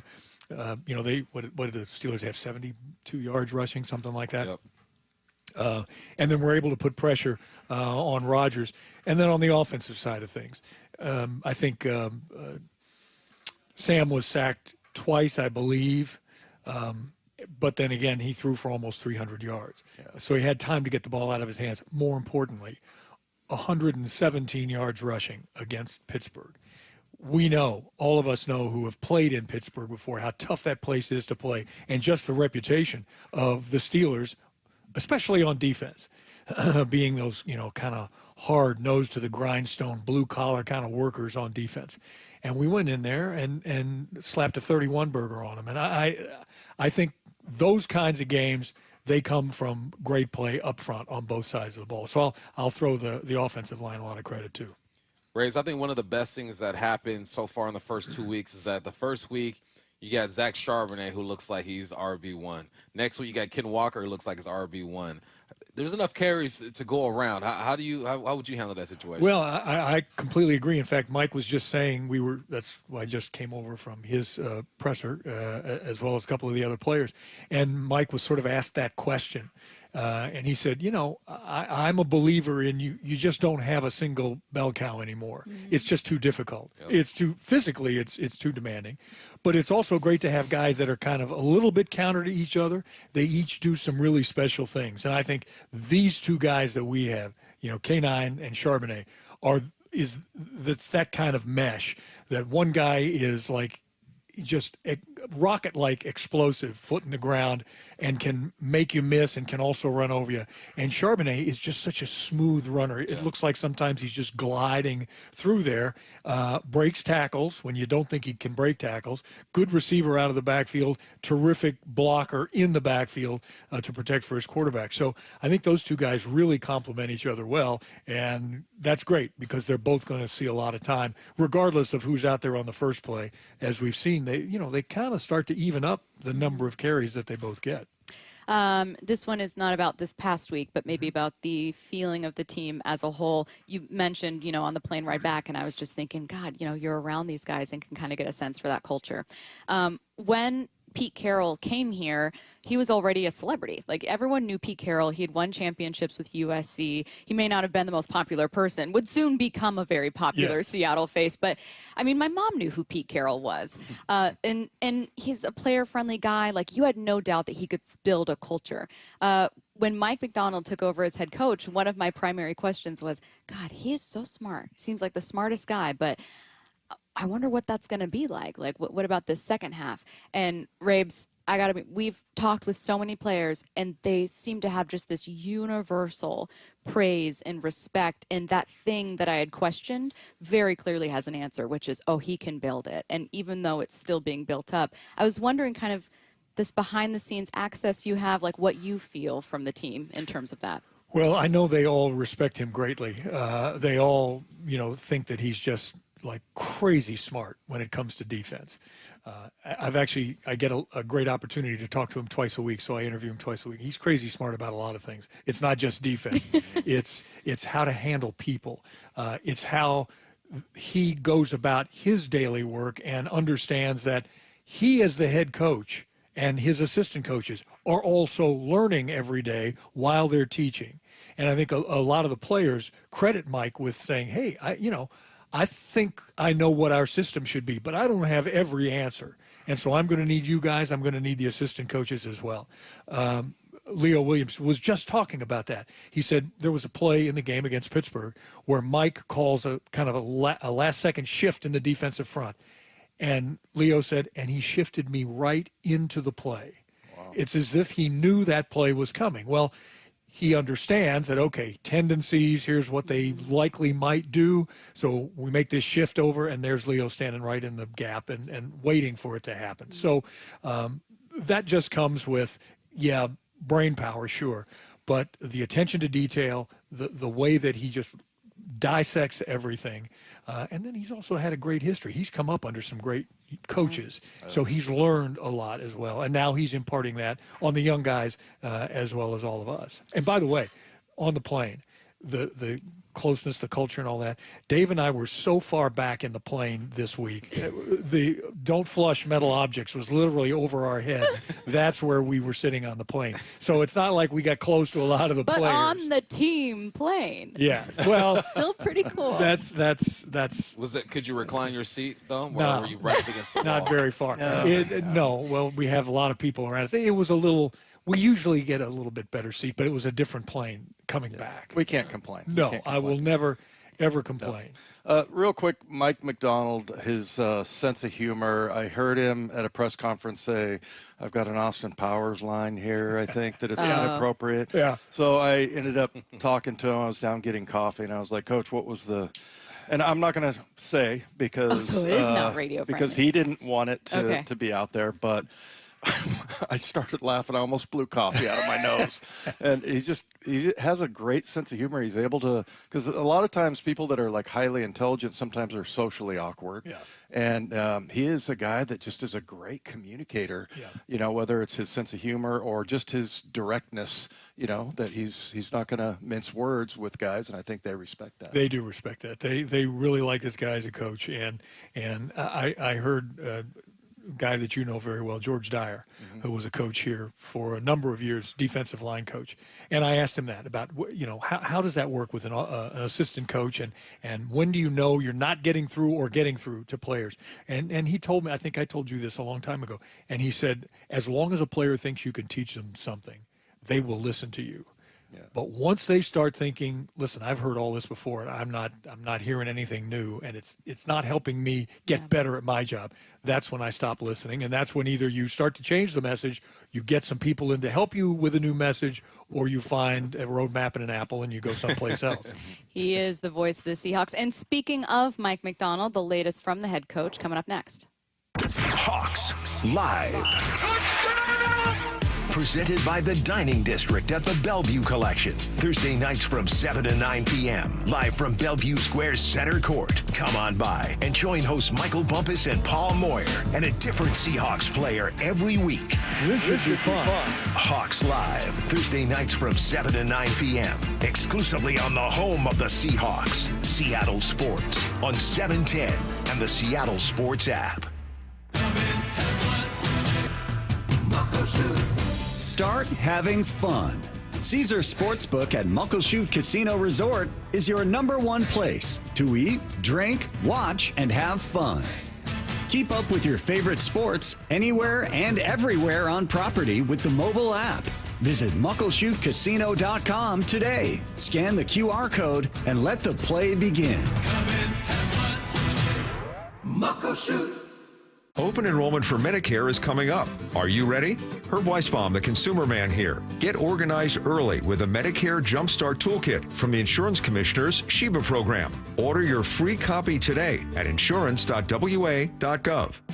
John here with Happy Hauler. We want to help get your unwanted items to those in need. Furniture and household items you plan on throwing away? We'll take them and prioritize donating and recycling, keeping items out of the landfill, and giving useful items a second happy home. Happy Hauler is Seattle's eco-friendly junk removal. We work with over 20 nonprofits all over Western Washington to donate used items. Make yourself, your community, and the planet happy. Reclaim your space. HappyHauler.com, hauling with a heart. This is my life. This is my family's life. The people that work here, they're my family. When something's not right with them, it's not right with us. We get notifications every time we get a review. And I said, how do you not let it eat you up? Sometimes I feel so responsible. And his answer was, I just look at it as an opportunity. We need that feedback to learn and to do better. I'm grateful for the feedback. Big part of sales is the relationship aspect. People want to do business with someone they can trust, who's a real person. They don't feel like you're just going after their money. And when you take the time to get to know them, get to know their needs, not be a car salesman, but be a consultant, then they feel more comfortable with you, and the experience is better on both sides. It's not about closing deals. It's about opening relationships, helping people make the right choice. The LJ Way is the Lee Johnson Auto family. Hey, are aches, injuries, or everyday pain slowing you down? Well, it is time to move better, feel stronger, and get back to doing what you love. IRG Physical and Hand Therapy is now accepting new patients, and no referral is needed. Their expert team offers personalized hands-on care to help you recover faster and stay pain-free longer. Shannon, what is it like to see new patients walk through your doors? Rock, it's wonderful. You know why? It's because it's an opportunity for us at IRG to make a difference in someone's lives. It's so important that when people come in, they experience engagement, coaching, teaching. We build relationships with our patients, and we want to make it easy. We all know that healthcare has a lot of what I call minutia in it. We have a concierge call center. When you call, we're going to check your authorization, verification, certification, justification. We're going to find out everything we need to know about your insurance, and we're going to make it easy for you because we want you focusing on getting better. And all you got to do is head over to irgpt.com to find the clinic nearest you. irgpt.com. What is that sound?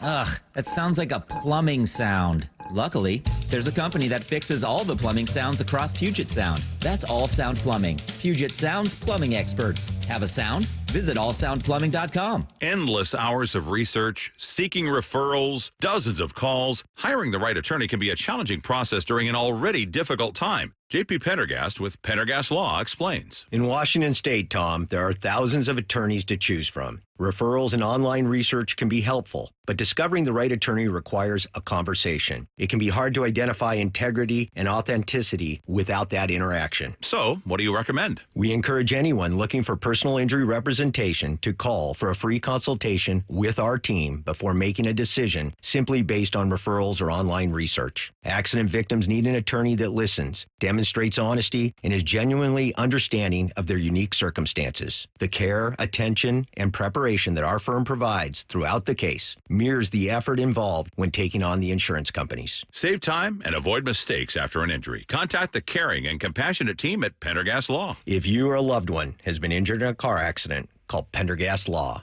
We can help. Imagine finding your dream home and moving in right away. No waiting to sell your old place first. Sounds perfect, right?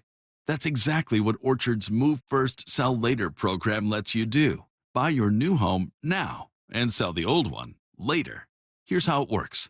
Orchard gives you cash so you can buy and move into your new home first, on your timeline. No waiting, no showings, no double moves. Then the Orchard experts take it from there. They handle repairs on your old home for you so you attract the right buyers.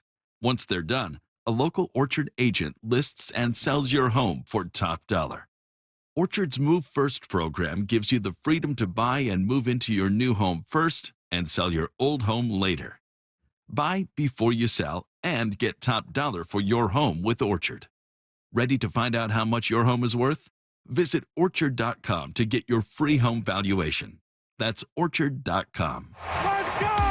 This is Seattle Sports. Streaming through the Seattle Sports app. KIRO AM Seattle. KIRO FM HD2 Tacoma. This is The Huddle. The handoff inside. He's Sherman. He's going to go. Touchdown, Seahawks. Exclusively on Seattle Sports on 710. Seattle Sports on YouTube and the Seattle Sports app with hosts Michael Bumpus, Stacy Rosk, and Dave Wyman. You don't sound it. You come get it. Time to go inside The Huddle. Seahawks head coach Mike Macdonald is speaking with reporters at team headquarters. Let's take a listen. All right, good to see everybody. Good to be back home. Let's go ahead. Coach, if the only thing you knew about two teams in a football game is one was more physical than the other, how much would you be willing to wager which one was going to win? What was the other thing that I knew? The only thing you know is how that one team was that's more the only physical. thing? Yeah, that's the only thing. I think it's just important to play that way. I mean, I don't think that games can go all sorts of different directions. I mean, turnover differential are really important. How physical you play does factor into that, I would imagine. How you affect the quarterback is going to be a big indicator. Situational football, all those things are important. But, I mean, it's a driving force behind how we want to play and how we want kind of our, I don't know, formula of how we want to win games. So it's important to us to play that way. When you look at the Saints, it looks like they want to run the ball and use Kamara. What can you tell about his running style and the way they're using him? Well, yeah, he's been a really good player for a while now in our league. He's got a kind of a smooth speed about him where he has it's just such a smoothness to his running style. Doesn't lack physicality. It's just smoother. Change of direction. You know, obviously the contact balance, body control, all that type of stuff is there. And then him catching the ball to the backfield has always been something that you have to account for with him. And he's playing at a high level right now, so they're doing a good job. Those yards out of the backfield. There have been some of those yards week 1 and week 2 for opposing running backs. Yep. Is that a point to address, or are you just willing to give that up if you can stop the No, ground? we know we need to be better on the catch and run stuff, especially with the backs. The Saints run cover 0 at the third highest rate, and opponents are averaging negative yards when they're doing it. What does it take to be a good cover 0 team? Well, I think you got to be. You have to be able to be. You have to be able to adjust when you're not anticipating and they're running it. You have to be able to anticipate it and call it and beat it when they're in it, and then you have to be able to identify it and get to answers when you see it. So it's kind of all those different things, and we practice those things all the time on both sides of the ball, and it really just comes down to execution. You know, playing on time, getting ID'd right, blocking it up, and go making a play. So, yeah, it'd be a good test for us. How do you practice physicality in today's NFL with what you're limited to do? Well, it's tough. I mean, sometimes it's not. Sometimes it's like lowering the tempo so your bodies can recover. You know, I guess the answer is what's best for the team and how your guys are going to play the best moving forward. I mean, like today we're in pads. It's going to be important for us to, you know, practice hard, practice with physicality, also take care of one another, work on our pad level. You know, I think the fundamentals are really important. If your fundamentals are strong, it lends the ability to play with more physicality, you know, so you're not out of whack. You can be in power positions and things like that. When you decide to go, well, okay, specifically this week, why are you in pads today? Just felt like we need it. We need to stay sharp. We need to work our pad level. Things on both sides of the ball that we're always chasing, and this is a good opportunity. You know, on Wednesdays, it's a physical day, and so let's go get after it. How does that what have you learned since last year to this year in that regard, of when to put the gas down and when to give them some time off? I think the philosophy is the same. Better feel for how you know what tempos we need and when.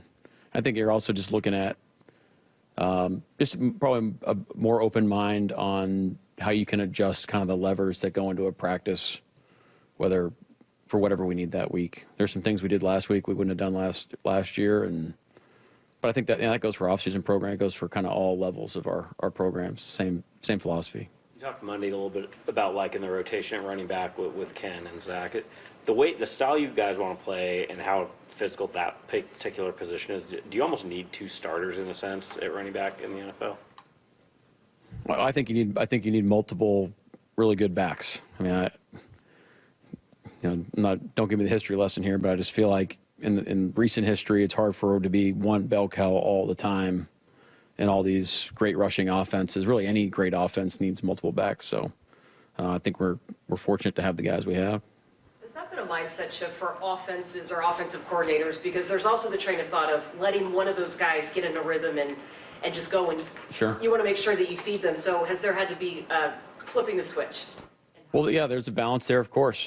You know, like, from my experience, I haven't subbed running backs, in my history, but it's like defensive linemen or linebackers that you're rotating out. It's like if someone gets a hot hand, they're playing great, you're probably going to let them have a little more carries, or there's just kind of a art to it, I guess, and it comes down to how your guys are doing and what's going on that day. The tush push with AJ, when did that start to seem like a possibility for you guys? Because that seems like a play that you really can't really work on or get a feel for how good you're going to be at it in the spring. Yeah, we've been working on it all off season. I mean, the ball handling is so important, so you got to stack all those reps coming out of the huddle. With Byron, statistically, obviously, Sunday was kind of a breakthrough day, but was it kind of a matter of he just kind of had the opportunities? Are you seeing his play really progress from last year? Yeah, I think I feel like I've answered Byron's questions pretty consistently over the last year because I feel like he's played at that level. So I think it's more of a function of just I'm happy that now the numbers are there, I guess. But I think the tape tells a similar story of how well he's playing. But production does matter, obviously. I mean, especially individually. So I'm happy that he was able to get the production he got on Sunday. Josh Jobe, you talked about his work ethic a lot, his approach, but maybe just with his game specifically, is there anything that really makes him stand out in his coverage, a technique or anything like that he's really adept at? Yeah, I would say just his complete game right now. I mean, he was one to work on. There's areas in game that I like his attitude, like knowing what he wanted to work on going into the offseason, having a plan for it, attacking it, playing the ball late in the down has been really good, and that's easier said than done. It's just a constant, to me, what I'm seeing from a lot of our guys is what takes you to the next level all the time. Because once you get to a certain level, it's hard to keep leveling up. And it takes a lot of work to get that incremental gain. So, staying the course, staying hungry about finding things to get better at, staying determined with that type of stuff. Not maybe get to a plateau, but you gotta kind of work through all those things. So it's that constant attention to detail that I think lends himself to be able to improve consistently. Are you talking about like playing the ball late in the down? You mean like in a scramble plaster situation, or yeah, like when you're in phase with the guy or out of phase on down the field throws. Yeah, not necessarily on a scramble drill. Chenna didn't play a ton his first game back in a while. I assume you'll probably want to ramp him up. But just what do you see so far, just getting him back out there? Well, it's just great to have him back. He's gonna continually. It's not easy to just step in your first NFL experience and go and play a game, but it's a great first step. It's a great foundation. I think he gained confidence. We're in a position now where I think you can see some sort of increase to some sort of degree over the next, X amount of time. I mean, we're not going to just stick at that play level as long as he's feeling well. So, and it also lets, have a little bit more rotation at the edge position. So it's kind of good for him, good for everybody type of thing. You mentioned that you're not getting as many quick wins in the pass rush as you'd like to see. How much do you attribute that to players winning one-on-ones versus scheme and getting guys set up in the right way? I think it's kind of everything. I mean, there's some situations where you want to be able to get to pass rush solutions on not necessarily conventional pass downs, so we can be better in that area. I think we got to stick to our process when we are in some of those pass down situations where it did improve probably from the first game, but it's somewhere that we want to be the best in the world at it, and you got to keep improving. So how you work together, how you identify situations, all the work that you put on through the week, so you're not just inventing stuff on Sunday. It's stuff that you've worked on throughout the week. Your secondary's been fairly tested in terms of injuries a couple of weeks in with Nick, with Devin. Would you say that the depth of that unit at large is a strength, that you guys have been able to weather those injuries fairly well these first Well, I think when we talk about the 70, that's a critical part of our team, and I think is going to be something that we're going to be leaning on to have success over the course of the year, whether it's our DBs or whatever position. There's going to be times where a position's low on guys, and we're going to be dependent on those guys to step up and go play. And they did that this week, and that's great. But every week we're going to be dealing with that sort of thing. That's the nature of our business. Darian Kendrick hadn't played a lot, statistically, hadn't played a lot of nickel prior to coming to you guys or prior to this year. What did you guys see in him that thought you could kind of... Well, it's a great example of our personnel staff, Willie, identifying guys that fit our kind of style of ball, our type of guys, and the skill set that we asked from those positions, and then coming in and look. I mean, when you get into the season, it's not like the coaches are. It's our personnel staff that are scouring the league on possible opportunities, and then as coaches, having the open mind of taking a guy in and going to work and just being all in on the process to get him ready to play. So, tip of the cap to everybody involved. Who came up with the term "Ready Squad"? It's a great question. I mean, we were scrimmaging out some names that weren't good. I guess we brought them to like a test audience. They it failed. I think it just paints a good picture, right, of what you're trying to create. You want a feeling of growth. You want a feeling of everybody. Something that's pretty good. What was the worst name that got thrown out? Probably can't say it. We are going in the trenches with Ray Roberts next. That feeling, that sensation we're all feeling right now, that's playoff fever. Third home run of the night for Dom Canzone. What a career night. Scorching hot at the plate. Now the Mariners pouring it on. And a half-game lead on Houston for first place in the West. They're right there. They've taken over. Today, the Mariners go for 11 straight wins. First pitch in KC at 4:40. It's the push to the playoffs on Seattle Sports on 710 and the Seattle Sports app. If you're 55 or older and into that whole saving money thing, T-Mobile has an exclusive phone and internet bundle just for you. Right now, get 2 unlimited phone lines plus 5G home internet for just $30 each per month with AutoPay, plus taxes and fees. And with 5G home internet, setup is easy with just 1 cord and no technician needed, which is great if you're also into that whole keeping it simple thing. Switch now and experience the best mobile network in the U.S. Visit your local store to start saving. T-Mobile, it's better over here. Based on analysis by Ookla of speed test intelligence data Q4 2024 to Q1 2025. Ookla trademarks used under license. Unlimited on our network. Customers on voice plan may notice speeds lower than other customers and further reduction if using more than 50 gigs a month due to data prioritization. Video streams and SD on this plan. Home internet pricing after $20 a monthly bill credit plus $5 per line without autopay. Debit or bank account required. See 5G device coverage and access details at T-Mobile.com.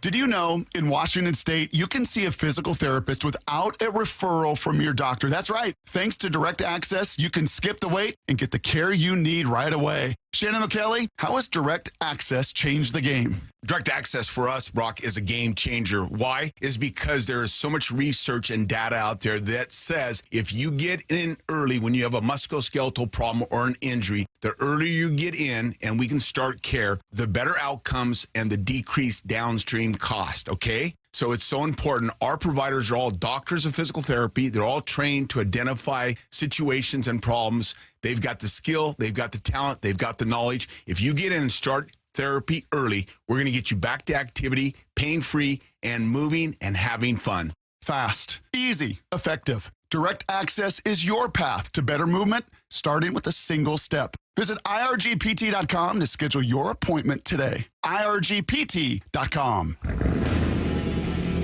Keeping your engines healthy means protecting them in season and out. Experts trust Stable to do that. And third-party testing confirms it. Stable is the industry leader in preventing fuel-related issues, no matter if you use it in your car, boat, or outdoor power equipment. In season or out, at every fill-up or when you store, start with Stable. Hey, want to hear something great? Right now at Wendy's, you can get 2 of the #1 selling bacon cheeseburger in all fast food, the JBC, plus medium fries and a medium soft drink for just $8. Want to hear something else great? Double the burger means double the bacon. Now that's a game changer. 2 of the #1 bacon cheeseburgers with fries and a drink for just $8. Gotta be Wendy's. Limited time only. U.S. price and participation may vary. Request $8 JBC meal deal to obtain discount. Individual items at regular price. From whiplash to herniated discs, there are a few car accident injuries we've all heard of. JP Pendergast with Pendergast Law explains that even the most common injuries differ from one another. Pre-existing conditions, health history, beginning of treatment. There are hundreds of factors that make every person and every injury unique. While these variables aid medical treatment, the strongest case recoveries must also take them into account. Could you explain a little bit more? Our team at Pendergast Law is obsessed with turning over every stone to differentiate each case. This requires thorough investigation, diligent listening, and relentless research. We never pursue cases with a one-size-fits-all approach.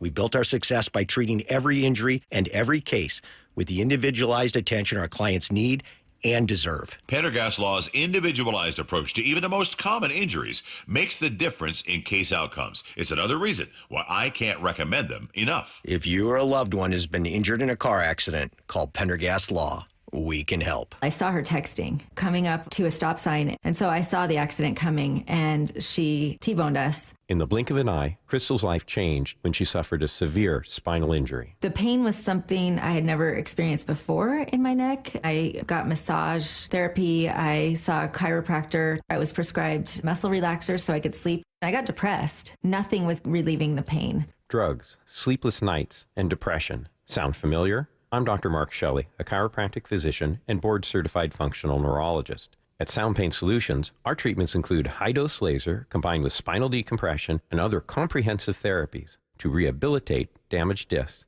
We use treatments that are non-surgical, FDA-cleared, drug and pain-free.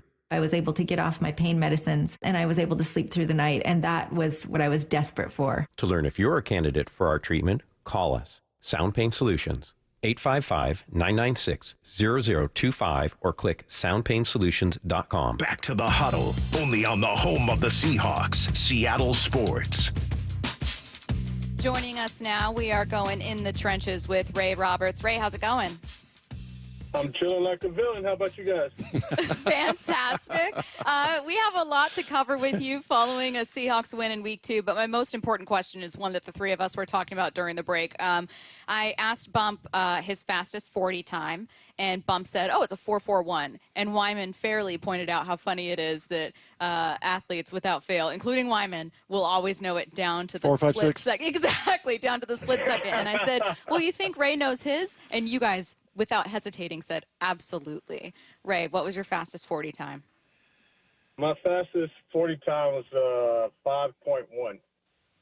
There you go. Yeah, we all know. Yeah. That's good for a big dog. I was 315 pounds. I was going to say with that very important context. Oh, my God. Absolutely. And this was before you did all the training before the combines and stuff. You showed up and ran. You didn't do all the training before and, like, preparing for the combine. You just got there when they told you to be there, and you just did what they asked you to do. So I would think if I had to train for it, I probably could have gotten 4.9, 5 flat, something like that. Yeah. I was going to say, can you imagine? I'd have gotten those foes. I was going to say, can you imagine having a dude that big running 5'1" at you? And actually, I did experience that. Big Ray. I was in Denver playing against him. Yeah, I didn't know how to run, further than 10 yards, dude. So, like, once it got past 10 yards, it was just all like, I was running like I used to run as a little kid, just playing, running around, in the fields and things. So I had no form or nothing. Just all right, Ray, without dying. Well, we know you can talk about everything, but we do call this In the Trenches with Ray Roberts. So what did you think about the offensive line just in general when you looked at the tape afterwards? I think there's still like some growing pains that are happening, and I think that's why you see some of the inconsistency, like in the running game. I think the guys are starting to around the second half they kind of picked it up a little bit. Like it's hard to explain, but when you're running those like wide zones, outside toss, and you're working double teams, man, you have to pursue. If you're the tackle and you're trying to like hook the defensive end, you got to get your inside shoulder to his outside shoulder. And if you stop short of that, you're going to lose the block. He's going to be able to get across your face. And so they're still kind of learning how to do that, whether you're the tackle setting a double team or the guard setting a double team. But there's a couple times when they're able to do it, and you saw like Charles Cross, like put dudes on their back and stuff like that because he's pursuing that outside number. So they're still learning things like that. I think Raible, is playing tough game. You can see all the ability that he has, but he got caught in some situations this past week where maybe his technique wasn't as great. There's a couple times where he overset in pass protection and got himself in out of position and those types of things. But that's to be expected from a young dude. But I thought overall, I loved just the overall grit and resilience they showed because they bounced back. They played better. They protected better. They found the running game. All of that stuff happened with the offensive line. Ray, I really like the matchup this week with the interior lineman and the D tackle over there for the Saints. I feel like the past couple of weeks, the one tech has been a challenge. And for people who don't know, the one tech is the guy between the center and the guard. What does that do for the run game if I like that matchup as a coach? Well, I think, the wide zone is what they're known for, but they've done a pretty good job between the tackles. K9, had a couple really good runs where he just kept it between the tackles, and he was pretty decisive in just putting his foot in the ground and getting up the field and finding the yardage that he needed. So when you can get push and secure the middle of the defense when you're running the football, because usually if you can secure that defensive tackle, that one technique, you're probably going to get a pretty good angle on the inside backer too. And so then you can really create a soft spot in the middle of the defensive line to really, do some work. And now you have them sitting down on that kind of inside zone action, and you just stretch it a couple steps further into the outside zone. Now you have everybody hooked. So it kind of sets the defense up to not be right. The Saints have 2 one-score losses in weeks 1 and 2. I know that their fans are probably really frustrated, and there are certainly mistakes they want back. But as you know, any given Sunday in the NFL. So how can the Seahawks make sure they get a win on Sunday? I think they have to just really lock in on like how the things that they did well. Like sometimes people say you learn the most from losses and failures and stuff.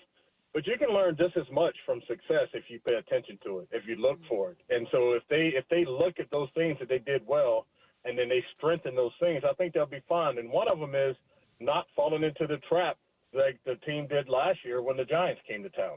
And nobody was expecting a whole lot from the Giants, and then all of a sudden they were just running up and down the field. And so I think they got to secure that mental part of it, and then just look at the things that they do well. And then remember what that felt like. Remember what those steps were.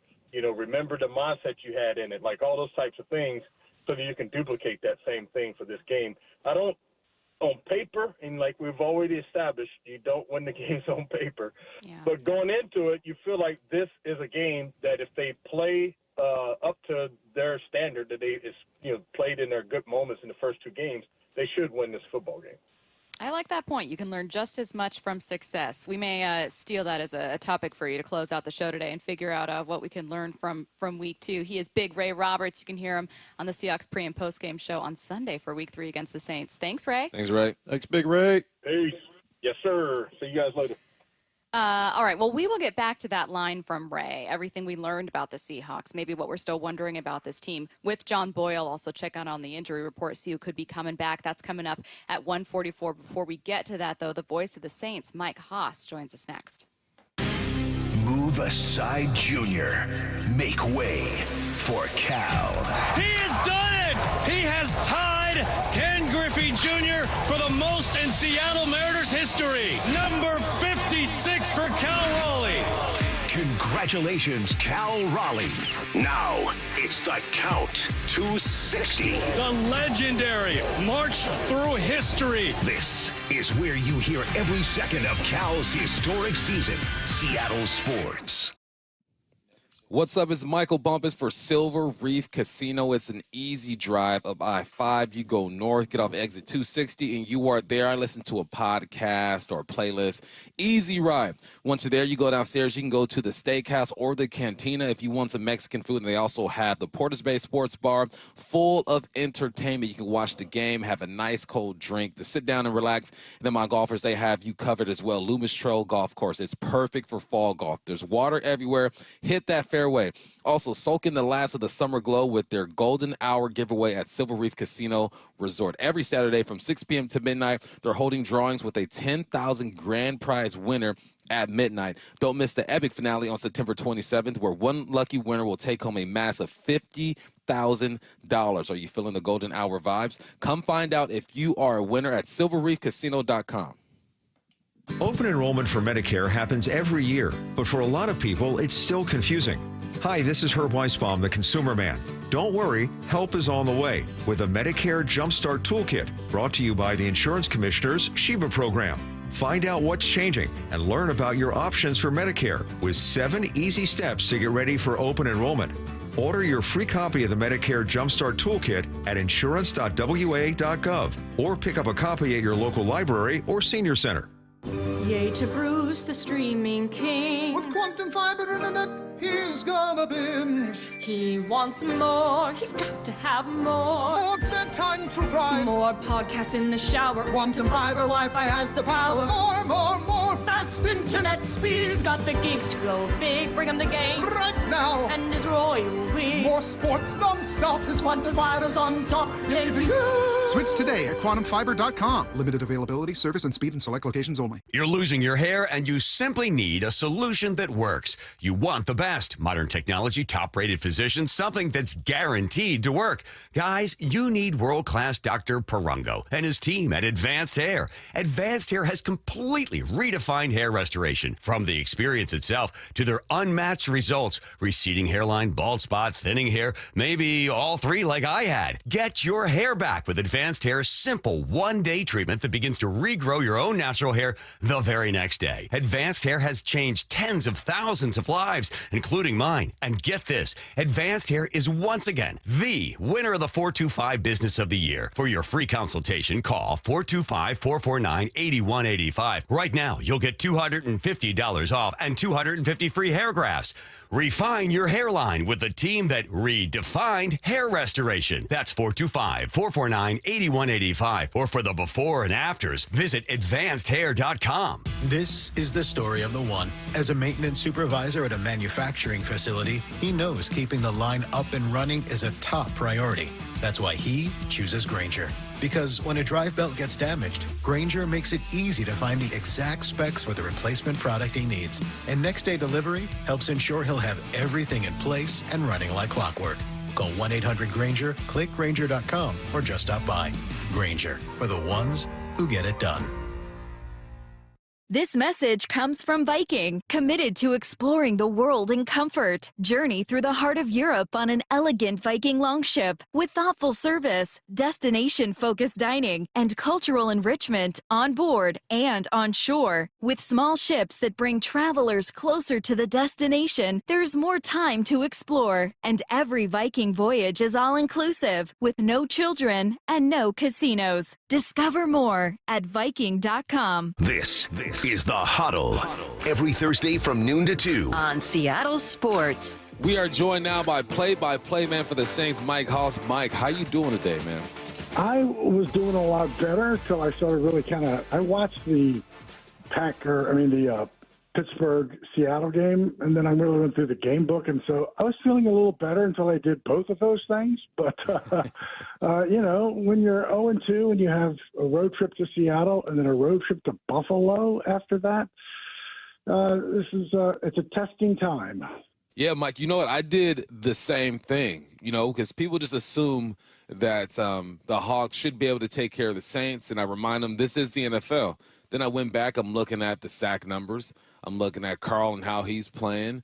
I'm looking at that defensive line, and I got myself thinking, this team is better than what they are on paper. How do you view this team and where they stand right now? I think it's been kind of different. It's for an 0-2 team because they've done probably what was told of them. Go out, don't beat yourselves except for the penalties.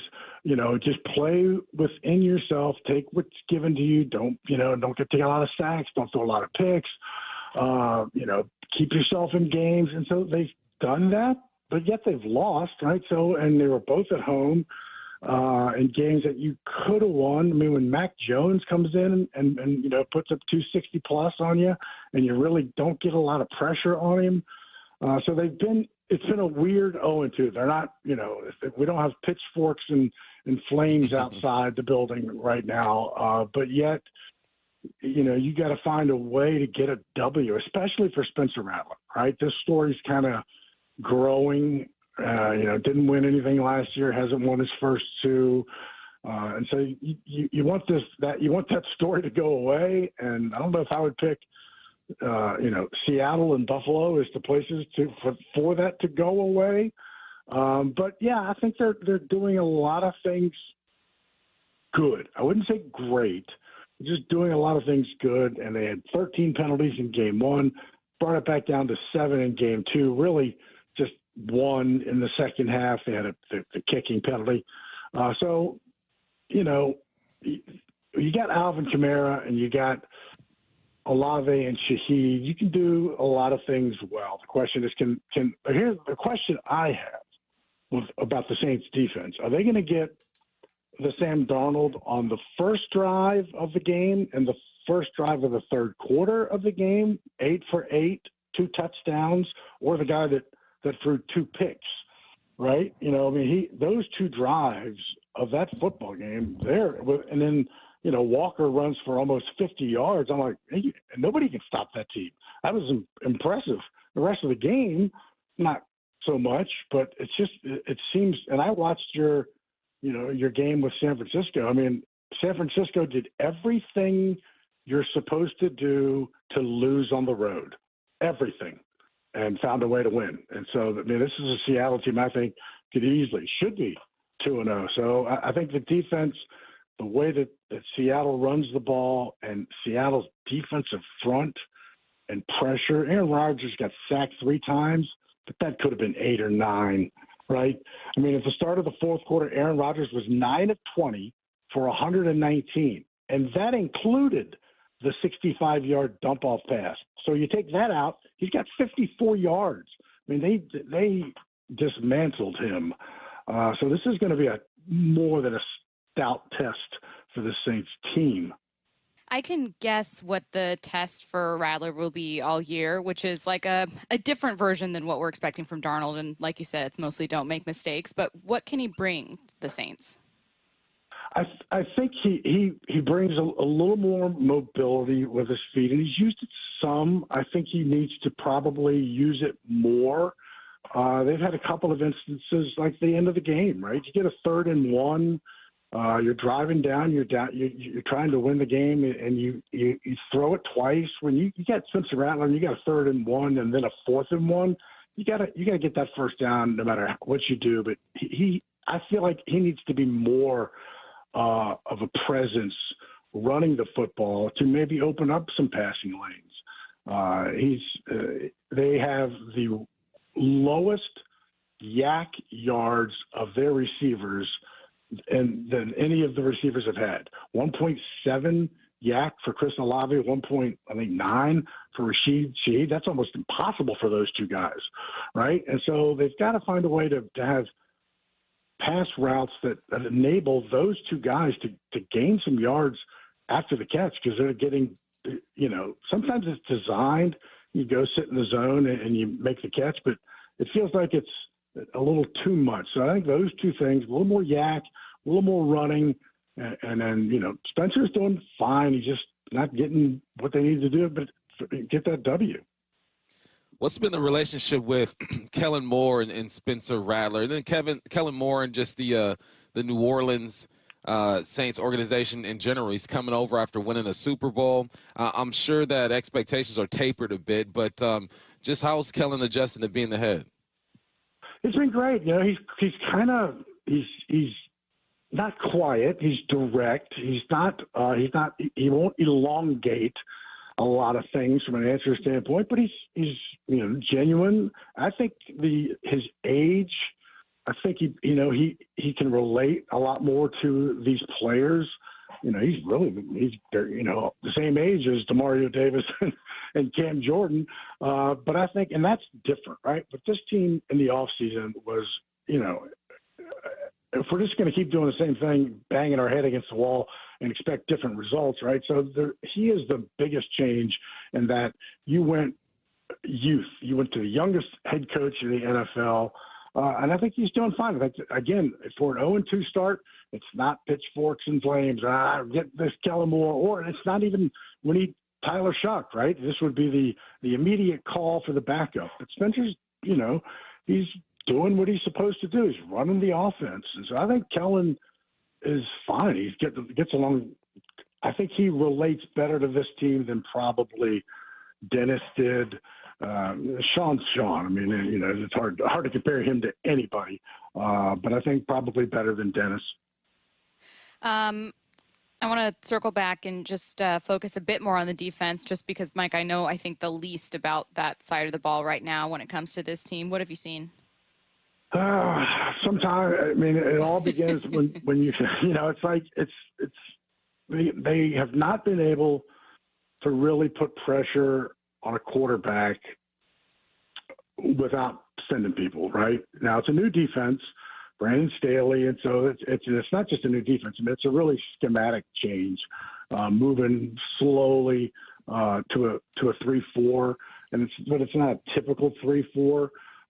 So I think where their problems have been has been not being able to get any pressure on the quarterback with your front four, sometimes stopping the run, and then third and long.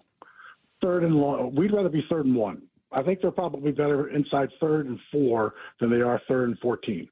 And, that kills you. Now, Kyler Murray is going to run the ball, but just overall, they get in third and long, awesome first and second down, and then give up third down, whether it's a penalty or it's 3rd and 14, they pick up 15. So those two things, putting pressure on the quarterback and being better on third down. If you can't do either one of those two things, man, you're in trouble. So I'm watching film as we speak, and I'm looking at Spencer Rattler and his relationship with the receivers in the pass game. And I see exactly what you're talking about. There's nothing too glaring to make you think that Tyler Shough should be in the game. Do you see this season playing out where Spencer Rattler is the guy for the duration of the season, or do you feel like Tyler will and should get a chance eventually? I think if I knew how the next, I feel like there's odds makers, and I was not one of these people that said, well, they're going to go 3-14, 2-15. I just didn't. I'm like, well, how about we play a few games, right? Let's see what this team's made of, because once you get past Seattle and Buffalo, and I don't know how those two are going to go, but obviously they ain't easy. You have 8 of your next, 13 games. All those teams are 0-2. You got Giants, New England, Bears, Carolina, Miami, Tennessee, Jets. You have some very winnable games. So, but this team could be 0-4. And really not play bad football, but still be 0-4. So the answer to the question is yes. I do think at some point that you will see Tyler Shough, whether that's based on record, whether that's based on just an injury, or Spencer is now 0-12 as a starter. I mean, just some things you might get a chance. So for whatever reason, I don't think it matters. I do think you'll see Tyler Shough. He is the voice of the Saints, Mike Haas. Mike, thanks for your time. We appreciate it. Thanks, Mike. You bet. Anytime. Talk to you guys. Have a good one. John Boyle joins us next on The Huddle. The one and only Mark Schlereth. Every Monday at 4 during the NFL season with Wyman and Bob. They did it in a fairly dominant fashion out there in Pittsburgh. How surprising is that to you? You saw some growth, right? You saw a little bit better offense, a little bit better, both combination of running the ball and tying your play action in together on that stuff. So those things to me were good. Get every can't miss conversation on Seattle sports on YouTube and the Seattle Sports app. The fall, well, it's a great time to reset your workouts on new stuff, and Top Fitness has some great deals going on right now. Hey, Brock Hewitt here, and you've heard me talk about working out in your home gym. It's the best. From flooring to everything that goes in that gym, like treadmills, ellipticals, and strength training systems, well, Top Fitness provides it all. Top Fitness represents the very best brands available, like Washington's own Precor, yes, the company that created the elliptical, and Inspire Fitness, the leader in strength training machines, along with so many others. Give Top Fitness your room dimensions right now, and you know what? They'll do the rest. They'll do a complete fitness room design. And right now, get 0% interest financing. Mention you heard it from me and receive an additional $100 off any new treadmill or home gym. It's no secret that everyone, from personal trainers to professional athletes, love Top Fitness. Top Fitness has locations in Tukwila, Linwood, and Bellevue, or visit them online at topfitness.com for more info. That's Top Fitness, your best place for home fitness equipment. With Progressive's Name Your Price tool, you get coverage options based on how much you want to pay for car insurance. And then you decide how to spend the rest of your money, because you're in charge. Today, you're going to pay down your credit card bill. But you decide when you'll pay it. Before the due date, so those interest charges don't get you. But you decide if you pay it in full. But you definitely should, because again, interest charges. With Progressive's Name Your Price tool, we'll help you find coverage at a fair price. And then you're in charge. Progressive Casualty Insurance Company and affiliates. Not available in all states. Price and coverage match limited by state law. Ready to order? Yes. We're earning unlimited 3% cash back on dining and entertainment with a Capital One Saver card. So let's just get one of everything. Everything? Fire everything. The Capital One Saver card is at table 27, and they're earning unlimited 3% cash back. Yes, Chef! This is so nice. Had a feeling you'd want 3% cash back on dessert. Ooh, tiramisu. Earn unlimited 3% cash back on dining and entertainment with the Capital One Saver card. Capital One, what's in your wallet? Terms apply. See CapitalOne.com for details. Matt Coker here with West Coast Men's Health. In the past 5 years, we've seen thousands of men at our clinics. Most guys tell us the same story, that in their early 50s, it's not that they couldn't function, they just needed help. They started taking Viagra, and it worked great at first. But after a few years, it stopped working.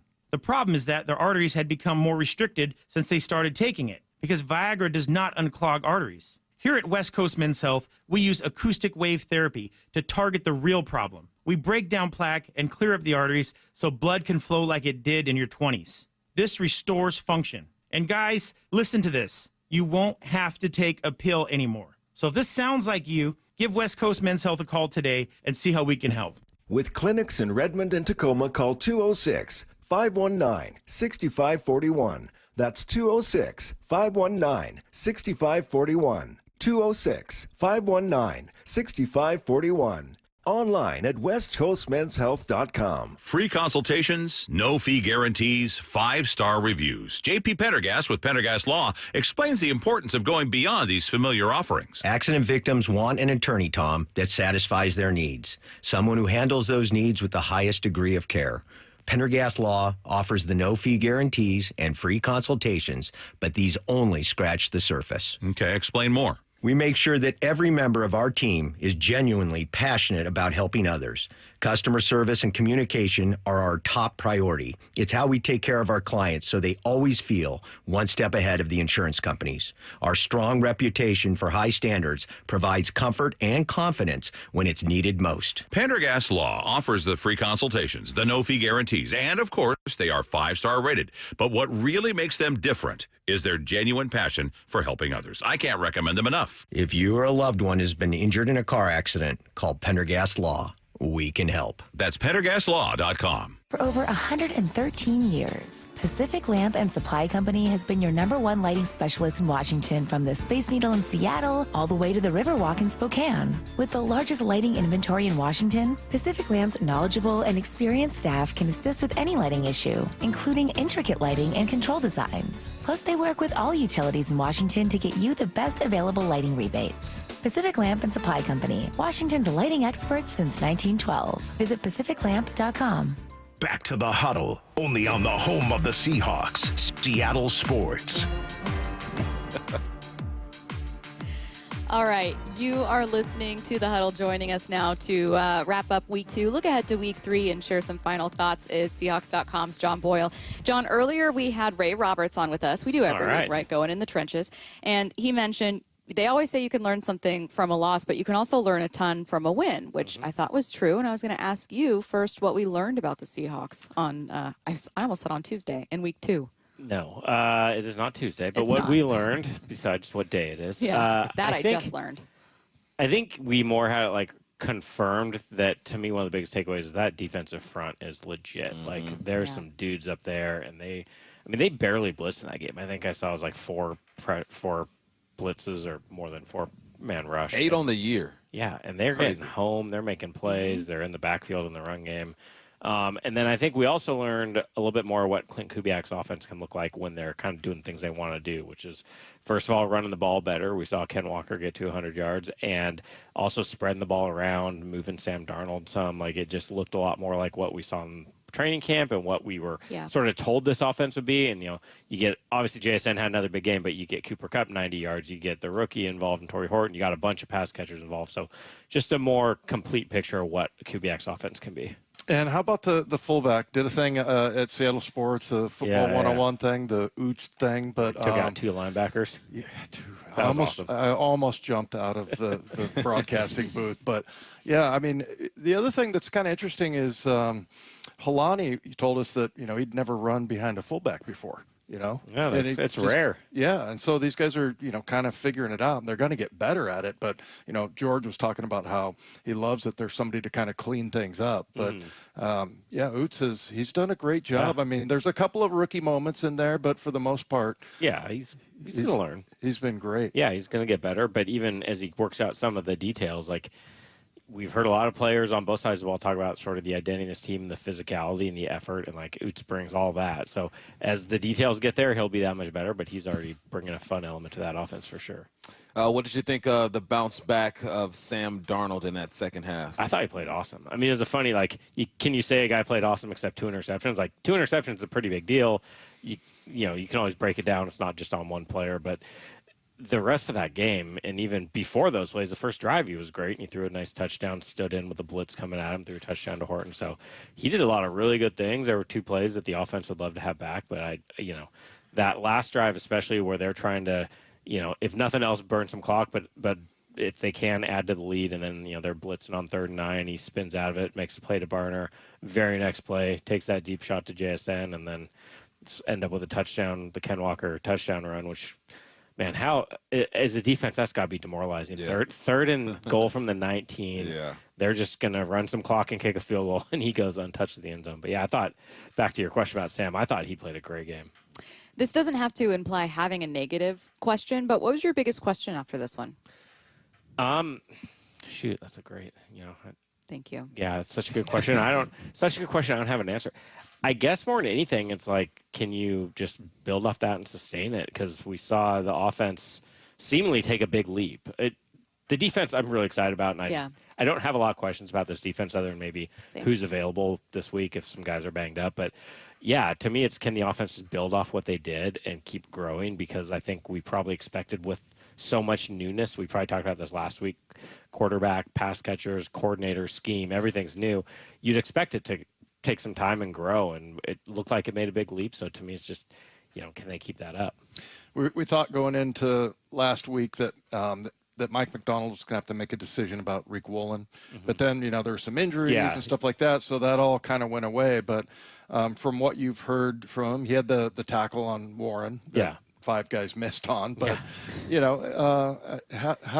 how did Mike talk about Rick Woolen this week? He seemed really excited about what he saw from Rick Woolen. I mean, he didn't get thrown out a bunch in that game, so it wasn't so much about how he played in coverage, but just the way he handled the week, where he knew he had some costly plays in that previous game, and he knew maybe there's guys competing for his spot, and he responded well in practice.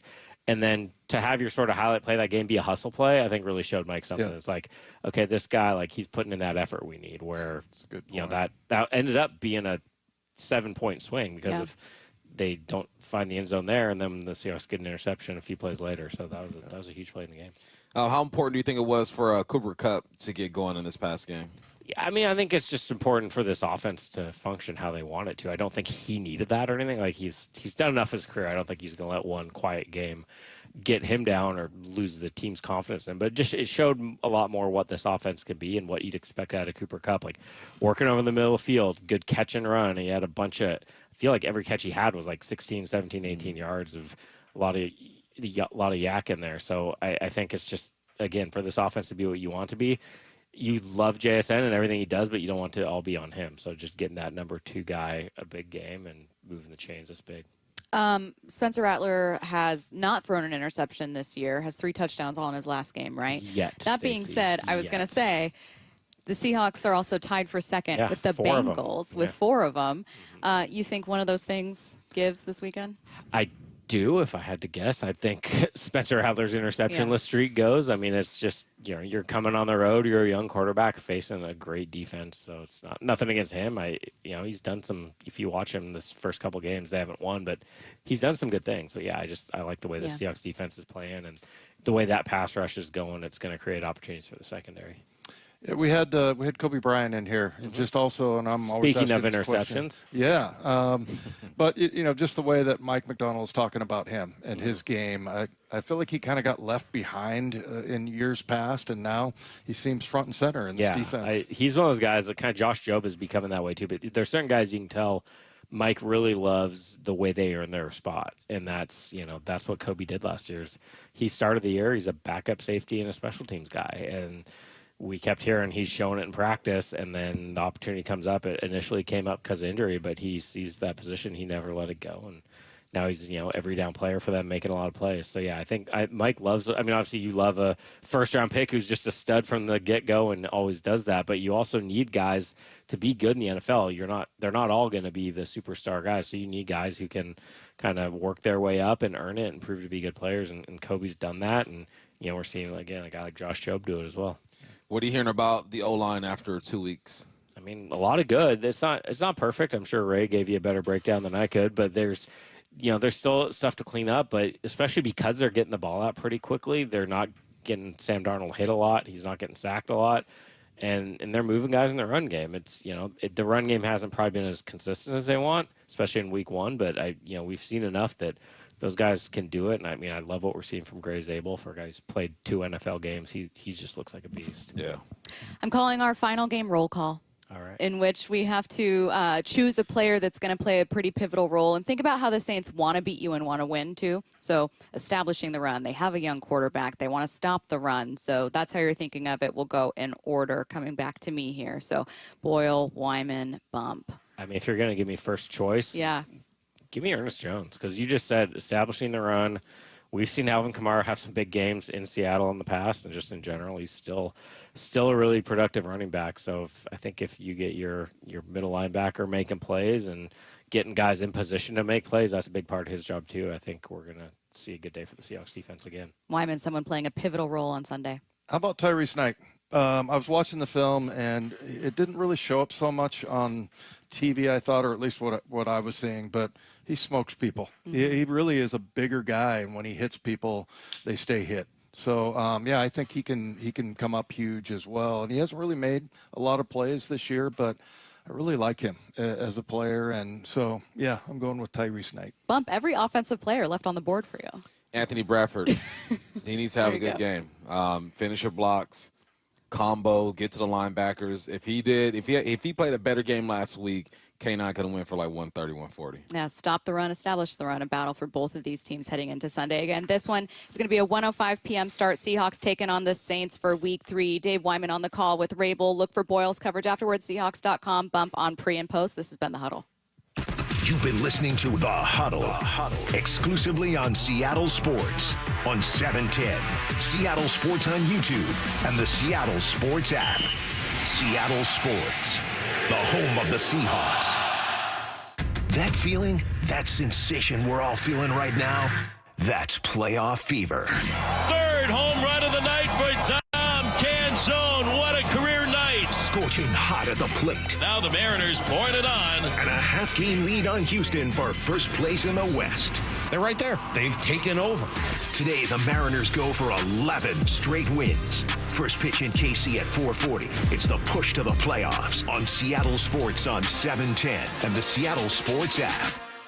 The IRS finally caught up with Louie. I hadn't paid my taxes in 8 years. I owe the IRS a lot of money. Louie was in deep trouble. We're going to take your house, put a lien on your bank account, garnish your pay. They don't care. They're going to take your paycheck. Louie found out about Optima Tax Relief, the leading tax resolution firm. A-plus rated by the Better Business Bureau, they've resolved over $1 billion for their clients. Optima Tax, they help me. They calm me down. They make me feel comfortable, and I trust them. Louie has a lot to be thankful for. I don't owe the IRS anymore, and I'm able to live a comfortable life, a lot better life. It was because of Optima Tax. For tax help you can trust, call Optima now for a free consultation. Take it from Louie. If you owe the IRS, don't go it alone.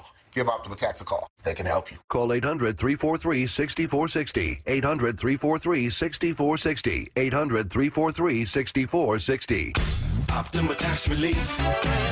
Testimonial from an actual client. Some restrictions apply. For complete details, please visit OptimaTaxRelief.com. Does your yard need shade, privacy, or a little brightening up? Look no further than Big Trees. I'm Nancy Penrose, owner of Big Trees in Snohomish. At our 30-acre location, there are thousands of trees to choose from and knowledgeable staff, including a board-certified master arborist, to help you find exactly what you're looking for. Visit the nursery and learn more about Big Trees at BigTreeSupply.com.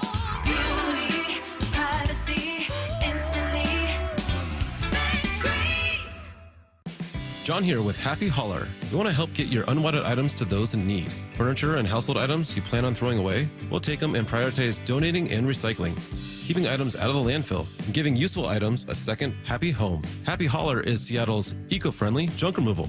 We work with over 20 nonprofits all over Western Washington to donate used items. Make yourself, your community, and the planet happy. Reclaim your space. HappyHauler.com, hauling with a heart.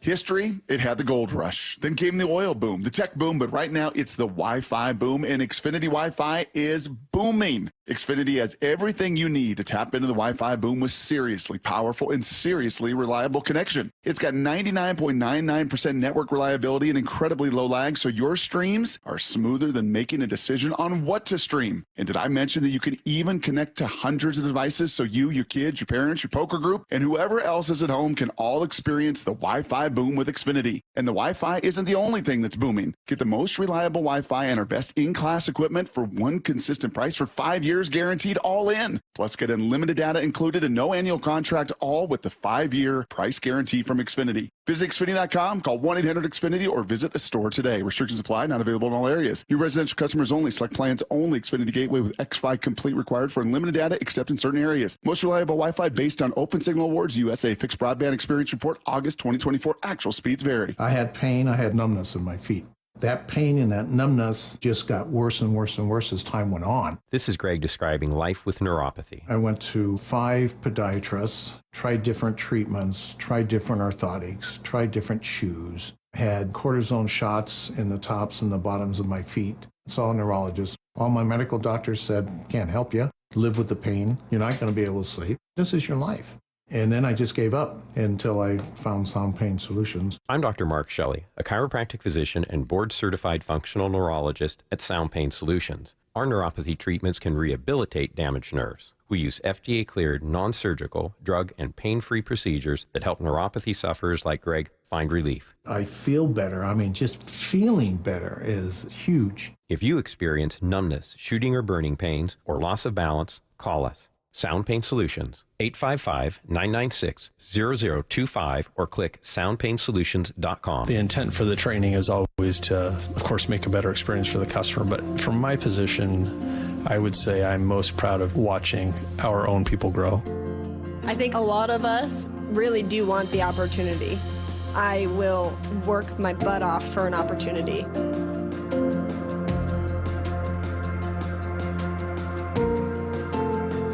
I started cleaning cars. Now I have this great opportunity to be a president of one of the greatest auto organizations I feel there is. And it's not that I was smarter than anyone. It's just I was around great people and always wanted to learn. So for me, it's super fulfilling to be able to pass that along to people and see people with the same drive and want to make a great life for themselves, right? So that to me is training. That's gratifying for me.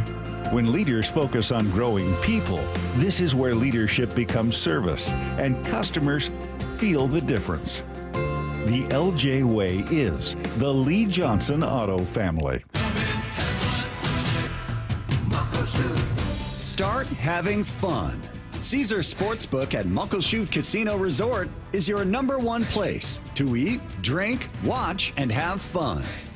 Keep up with your favorite sports anywhere and everywhere on property with the mobile app. Visit MuckleshootCasino.com today. Scan the QR code and let the play begin. Muckleshoot. Let's go! This is Seattle Sports. Streaming through the Seattle Sports app. KIRO AM Seattle. KIRO FM HD2 Tacoma. Seattle Sports Snapshot. That neither Devin Witherspoon nor Nick Imanori will practice today. They're dealing with knee and ankle injuries, respectively.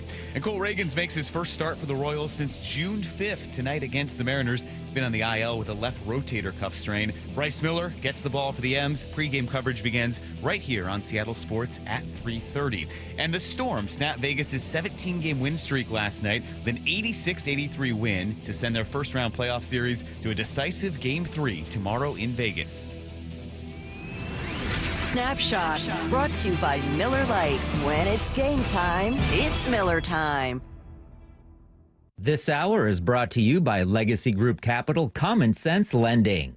From the Quantum Fiber Studio, this is Wyman and Bob. On Seattle Sports. Streaming live on the Seattle Sports app and at seattlesports.com.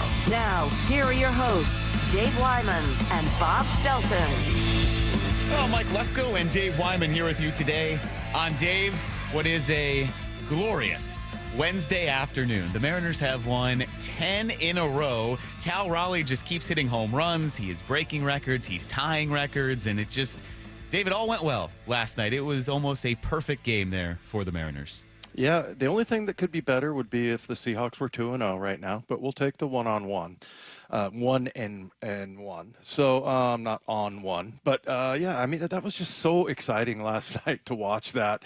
And yeah, just Cal making history, and it was almost like he was kind of numb a little bit. I mean, I just, for him, there's just so much attention, and I have to say he is handling it so well. But yeah, just an incredible offensive night, and yeah, what a relief.